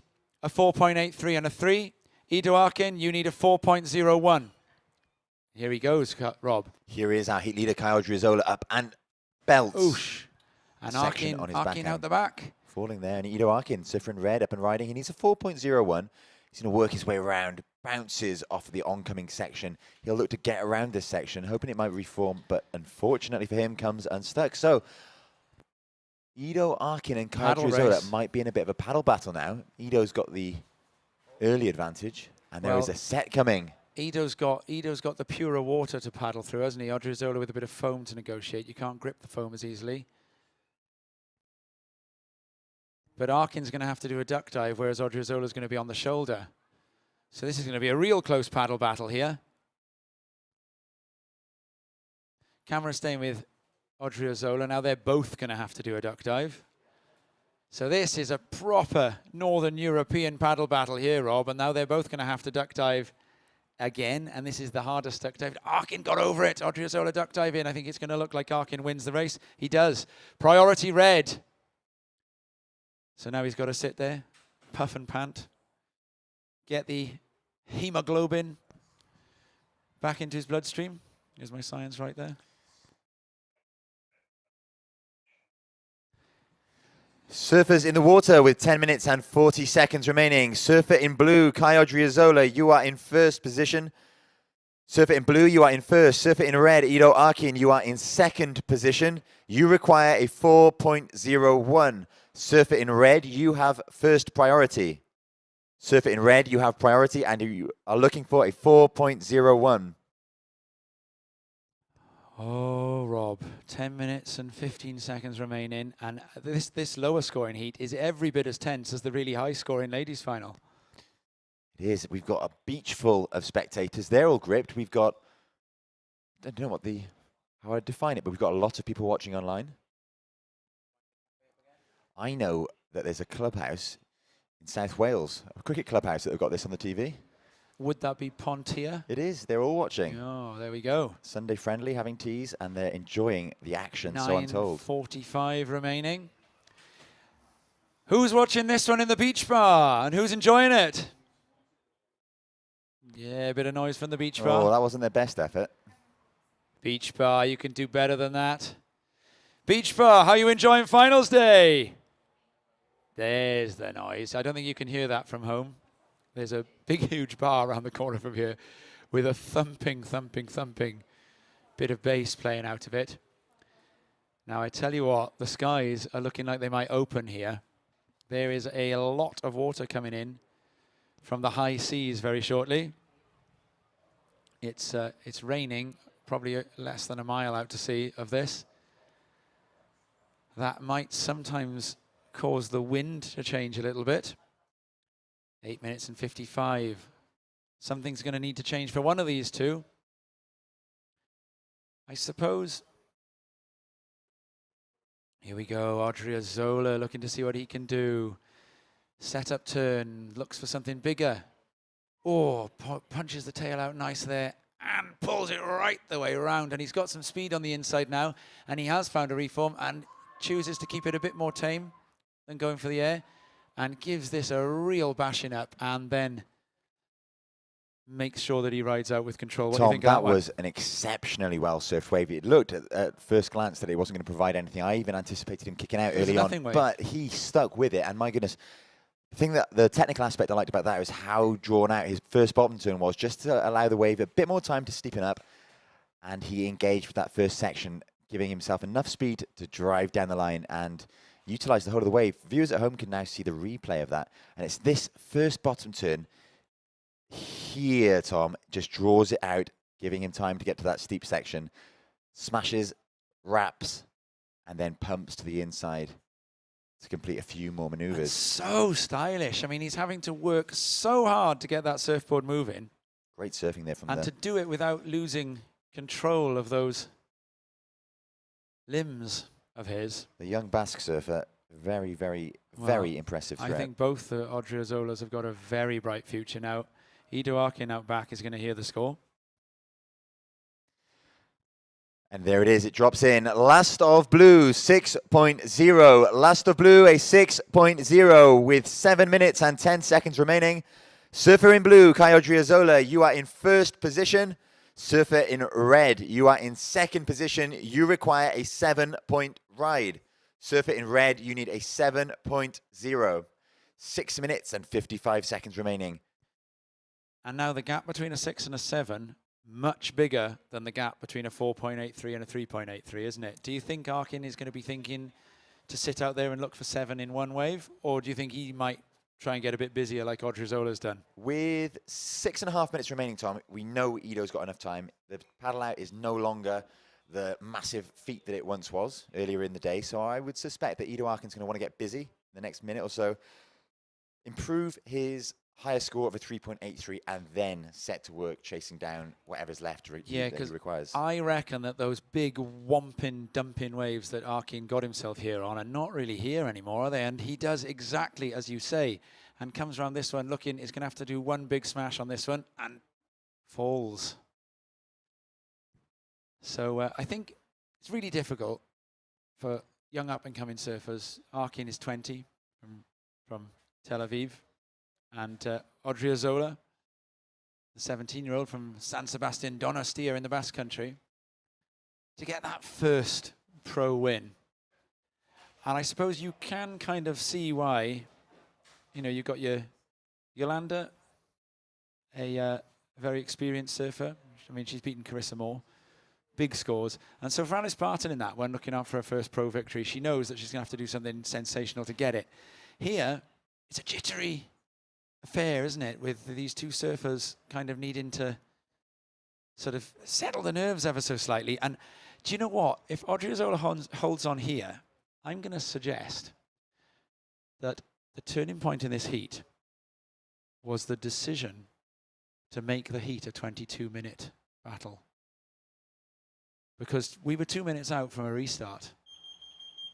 And what that does to your opponent if you do suddenly get that start, when people have been bedding themselves in for that drawn-out half-hour final, do you think that could turn out to be a turning point? Yeah, I think it certainly could. Well, just before he took off on that wave, we saw the surfer in blue, Kai Odriozola, asking for a time check. And with that in mind, there are now 4 minutes and 35 seconds. We're into the last 5 minutes. 4 minutes and 35 seconds remaining. So yeah, just before he caught that first wave, with 8 minutes gone in the heat, Tom, 2 minutes off a restart, Odriozola was asking the time. So perhaps he thought that the reduced time might favour him. And here we see Ido Arkin. He's looking for a 7-point ride, but what we think he's going to do is try to reduce his requirement. Big blast there. Oh, see the way, now that's pokes the tail because he's feeling halfway through that maneuver like it's not going to be enough. And so gives that tail an extra little bit of a stab to push it round a bit more. And as a result, doesn't get the make at all. And Odriozola, meanwhile, with a big section, but he ejects. He'd rather keep priority. Without the beginning of the heat, I reckon Odriozola would have given that a smash. But he's now just starting to get half an eye on the possibility that this thing can be prioritied out, do you think? I think that's exactly it, Tom. You can see him paddling in the direction of Ido Arkin. Because you've got 3.5 minutes left. And if you stay by Ido Arkin, think about the size of the score that he needs, a 7. So a 7 in 1 is going to need to be a really solid wave. So there would need to be 2 of those in the next 3 minutes and 15 seconds. Because Odriozola can take the first of them because he's got priority. I would not be surprised if Odriozola, as soon as there's a moment to sit still, requests a situation here. And I think if he does, then that'll tell us what he's thinking. Oh, he's going to keep busy. He's going to keep busy. That is very, very interesting at this stage of the heat, Tom. Oof. That could be costly. Well, 2 minutes and 45 seconds remaining. We'll know in 2 minutes. A fascinating decision, no less, from Kai Odriozola, not to sit on Ido Arkin, but to give up priority for no gain whatsoever, because that last of blue comes in at a 1.47, so he has not improved his situation, but now Ido Arkin can pick off any wave he chooses. Situation remains the same, guys. Ido Arkin, you need a 7.0. Kai Odriozola, you are in the lead. Priority is with red. We'll just make sure they know it.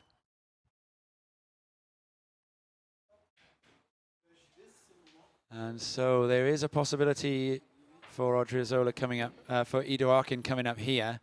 I think we're going to see him go. This wave has got a pretty solid looking wall on it, but will that wall remain? He's got to tag this slip, and he does. And he's got to tag this one too, and he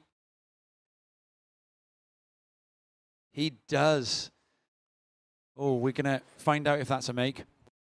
That was a superb first maneuver there, Tom. Brilliant turn, displays loads of spray. It's right in the really critical part of the wave.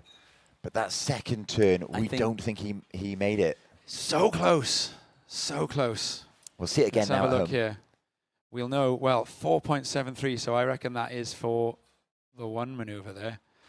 It wasn't a huge So there we are. maneuver. Last of red, 4.73. Last of red, a 4.73. You now require a 6.10. There's 1 minute remaining. Surface in the water, you have 1 minute remaining. Surface in red, you need a 6.1. That inside maneuver, how many points do you reckon he left there? Do you reckon that was the score? I don't think it was the score, but I think it would have narrowed the gap substantially. So what do you reckon? You reckon that was a point gone on that last maneuver? At least. He had to go for it though, didn't he? I don't think he could have given that And now we see a Tom. sensible tap out. Now well, yeah, we see do. Odriozola We do. sit on his board. And he's got priority. I mean, that's as exciting as any ending. It's part of the game. 30 seconds remaining. Ido Arkin, you need a 6.1. 20 seconds. There might be enough time. There might be enough time. We'll see. 10 seconds. And Arkin doesn't even attempt to ask the question there. 5, 4, 3, 2, 1.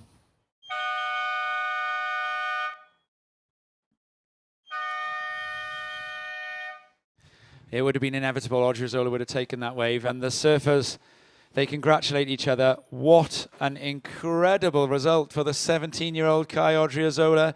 He has picked up 800 points before in a QS 1000, and this time he gets his first 1,000.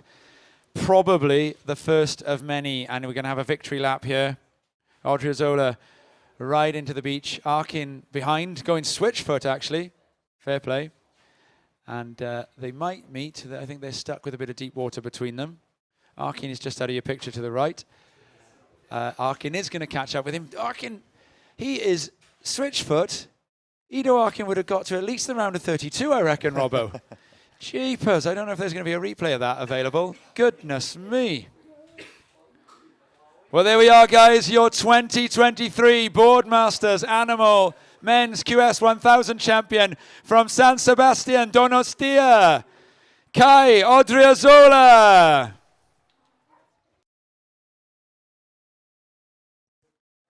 And he looks suitably delighted. Oh, and his support crew down there with the Basque flag, ready for their man, your 2023 Animal Open Men's Champion here at the WSL QS 1000 event. And Beach Bar, give your praise to Ido Arkin from Israel, the runner-up. What a performance. He makes straight for Odriozola, who is going to be chaired up the beach. And there we go, wrapped in the Basque flag. Up he goes, and that is Hans Odriozola with hold of his brother's left leg there. Fantastic. That's a very precious left leg you're holding there, Hans. I can see Mr. B has got the camera right by them. So we're going to be getting underway nearly straight away. Just when the judges thought it was safe to come out of the water, we have a longboard final for them. And there's going to be 4 surfers in this final, and they're all absolutely chomping at the bit for these fantastic high tide Fistral reforms. Now, the ladies' longboarding was incredible in the semi-finals. We're going to get underway very shortly with the women's longboard. Here we go.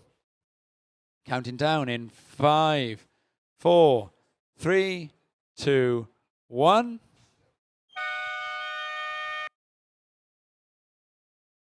Who have we got, Robbo?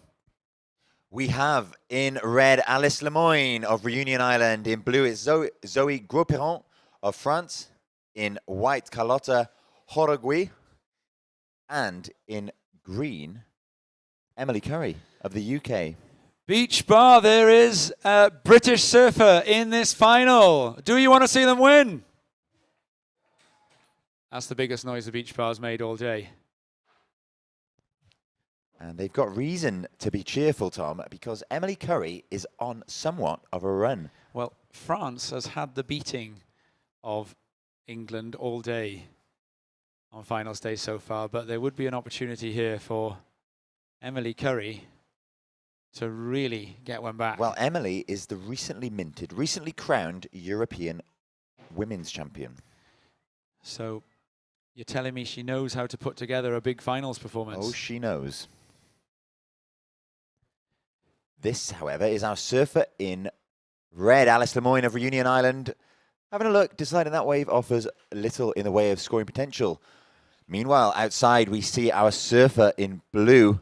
This is Zoe Gaupiron of France, working her way to the nose. And the wind just getting under the nose of her board there and flipping over.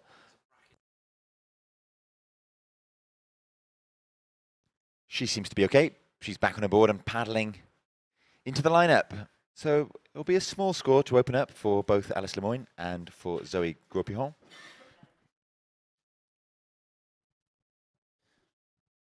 Those scores are in. However, we're going to have a little look at how our surfers got here. As we switch to a shot here of Emily Curry working her way towards the nose. This is going to be the first score of note in this women's longboard final. Emily making it to the nose, hanging 5 toes over before drifting off the back of that one. I think we're going to have another little look at that bracket on screen to show us how our surfers reach the final, their journey that they've taken. Lots of it accomplished this morning. Scores begin to drop. So the first of red, a 0.5. First of red, 0.5. First of blue, sorry, a 0.93. Here's your surfer in white, up and riding on a really nice looking right-hander, cross-stepping forward. That wave really steepening up rather quickly, forcing surfer in white to come undone.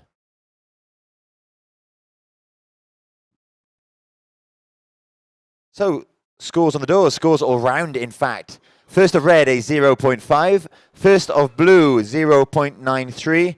First of white, 1.07. And first of green, 1.83. Ladies and gents in the beach bar, Emily Curry of the United Kingdom is in first position. Surfer in green, you are in first. Surfer in white, you are in second. You require a 0.77. Surfer in blue, you are in third. You require a 0.91. And surfer in red, you are in fourth. You require 1.34 to move into first.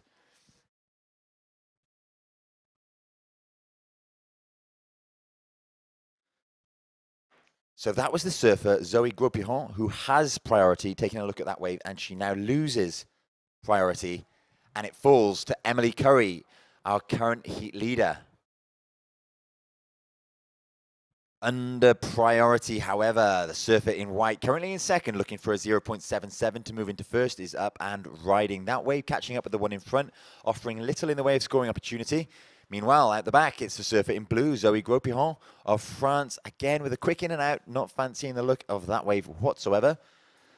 Second of white, a 1.33. Second of white, 1.33. Second of blue, 0.67. Situation change with 25 minutes and 30 seconds remaining.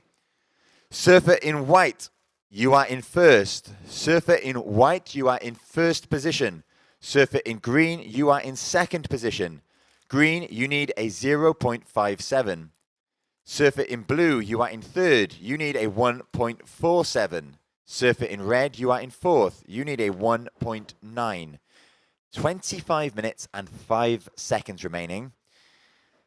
Time enough for anything to happen. A small lull in action, the waves seemingly becoming a little less consistent for the first 5 minutes of this heat. However, there is plenty on the horizon, and we're going to see surfer in white paddle out to get over this wave. It's the surfer in green, Emily Curry, currently in second position, who has priority, meaning she gets her pick of the waves and she chooses to use it. Here, sharp bottom turn here, walking to the nose, taking a really high line, stylish surfing, cutting back towards the whitewater. It's European champion Emily Curry, cross-stepping back through a tumultuous section on that wave before opting to jump into the whitewater. That, Tom, I think will be the highest scoring wave of the heat so far. So Emily Curry will likely jump back into first position, putting the pressure on white, blue, and red. So with this being a final, and everyone thinking really only about first. Does that explain the slightly more reserved approach to wave catching that we've seen so far in this? Because that the last longboard semi was an absolute flurry of activity, wasn't it? Emily Curry here. This wave has been given a 3.17. Last of green, a 3.17. And Gros Piron from France. And here she goes. And Gros Piron doesn't like the look of that. So do you think, Rob, that's got something to do with the reason why surfers have been a little bit more sparing in their wave selection? Well, this wave got off to a slightly slower start, Tom. As I mentioned, I think conditions have relented somewhat. It's not quite as consistent as it was in previous heats. However, we are now seeing a flurry of waves. And as a result, I suspect we'll see a flurry ridden as well, as it's surfer in red. Alice Lemoyne currently in 4th, taking a look at that one. Oh, will they? Will that be a priority change? It will. Priority white, then green. Meanwhile, look at this wave, Tom. It's the surfer in blue. Zoe Guapillon of France, stylishly cutting back to the whitewater, and she has a section ahead of her. She'll float over that one and round that whitewater, hoping for a reef on the inside. Meanwhile, out the back, we see surfer in red with a beautiful nose ride, focusing on surfer in blue. At the minute, camera on her. Again, she's stuck with that wave right from the back all the way to shore. So that's certainly the longest ride we've seen, Tom. However, much of that wave was spent kind of stuck behind the whitewater. Yeah. Hard work to get. I'm hopeful. Hard work to get the score on that one. I'm hopeful that we're going to see a replay perhaps of Red's last wave. There was a sensational nose ride out the back. Focusing on blue, I didn't actually see how it ended. The scores will tell us, however, I'm certain. Yeah, blue had to labour on that one a bit. But it could end up counting. I mean, if you look at the way that the QS1000 men's final played out, in the end, pretty much a lot of the points scored ended up being needed, didn't they, in that one? So, ooh, to the nose and back. Carlotta Joregi. But I think the way that she drops back into the pit there, I reckon could hamper the extent to which the judges feel that nose ride was completed. Very, very tricky conditions to longboard in. However, if anyone can do it, it's these guys. Some of the finest longboarders in Europe in the water right now. And we see now a replay. They're using a replay to judge it, this one, I think. Oh, yeah. So this is Emily Curry's 3.17 we're seeing on screen now. So I reckon that what they're doing is comparing it to the wave of Gros Piron, aren't they? Because they've thrown the Carlotta Joregi score down really quickly. That was a 1.2, so that was not made. Yeah, look at this. The judges are making that comparison, Curry and Gros Piron. So we can try to make this comparison as well, albeit from our armchairs. So which of these two waves? So the Curry one, the score for that is a 3.17. So does this go in over it? And if it does, well, and how much is the difference? I think it's going to be really close. Really similar scores, I reckon. I'm usually wrong. Yeah, they're quite similar. The first judge gives it more. Second two give it more. The third gives it less. Can end up just more. It's a whole point more. So last of blue, 4.17. Last of blue, 4.17. That changes the situation with 20 minutes and 20 seconds remaining. Blue, surfer in blue, Zoe Guapillon, you are in first position. Surfer in blue first. Surfer in green, Emily Curry, you are in second. You need a 1.94 to move back into first. Surfer in white, Carlotta, you are in third. You need a 3.78. And surfer in red, Alice, you are in fourth. You need 3.91. Right, on cue. Lemoyne, the defending champion, is going to get moving. And actually, she ejects. Conditions have gone a little bit glassy now, Rob. There's a light side offshore running. I'm not sure how accurate to the weather prediction these conditions actually are. I think it was meant to be a bit more, a bit windier than this at this time of day today.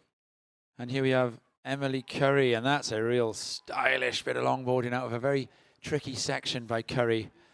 Lemoyne on the wave behind, and she gets to that nose really quickly there and back again. use of the arms and the hands in the style there from Lemoyne. And back to the nose again. And the closeout Rio, and she sticks it. She knows what she's just done. She has just ridden the wave of the heat. Even with my propensity to misjudge, I think I can guess that that's going to be the wave of the heat.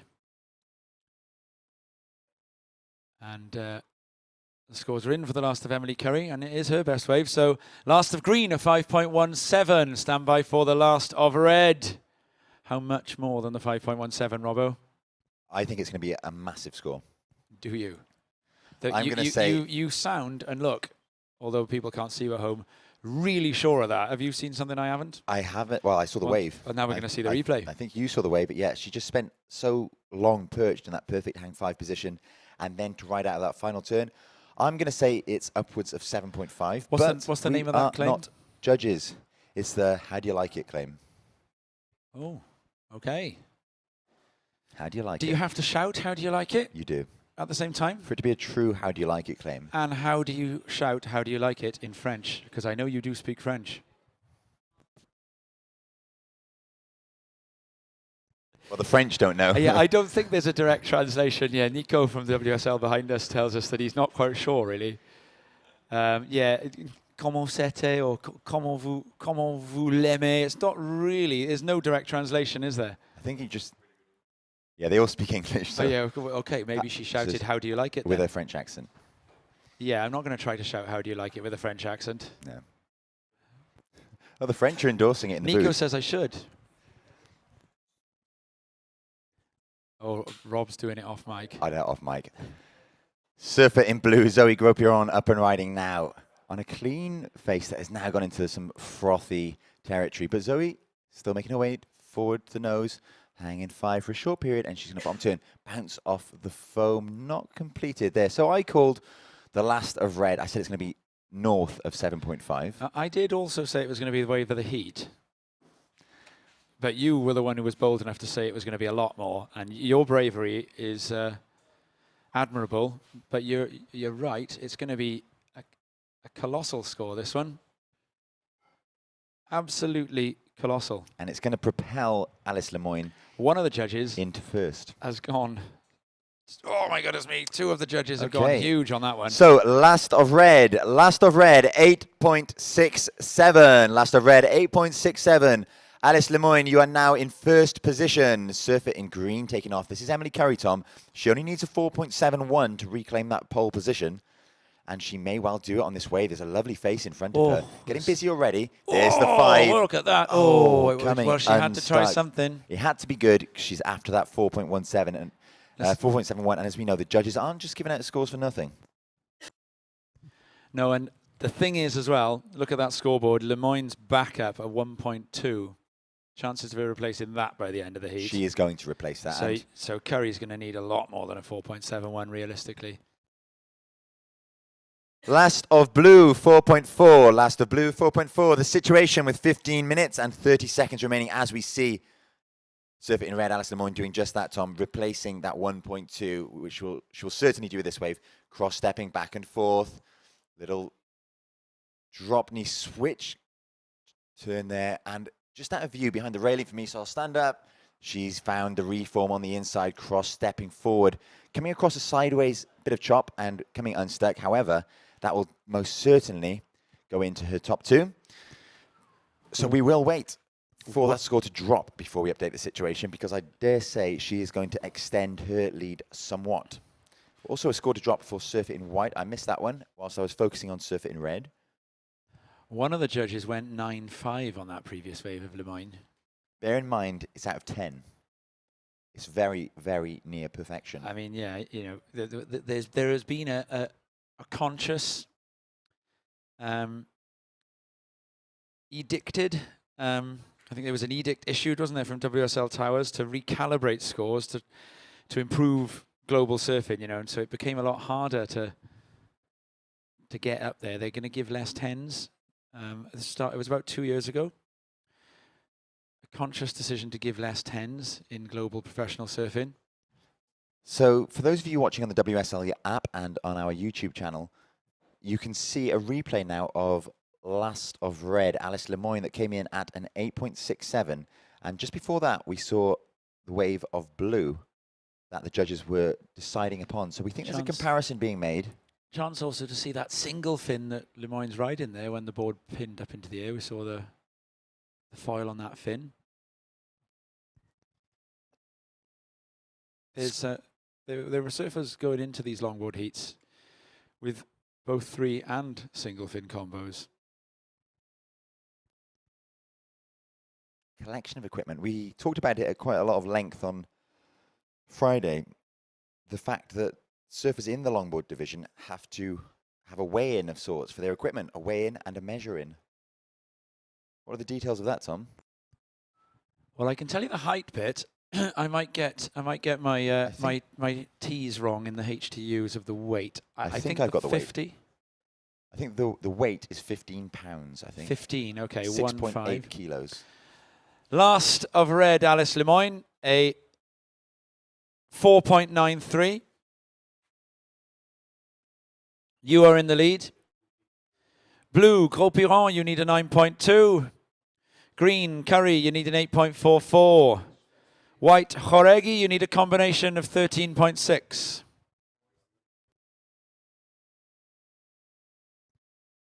Last of Gros Piron, no change to the situation. Priority green, no other priority.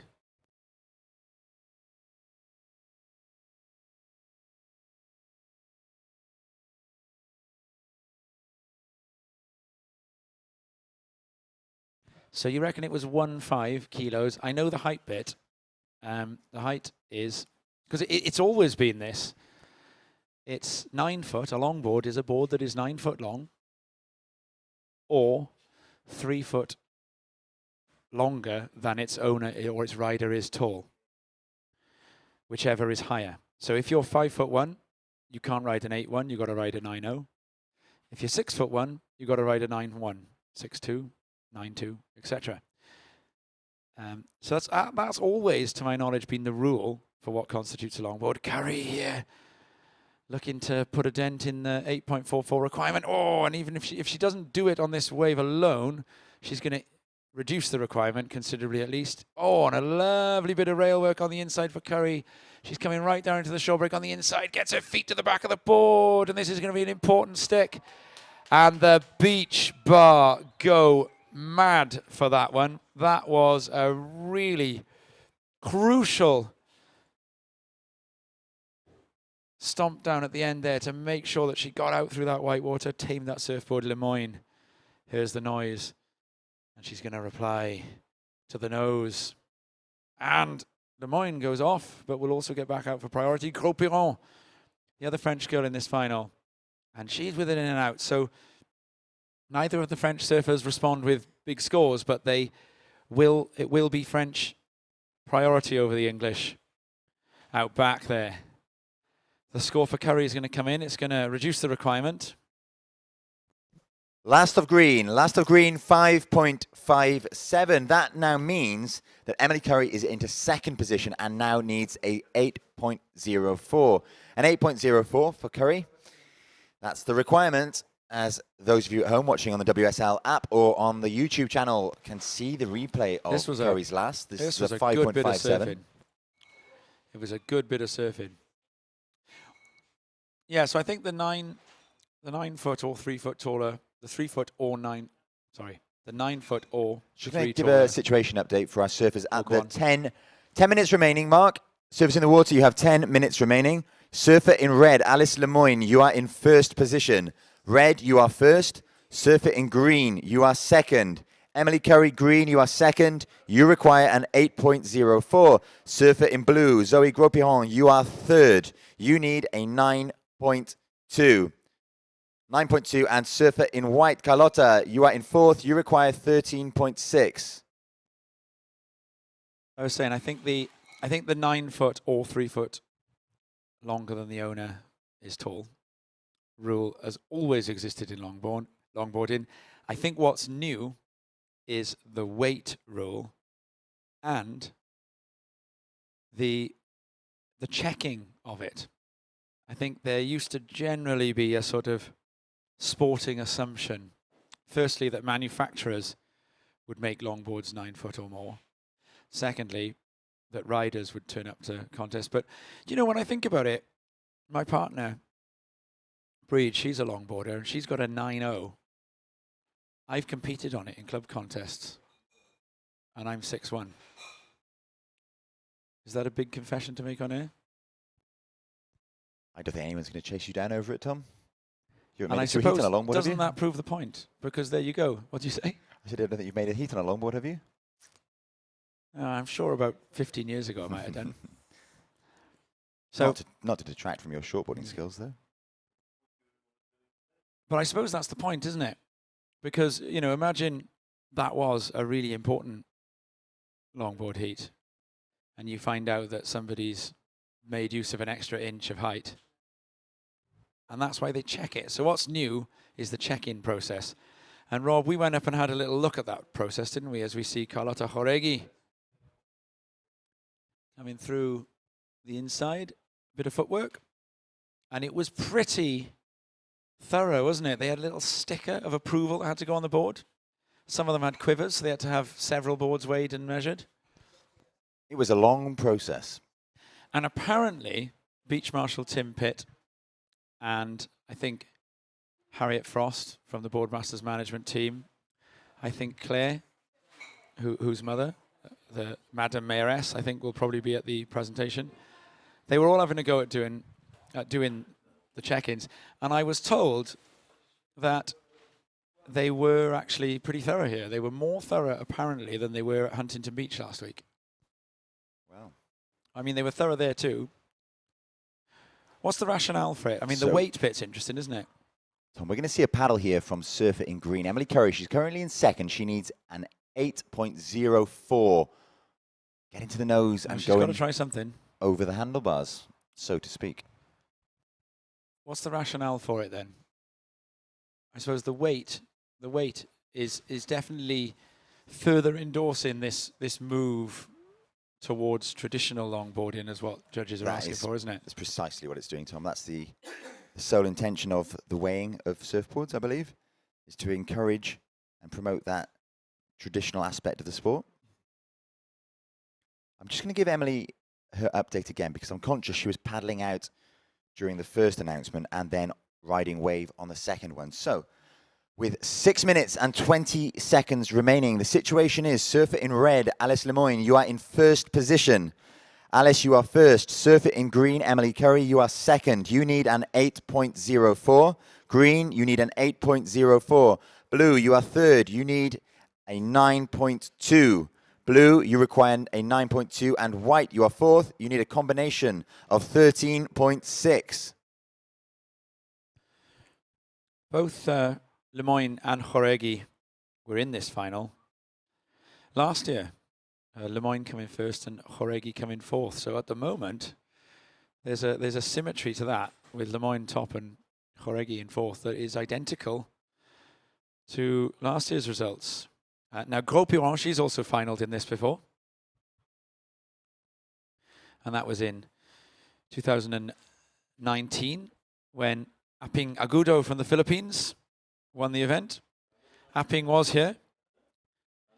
I saw a you may have seen it on the highlights, actually, with her 1.5-year-old daughter on the shore. And Aping Agudo, despite being a previous event winner, she didn't get through to the final stay. 5 minutes remaining. Here goes Gros Piron. Gros Piron, when she finaled last time, she came fourth in 2019, so this would be an adjustment for Gros Piron to her record in the LQS here. And Joregi looking to go to the nose. That last of blue Gros Piron, Tom, we saw a beautiful nose ride, hanging 5 for much of it, but then getting up for 10 toes on the nose. So a very brief 10, but gives stylish one the judges something to have a think about, doesn't it? They've been thinking a lot today.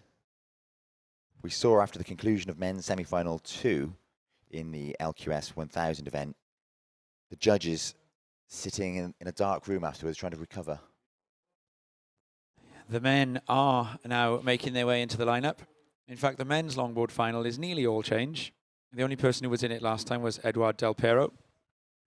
And he won it in 2019 when Napping Agudo won the ladies, so he's a former winner. Everybody else in that final is going to be a new face and a new name.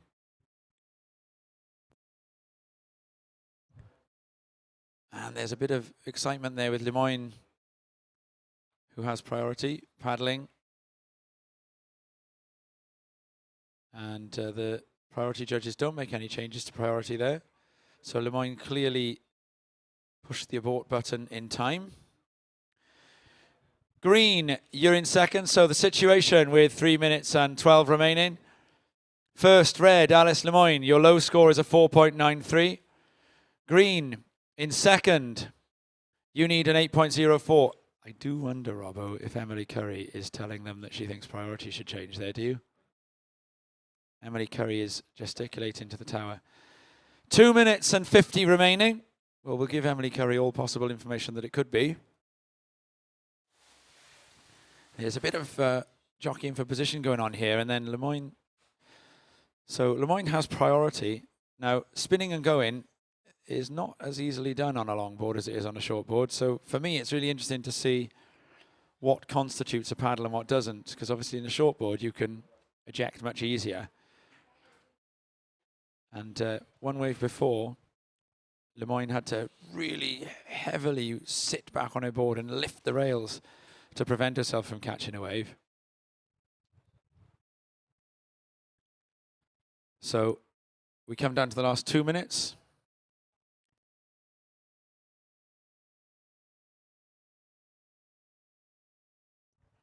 We come down to the last 2 minutes, so 2 minutes remaining.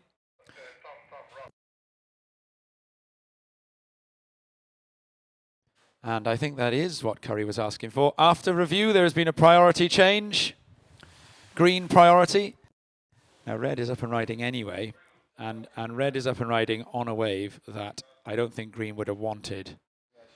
So I think red had anticipated that decision. So red Lemoyne rides in and doesn't do anything that's going to change the situation, as far as I understand. Well, she could do, actually. She's looking to replace a 4.93, isn't she? So it's not impossible that she might have done that. But that definitely was what Curry was asking for then. So there was a review of that decision, and they changed the priority over.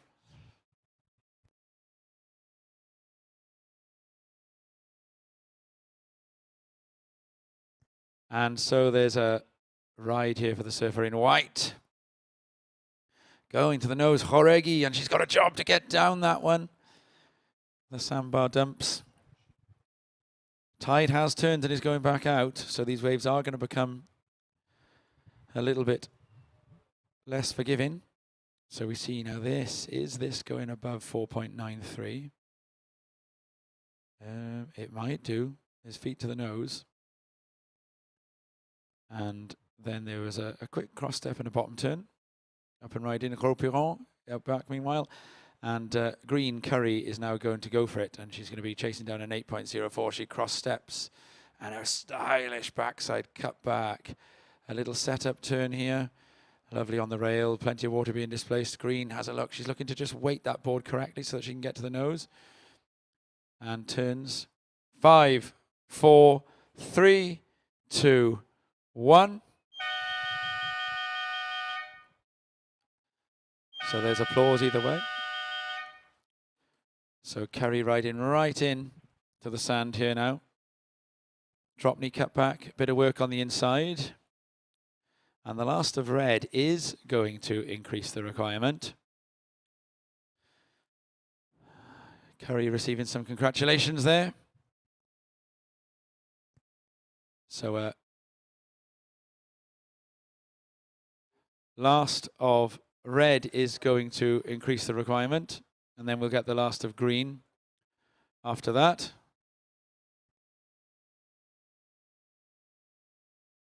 So Emily throwing the shackers. Last of red, a 5.13. So green, you now require an 8.24. And we'll see whether that comes in. It's quite a tall order. It was pretty good surfing from Emily Curry on that wave. We'll know how close that is by whether or not we see, are there replays going on in the judging room of that last wave. Alice Lemoyne awaits the news. Last of green, a 3.6. Official results are in. Alice Lemoyne, ladies and gentlemen, is the 2023 Boardmasters Reef Longboard Pro champion. 2 years in a row. Congratulations, Alice. Félicitations. Put your hands together, guys, for everybody. Official results. First, red, Alice Lemoyne. Second, Emily Curry. Third, Zoe Copion. And fourth, Carlotta Joregi. So we see all the competitors together congratulating each other. Huge amount of respect for these guys on the LQS tour. There's Lemoyne and Curry. They exchange kind words about each other's surfing. Every one of those words absolutely to the point and correct. Fantastic surfing in that final. And that's great. So Lemoyne is going to be chaired to the beach by her compatriot Zoe Copiron and her rival in that heat, Emily Curry. So France, l'Île de la Réunion, chaired to the beach by France and England. Beach bar, let's hear it for the champion, Alice Lemoyne. And let's hear it for everybody in that final. What a display of longboarding that was, guys. And we're going to be getting underway with the men's final pretty much straight away here. 10 seconds out. And counting down now in 5, 4, 3, 2, 1.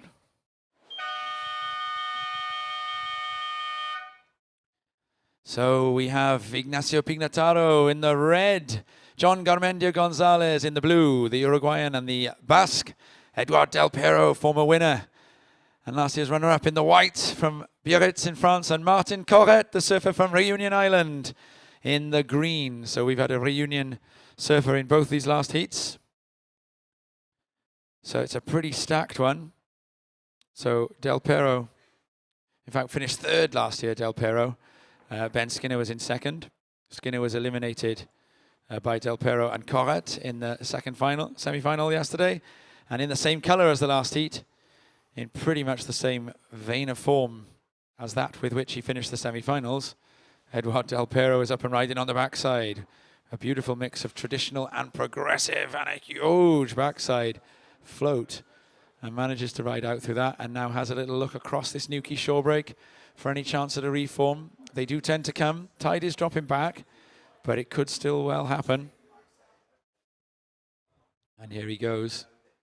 Del Pero, direction change, right to the sand. What an opening to the heat. I think Del Pero, Rob, is thinking about winning this title again. Well, Tom, Del Pero is a man with incredible form and so much experience, as we see up and riding now. This is John Garmendia in the blue, working his way towards the nose. Changes of direction at the back. Much shorter wave than Del Pero. Be interesting to see what the judges make of it. I've just had a little look out the window, Tom, at the beach bar terrace, and it is packed in there. The beach bar is alive and well, showing lots of support for our surfers, as we see surfer in green, Martin Corret, up and riding the Reunionese surfer, bottom turning around that section, and he's out of there. Surfer in red, Ignacio Pignataro, he impressed us on Friday with the opening rounds of the LQS, flying with so much speed through that section, and again, kicks out. It's so interesting that surfers in red and green chose to kick out early rather than pursuing it to the inside like our surfer in white Del Pero did. What's the reasoning behind that, Tom? Good question. Well, I think, firstly, they probably can see. Surfers are much closer to each other now than they have been in across the last 48 hours. So I think firstly they can probably see that Del Perro is on the inside. They could probably hear that Del Perro was clearly doing something pretty special. They probably heard the beach crowd. So I think they would have correctly assumed that Del Perro had got off to a good start and that there wasn't much use. In a final, you know, you're either going to come fourth or first, isn't it? So I think they're thinking, you're not thinking about progression anymore. That sort of smart, safe surfing that maybe holds on to a second place when you've got a really deadly surfer in your heat. There's not really any use. It's caution to the wind. And I think that would be the reason why. I think those surfers are all thinking, well, you know, if this isn't a keeper, then what's the point in paddling all the way back out? Del Perro, incidentally, won this contest last in 2019. Last year he came third behind Andrade and Ben Skinner. But before that, he had won it 3 other times. So this would be his 5th if he took it today. That's a pretty dominant record at Boardmasters. Very impressive. Here we see our surfer in red. This is Ignacio Pignataro, a beautifully stylish drop knee cut back into the white water. He will pursue this one through the inside if he can. You see him there cross-stepping his way. A little change of direction, and he finds himself in a lovely position as this wave reforms on the inside. And it's going to offer him a chance to nose ride. A little hang 5. Back he cuts, the goofy foot, styling his way through this Nuki shore break. And that, Tom, will be a That's a keeper. Wave. That's a keeper. And the first of Del Perro is a pretty good start to this heat for him, for the surfer from Biarritz. First of white. Let's make sure his head's above water. Stand by for the first of white. It's in the good range at the very least. One more judge to go. First of white, a 6.83. First of white, a 6.83. Stand by for the last of red. I think it'll be there or thereabouts. He's looking for a 6.14 to move into first. And by my estimation, it should come fairly close. But once again, the caveat is that you and I, Tom, are not judges. But we are surf fans. We've watched a few heats in our time. And I'm so wrong on this occasion as the first score drops in. There is only 1 of 5 judges having dropped. The first score, though, does seem to point in the direction of me being wrong on this occasion. The judges are going to give a pretty sizable gap between these 2 waves, aren't they? So, the second of red, second wave of red, a 4.33. The situation with 24 minutes and 10 seconds remaining. First white, second red, you need a 2.51. Third blue, you need a 1.84, and he's up and riding on this, comes undone. Fourth green, you need a 4.17. Yeah, so they've put that wave of Ignacio Pignataro, the Uruguayan, in very similar to the first wave of John Garmendia Gonzalez, the Euskal surfer, the Basque surfer. From the Euskal Herria, that's the Basque country. That's Basque for Basque country. Meanwhile, we see a fantastic wave here for surfing in white, your heat leader, Eduardo Del Perro. He's sitting on a 6.83 already. Out beyond him, we see our surfer in blue. This is John Garmendia Gonzalez. Up and down, using every inch of that wave. And beyond him, we see our surfer in green, finding some time on the nose. Cross-stepping through rather lumpy, bumpy, wash-affected waves. But somehow, green, Martin Corrette sticks with it. Chasing this all the way to the inside. Oh, it's a nice close-out Rio for Corrette. Inside him, even closer to shore, we see blue still going. That's John Garmendia Gonzalez. I think he's gone round the corner for the camera. He had disappeared from our view.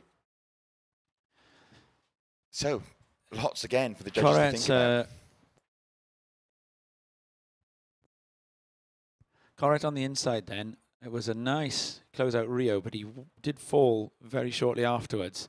It'd be interesting to see again whether he kind of cleared. Pretty solid set approaching as well. There's a good bit of rowdiness going on from the crowd as well, each of them with somebody that they're supporting. So we've got quite a few scores to drop. Now this wind has swung around a little bit more again. It's puffing across offshore. So here we see now we're going to find out whether Pignataro stuck that inside Rio. Lovely bit of 5 with a touch of 10. This, of course, if you're new to it, 5 toes over there. And then if you get another foot up, that's 10 toes over. So then Pignataro manages to stay on and gets another 5. And yeah, this is Martin Corret, of course, yeah.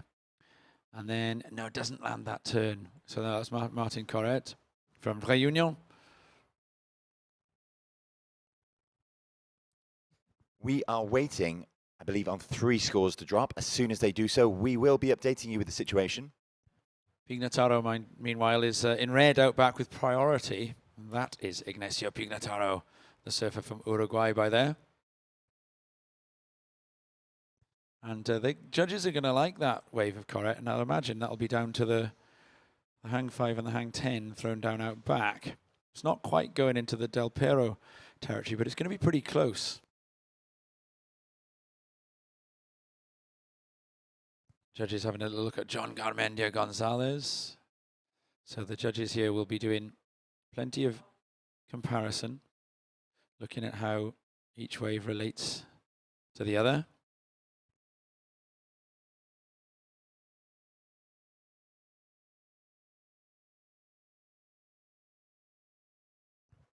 We're just coming up to the 10 minutes gone mark in this heat, so 20 remaining. So Del Pero with another score to come in as well. So it could be all change. Del Pero now is out back and into second priority. So priority red, then white, then green. Garmendia Gonzalez is going to post a fairly decent score too. So remind me again what it was like in that situation room next door during the semi-final, because the judges are starting to get inundated with scores now. What's the kind of tone and mood? So we joked, Tom, about it being a stressful environment, and it's certainly high-pressured. However, these guys have done it before. They'll do it many times more, no doubt. They are consummate professionals. So it was calm in there? Calm. They work as a team. They work swiftly. They work efficiently. And most importantly, they make sure to take their time so that the decisions they make are the right ones. And Bassa has got an important job to do in queuing up the replays for them as well, hasn't he? And keeping track of which replay is which. As we see our surfer in blue, this is John Garmendia Gonzalez, straight to the nose, holding it for a sustained period of time there.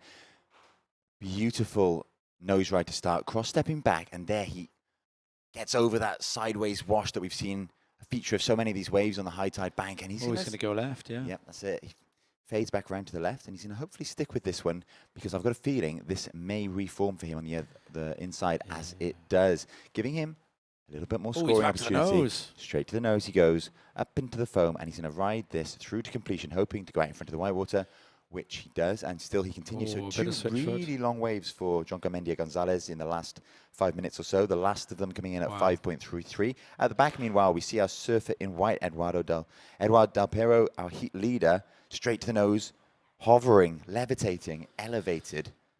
But not quite sticking it. That's right. Do you know, I love thinking, when you see, we're going to get a situation out to these guys first. So we just need the last of blue, and then we can have the situation. Last of green, a 5.93. Last of red, a 4.33. Last of blue, a 5.83. Here's the situation. Blue, John Garmendia Gonzalez, you're in the lead. Second, white, Eduardo Del Pero, you need a 4.33. Third, green, Corret, you need a 5.23. Fourth, red, Pignataro, you need a 6.83. I love when you're watching one of these replays here now. This is John Garmendia Gonzalez. This is the wave where he turned and went left. At the end of those waves, when these guys ride ashore and step off a trickle, the idea that, oh, look at that nose right then from Martin Corrett. That was a 10 with a little bit of the drop knee cut back, but he had a little bit of the sole arch thrown into that hang 10. And he's going to get towards the nose again here. Just feeling the water with his hands. Gets up to that nose, a real quick bit across there. And a 10. And Corrett, if he, don't know if they'll give him the stick on that 10. Hard to say there. Hard to say. Again, the idea of that wave, that little trickle that they step off, you think back to what that wave had begun its life looking like. Well, in fact, it begins its life right in the middle of the ocean, doesn't it? But begun the breaking part of its journey as, you know, a head-high groomed wall, and then they finish these little trickles on the sand. I love it.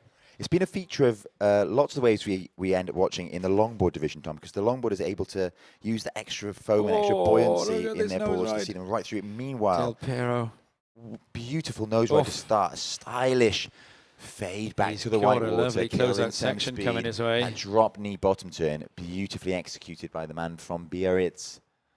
Oh, you can feel how much fun that wave would be to ride a little. You know what? He looks like he's going to stick with this right through to the inside as well. So as I was saying, it's a feature of many a wave we see in these longboard divisions, Tom.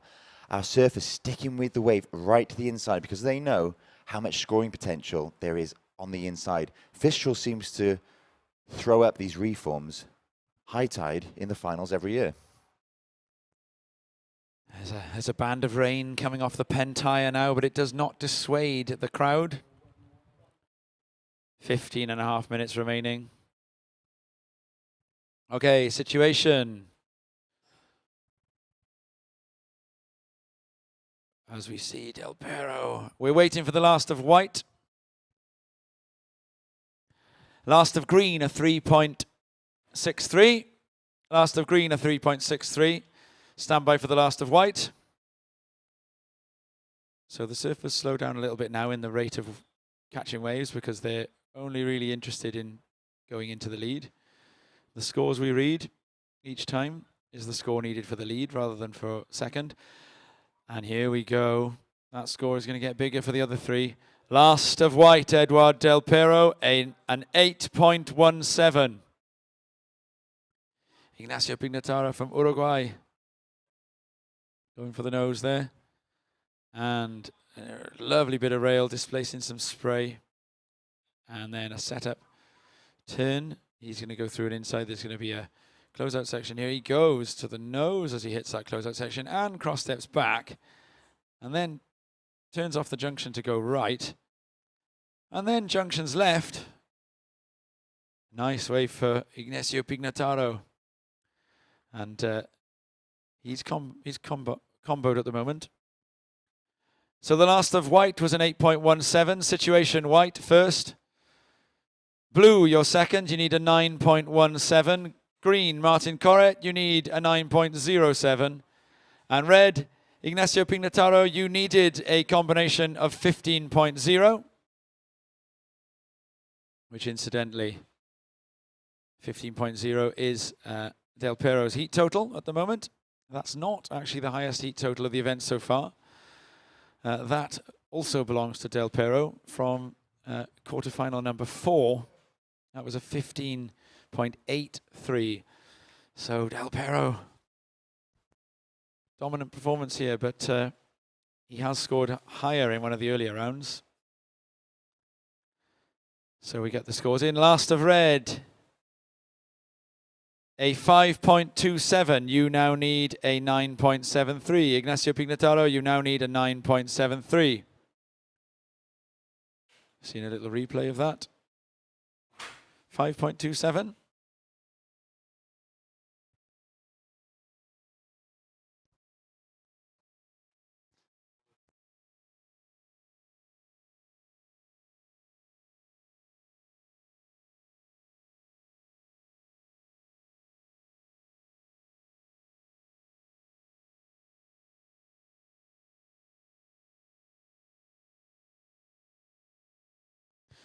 So we have 12.5 minutes remaining. Now, all of the surfers other than white need a pretty big score, so we're going to see them reaching for that score. And here we go. Martin Corrett, he's looking for 10 here. It's a big, long 5. A big bottom turn going into this turn. Oof! And actually gets a little bit airborne on that one. Using a bit of backwash. Gets back to the nose. Cross steps back. Goes on rail. Glances off the foam. Drop knee cut back as he sets up for the inside section. And out the back, Del Pero is up and riding again. We can see it on the split screen there. Thanks to John and Bassa in the other room. Oh! And Del Pero goes for a wheelie floater. Pretty brave. I've seen longboards break with maneuvers like that, and Del Pero is checking his equipment to make sure that it's all intact. It is. So we've got a nice ride by Martin Corrett to score. Bold and brave nose riding. A bit of a mixture of progressive thrown in too. And then staying with it right the way through to the inside.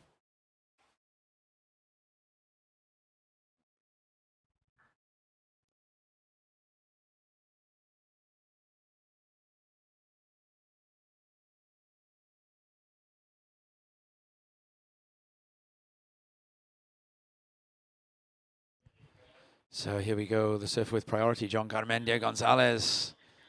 The Basque surfer, he's using that priority. Also looking for a big score, gets to the nose again. Heaves an inside cutback. And there's going to be a nice reform on this. He just adjusts to try and get the speed line right. And I love the way these surfers go for the nose. And then the re-entry. That is the going rate now on those inside closeouts, isn't it? It's nose, then Rio.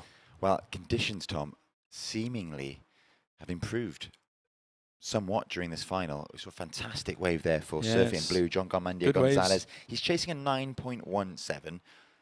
That would mean it'd have to be the best wave that we've seen for the entire event. I don't think he will get that score, but he may well reduce his requirement, Tom.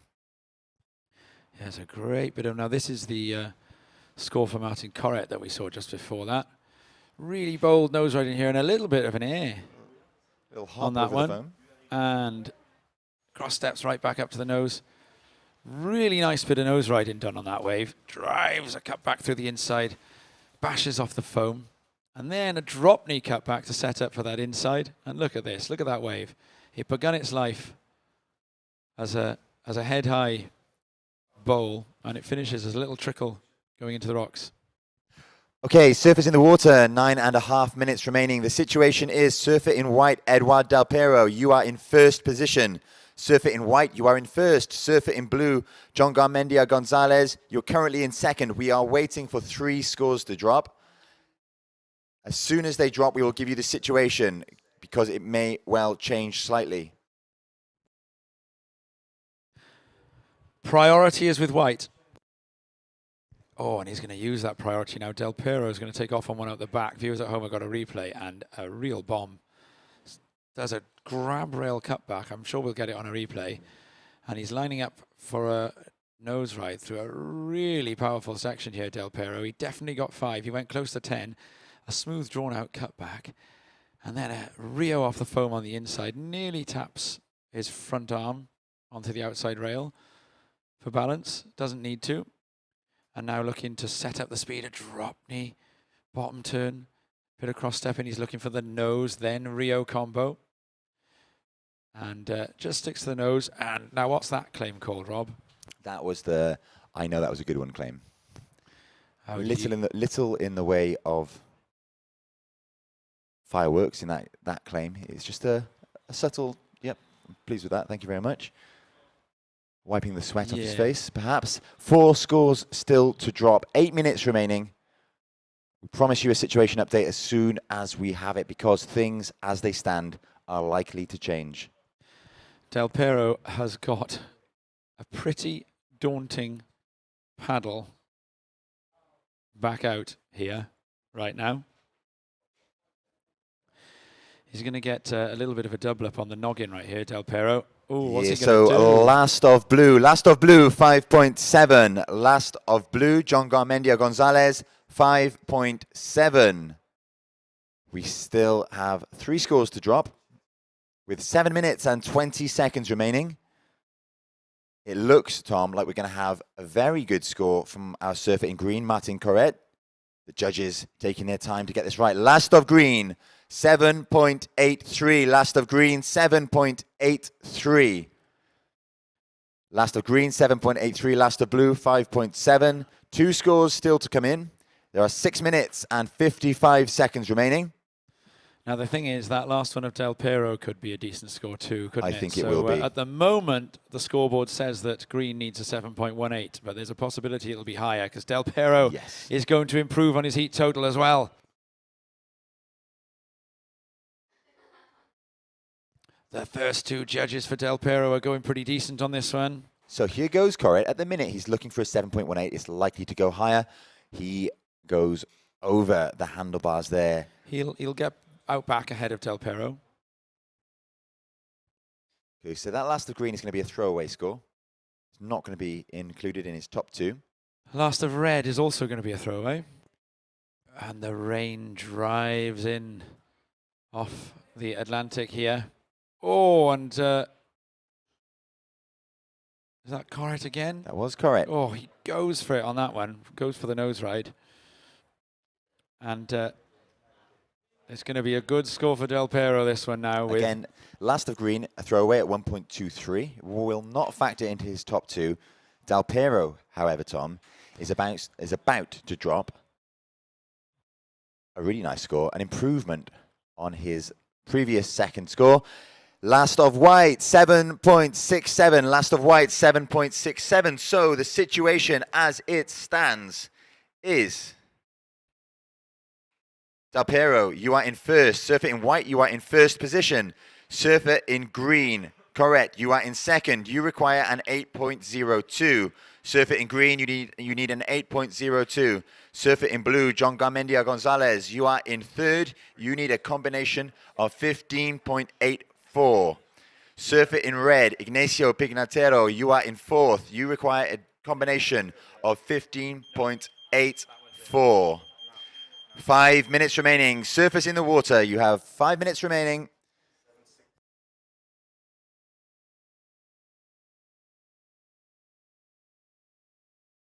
We have a score still to come in from surfer in white. And it was the one we just saw the replay of. So the 7.67 was for the hang 5, followed by kamikaze floater.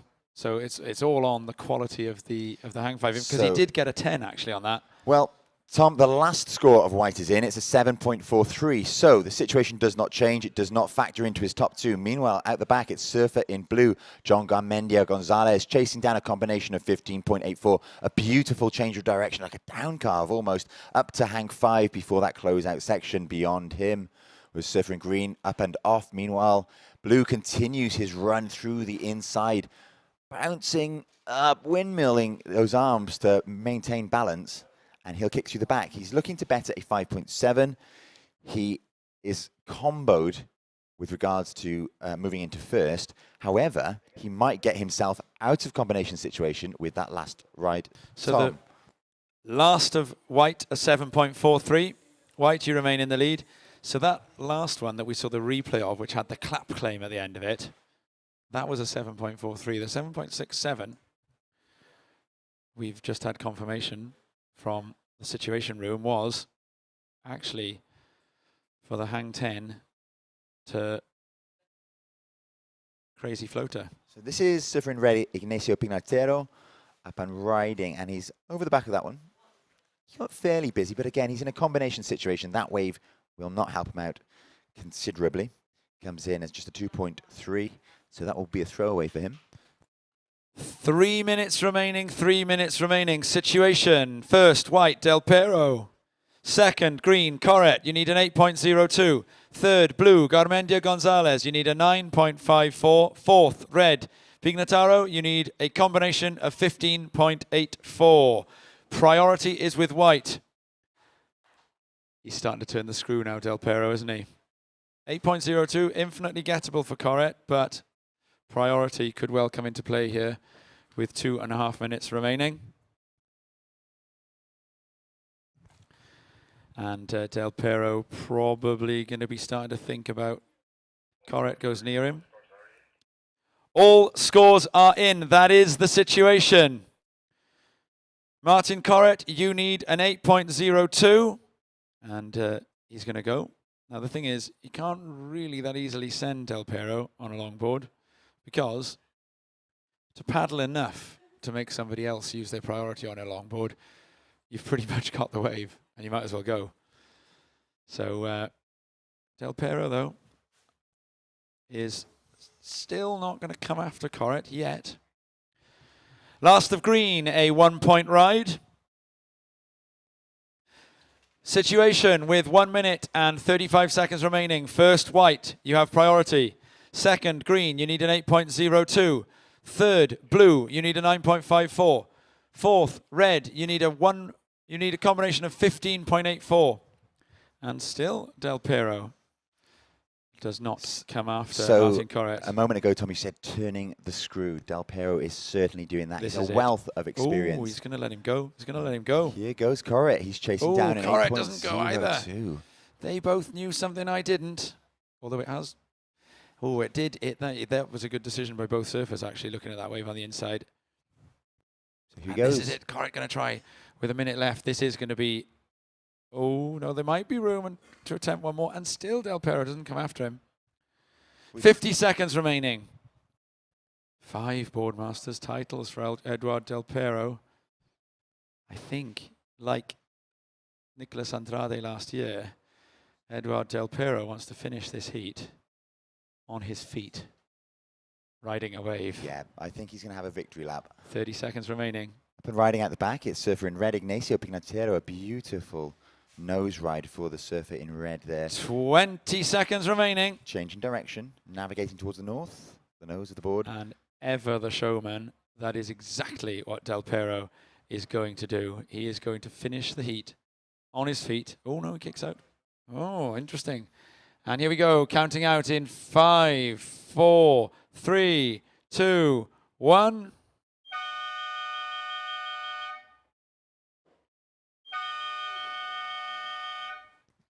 So I think blue was to his feet before the horn blasted. Yeah, he's chasing a 9.54. Unlikely, but not impossible. He's going to look for a reform. Yeah, the body language suggests he doesn't think he's done it. That wasn't a claim, but that was a kind of a drat, wasn't it? It is. So I don't know the Spanish for drat or the Basque for drat. Tom, there they are. The scores are in, and we have it. Official results taking out the title this year of the Reef Longboard Pro Men's Division LQS 1000.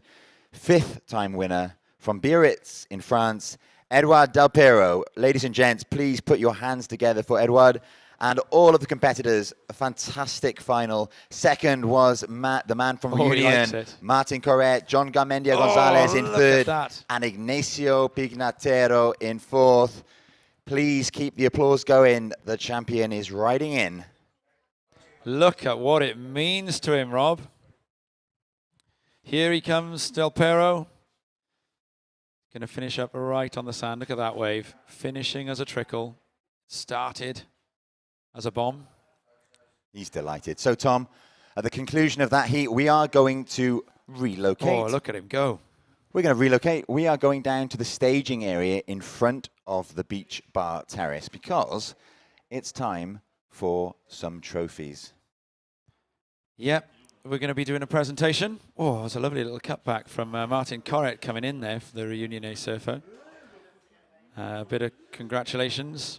I think that is Laurent Mazurel, the WSL's photographer, and that's Mr. B next to him, giving Del Pero their congratulations. And he's going to express his appreciation of Ignacio Pignataro, the Uruguayan, here. Mazurel taking some photos of him. Mr. B's right by. All 4 competitors, like the women, are going to finish lovely stuff together. And now, Tom, it's time for us to invite you, the spectators. You've been with us all day, and we appreciate it enormously. We invite you to join us in front of the stage below the beach bar terrace because we are going to announce the winners. It's time to uncork the champagne. It's time to dish out the trophies and the oversized novelty checks, hopefully. Have we got any of those this year? We will soon see because we are going to the stage. Thank you very much for joining us, and we're going to have a brief standby, brief pause whilst we relocate. Don't go anywhere online. I think John has pulled together a bit of a highlights package for people. Sure has. So enjoy that whilst we relocate, and then we'll see you on the stage in about 5 minutes. Thank you very much.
So high, I'm hypnotized.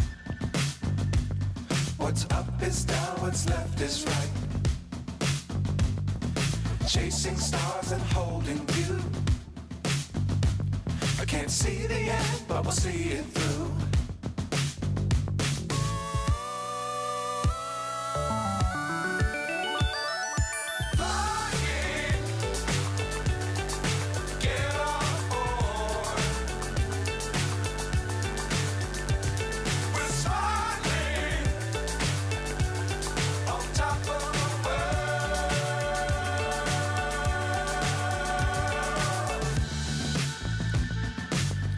Times don't fly too high. Be sure to keep the ground in sight. Fly forever if you keep it tight. Love the world, but keep the sky on your mind. Get on board. We're soaring on top of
so high, I'm hypnotized. What's up is down, what's left is right. Chasing stars and holding you. I can't see the end, but we'll see it through.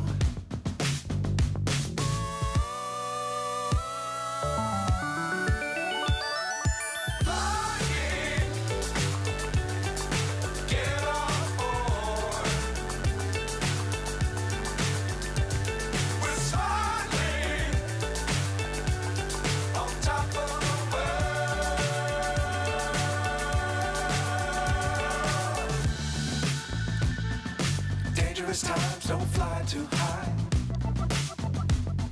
Be sure to keep the ground in sight.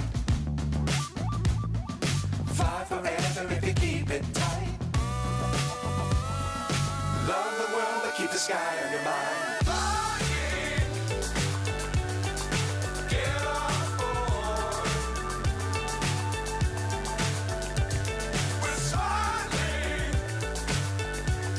on top of the world. Flying, get on board. We're soaring on top of the world.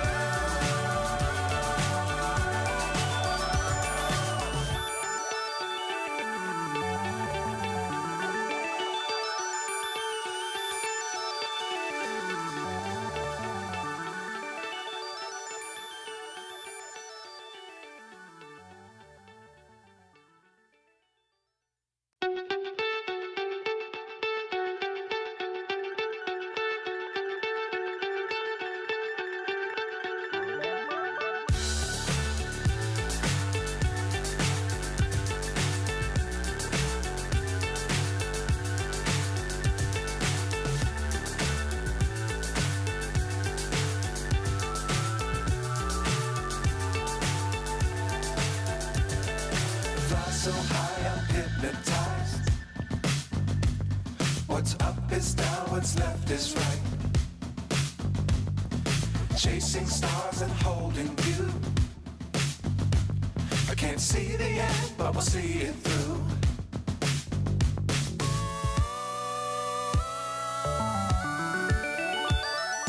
Flying, get on board. We're soaring on top of the world.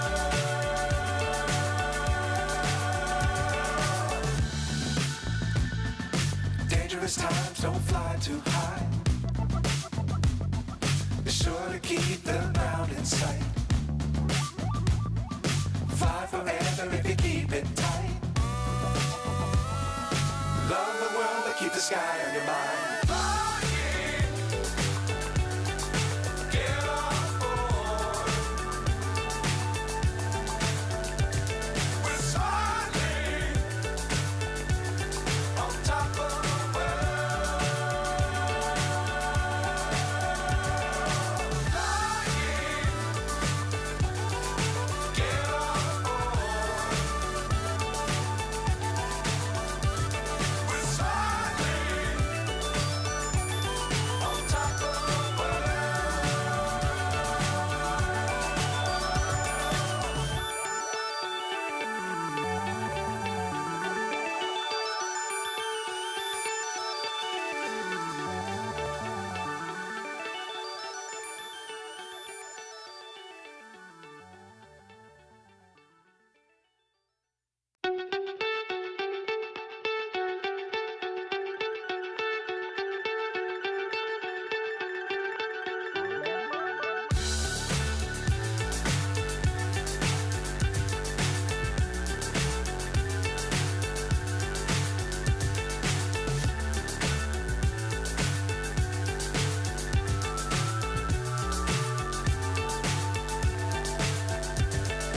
Fly so high, I'm hypnotized. What's up is down, what's left is right. Chasing stars and holding you. I can't see the end, but we'll see it through.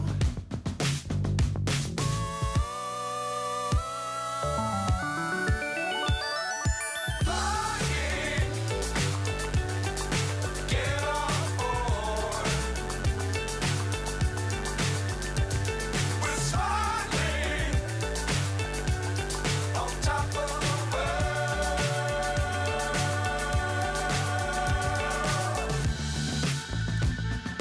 Dangerous times, don't fly too high. Be sure to keep the ground in sight. Fly forever if you keep it tight. keep the sky on your mind. Flying, get on board. We're soaring on top of the world. Flying, get on board. We're soaring on top of the world.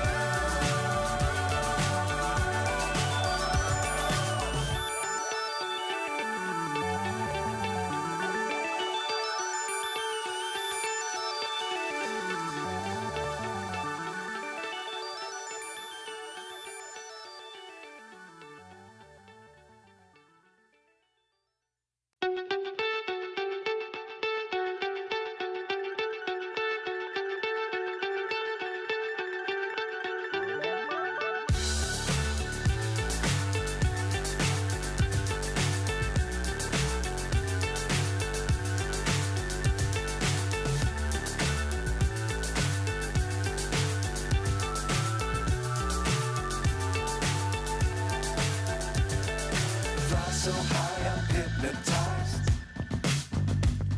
What's up is down, what's left is right. Chasing stars and holding you. I can't see the end, but we'll see it through.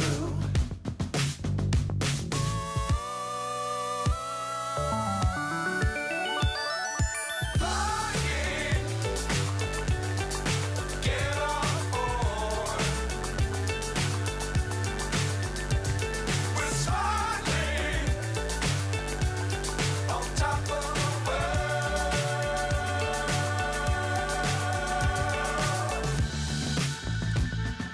Dangerous times, don't fly too high. Be sure to keep the ground in sight. Fly forever if you keep it tight. Love the world, but keep the sky on your mind. Flying,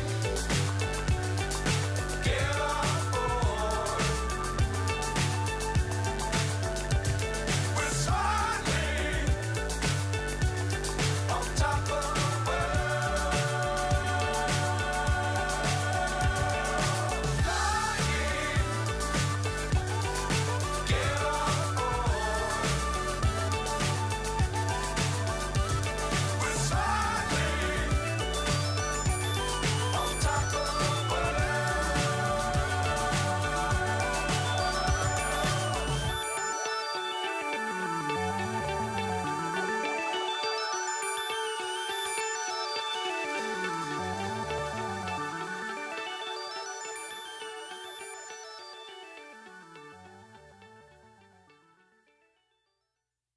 No? Okay, well, it's... Oh, no, Tori Rivers by there. Well done, Tori. Well, there we go. Thank you very much to Phil for the support throughout the week and some delicious bars as well. We got to say some big thank yous before we hand out our prizes. Karen from Coastal Flowers for the flowers and the gifts. So that's really appreciated. We've got to thank the RNLI for their contribution to water safety, because we put people out into some pretty dangerous conditions here. Christian Surfers UK for keeping the athletes fed up in the athletes village the whole time. All staff from the World Surf League and the UK team as well, led by Paulie Jeffrey and Harriet Frost. The guys at the WSL as well, a big thank you. And everybody at Vision 9. A big thank you to the surfers, of course. And the supporters. Huge thank you to everybody involved. A massive thank you also goes to all of our sponsors from throughout the entire week. We had Mystic supporting the juniors throughout the week. A huge round of applause for Mystic, please. We had Reef supporting the longboard. Another round of applause for Reef. Animal, the homegrown company, was supporting the QS Open. And it's worth noting as well, Tom, that the Animal team riders, Emily Curry was a finalist in the women's longboard. Logan Nicol put on an amazing performance throughout the entire event as well. And it's also worth mentioning, Tom, that I said it already, Animal's a homegrown brand, and it's so great to see them supporting British surfing. So a huge round of applause for Animal, please. Yeah, supporting British surfing since 1997, so big thank you to them for that. Okay, let's get on with the presentation of the surfing competition itself then. So we're going to start with the Mystic Juniors, so the Mystic Junior Open. And we've got the Mystic Junior Open girls and the Mystic Junior Open boys. And so if we can invite up, first of all, the 4th place finishers. So that was in the girls, Harlin Sykes, and in the boys, Craig McLachlan.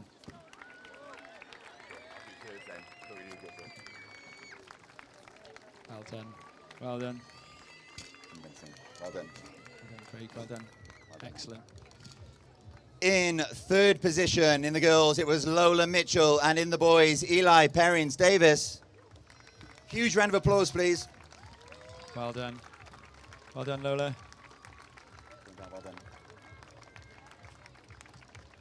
Well done, Eli. Well done, mate. You're up seconds. 2nd place in the girls, it was Georgie May Hicks, and in the boys, it was Elliot Barton.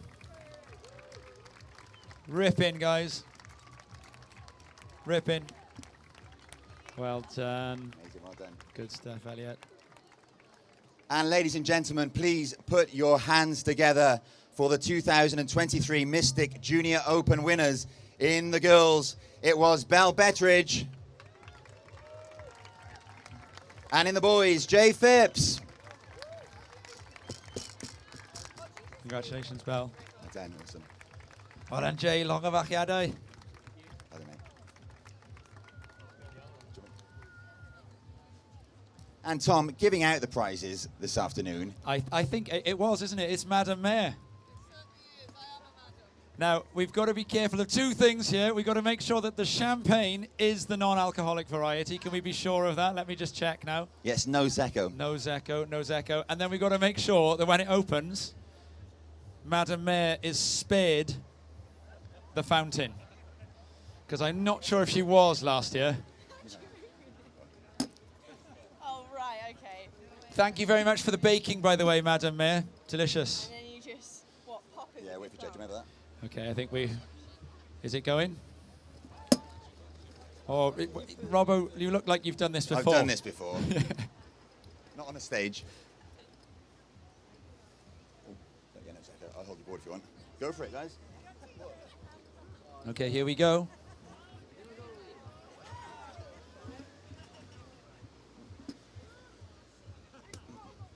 There we go. Ah. Nice. There you go, Jay. Come on. You got it? Great result, guys. All of you, well done. Have a picture of them, guys.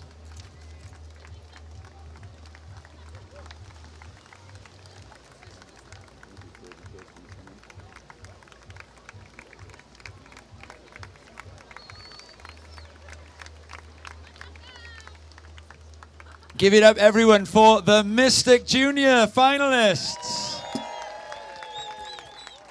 And I'm sure that we'll be seeing these guys stepping up and being on this podium again in the next event that we're about to announce.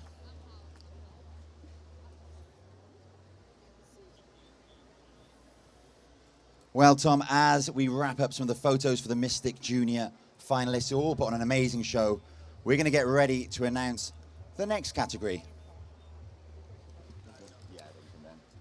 Okay, here we go. We'll So- give them time to get off stage. Second year now that this has been a QS 1000, and it is an absolute pleasure to see surfing of this standard in Newquay. So a big thank you again to Animal for supporting this, and for the WSL Europe and Rob Gunning to bring his team here again to keep this event happening in Newquay. It's really good for British surfing. So a big thanks to those guys as we wait to turn over the presentation. Big hand for WSL Europe, Animal.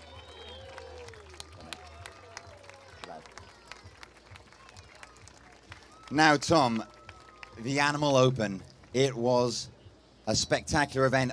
Yesterday we saw it conducted in enormous waves, and I think A huge round of applause should go to all of our competitors from throughout the week as they put on a show from start to finish, particularly in those really big conditions that we saw yesterday. But now it's time to announce the winners, the people who made the podium. We're going to start off, Tom, with the eliminated semi-finalists, aren't we? We are going to start because we were down to man-on-man heats come the end. So we did. So we get 2 surfers in third in each category. So finishing third in the Animal Pro Women's, it was Rachel Presti and Camilla Kemp. Now, both of those guys are on their flights to the south of France for the next leg of the tour already. So we'll give them a hand. And whilst you're applauding the women on the women's side of the draw, we go to the men's. Third places, Hans Odriozola of the Basque Country and local lad Luke Dillon. Ladies and gents, put your hands together, please.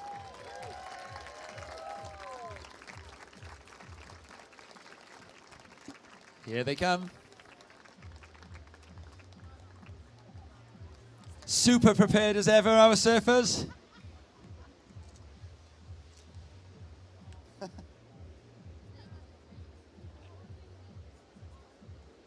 Come on, Luke. Oh, he's going back for something. Ah, they're going to put their jerseys on. Okay, fair enough. Beach Marshal Tim's offering the jerseys there. Are those jerseys wet? I think they are, yeah. Well, whilst they're doing that, perhaps the people in second and first, you know who you are, can put yours on as well. Yeah, start putting your jerseys on then if you're in the next positions, guys. Does that feel nice, Luke? Come on, you've been going in boardies, Luke. You should be fine putting that thing on.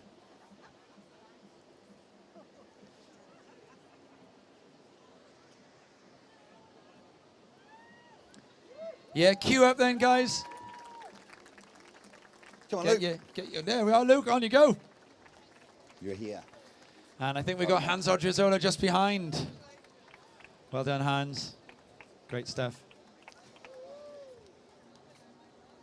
In second on the women's side of the draw after putting in an incredible performance, it's Wales's own Alice Barton. Highest single wave score of the event. I don't know. Well done, Alice. And on the men's side of the draw from Israel, Ido Arkin.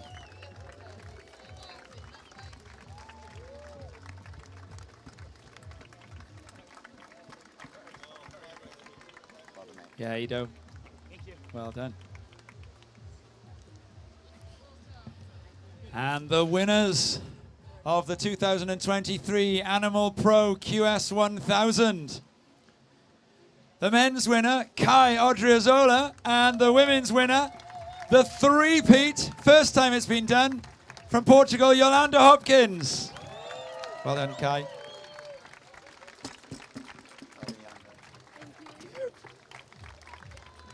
There they are, guys.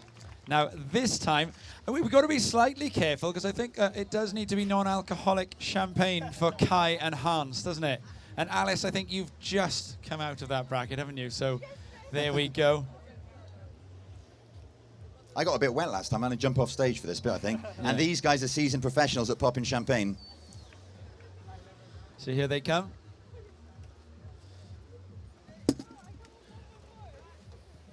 Right, Ido's going to get us started.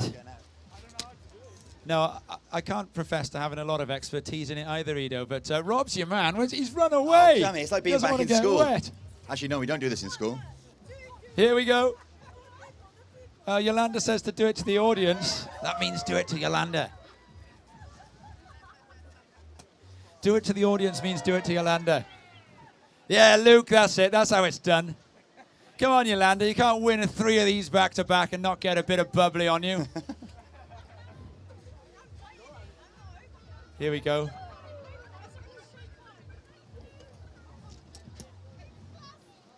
Yes, there we go. Lovely. All over the floor, as long as you're not drinking it, juniors. And here she goes. Oh, this is going to be a big one. Oh, look out. Whoa, here we go. Fantastic. Oh, look at that.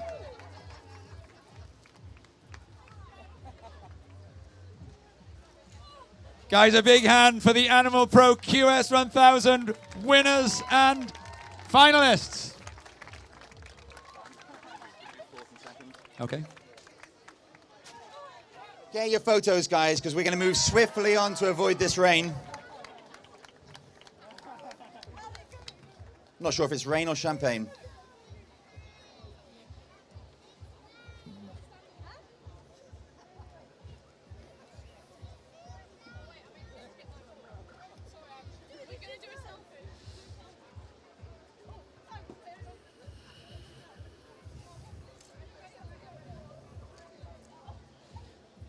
Oh, look at that, Tom.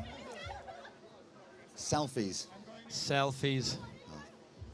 Do you know how to do a selfie? You should bomb it, Rob.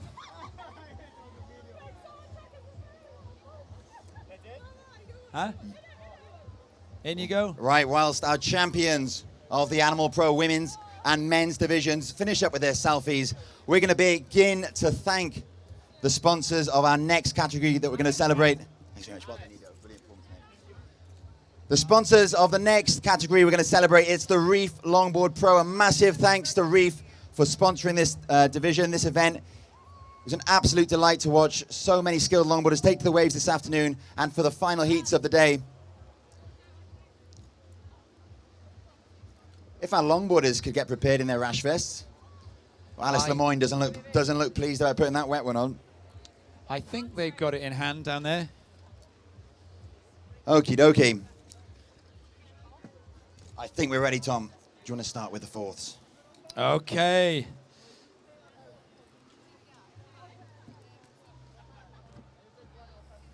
Got the men's. It's blank. Okay, I need it then. So, finishing in fourth in the Reef Longboard Pro finals. In the women's, it was Carlota Joregi, and in the men's, Ignacio Pignataro from Uruguay.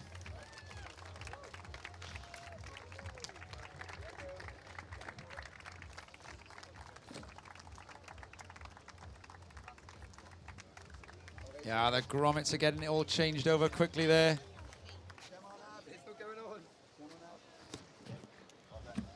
Well done, Carlota. Congratulations, guys. Well done, It's Ignacio. Carlota and Ignacio. In third, it was Zoe Gropiron of France and John Garmendia Gonzalez. Come on down, folks. Big round of applause, please, guys. Curry in.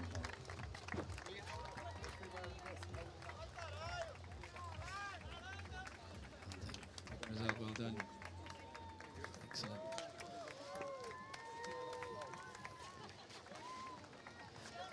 Second place. So we've got, in the men's, it was from La Réunion, Martin Corrette. And from England, Emily Curry. Yeah, Martin.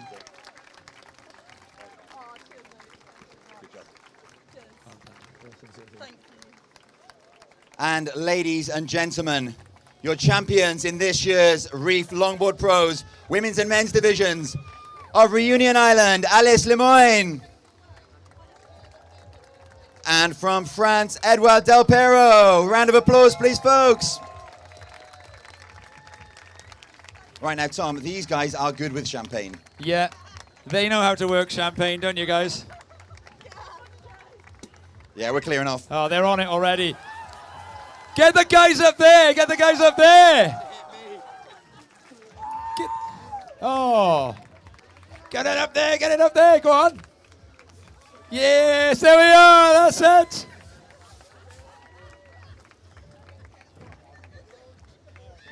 The longboarders knew how to do the champagne. Yeah, they've all been up there before. Oh, look at that. Emily even managed to save some for the folks. That's brilliant. Enjoy it, guys. Well done, guys.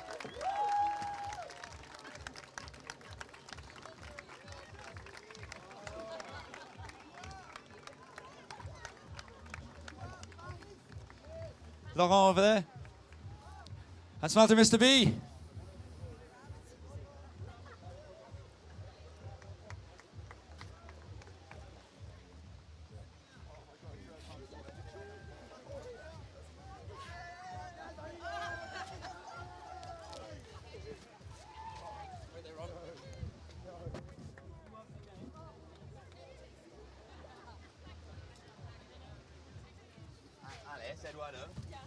So can we bring together the 4 event winners here, please, for a picture?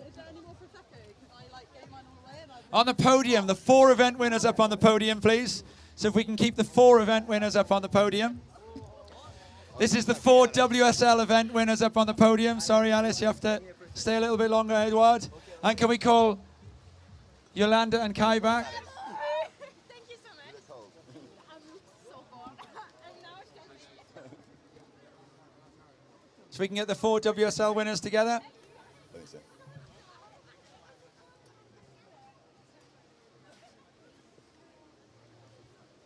Come on up, Ed. I've got enough hands to carry all that.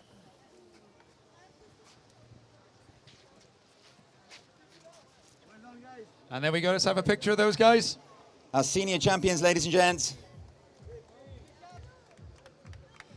Yeah, I think everyone on stage. These guys now are atop of the European rankings.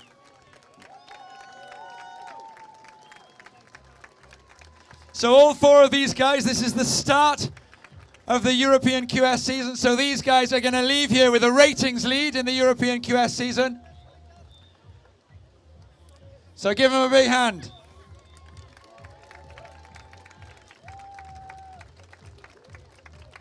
And Tom, whilst the photos are being snapped, whilst the photos are being taken, it leaves us to do 1 or 2 more thanks. A huge thank you to someone who hasn't been mentioned yet, Rob Gunning, WSL European Tour Manager. Thank you, Rob, for your patience with everybody.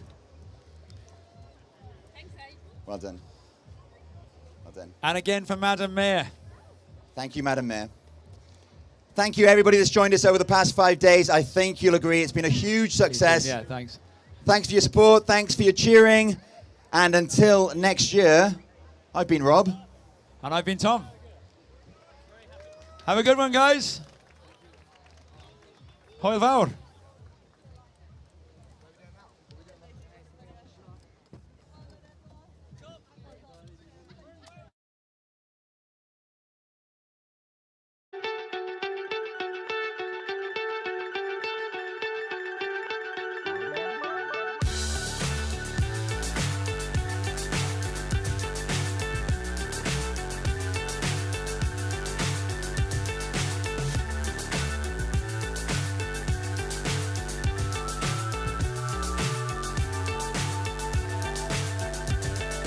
Fly so high, I'm hypnotized.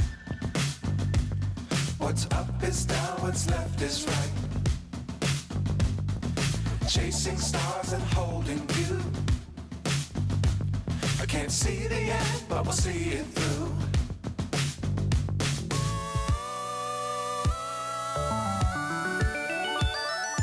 Flying, get on board. We're smiling on top of the world.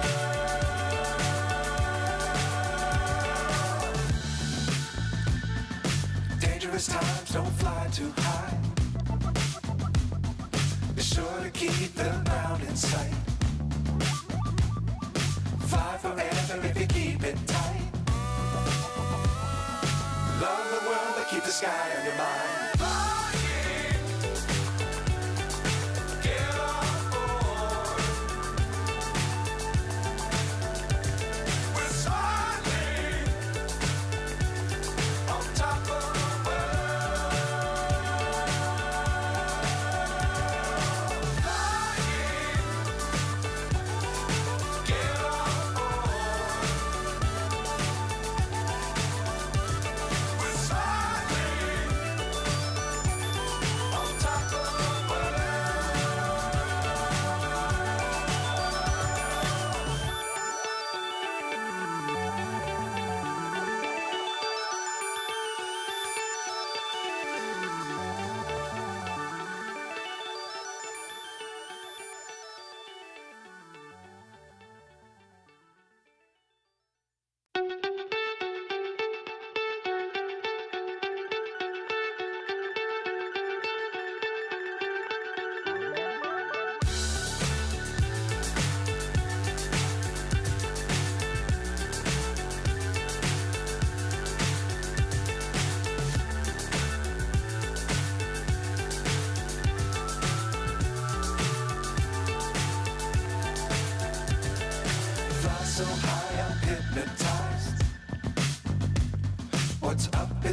what's left is right. Chasing stars and holding you.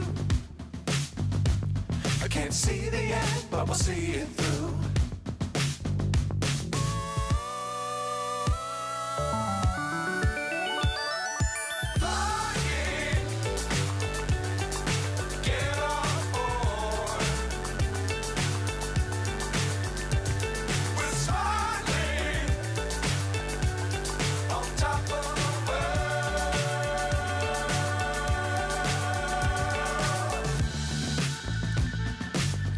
Times don't fly too high.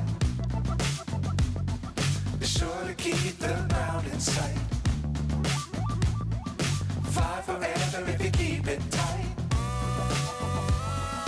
Love the world, but keep the sky on your mind. Get on board. We're sailing on top of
so high, I'm hypnotized. What's up is down, what's left is right. Chasing stars and holding you. I can't see the end, but we'll see it through.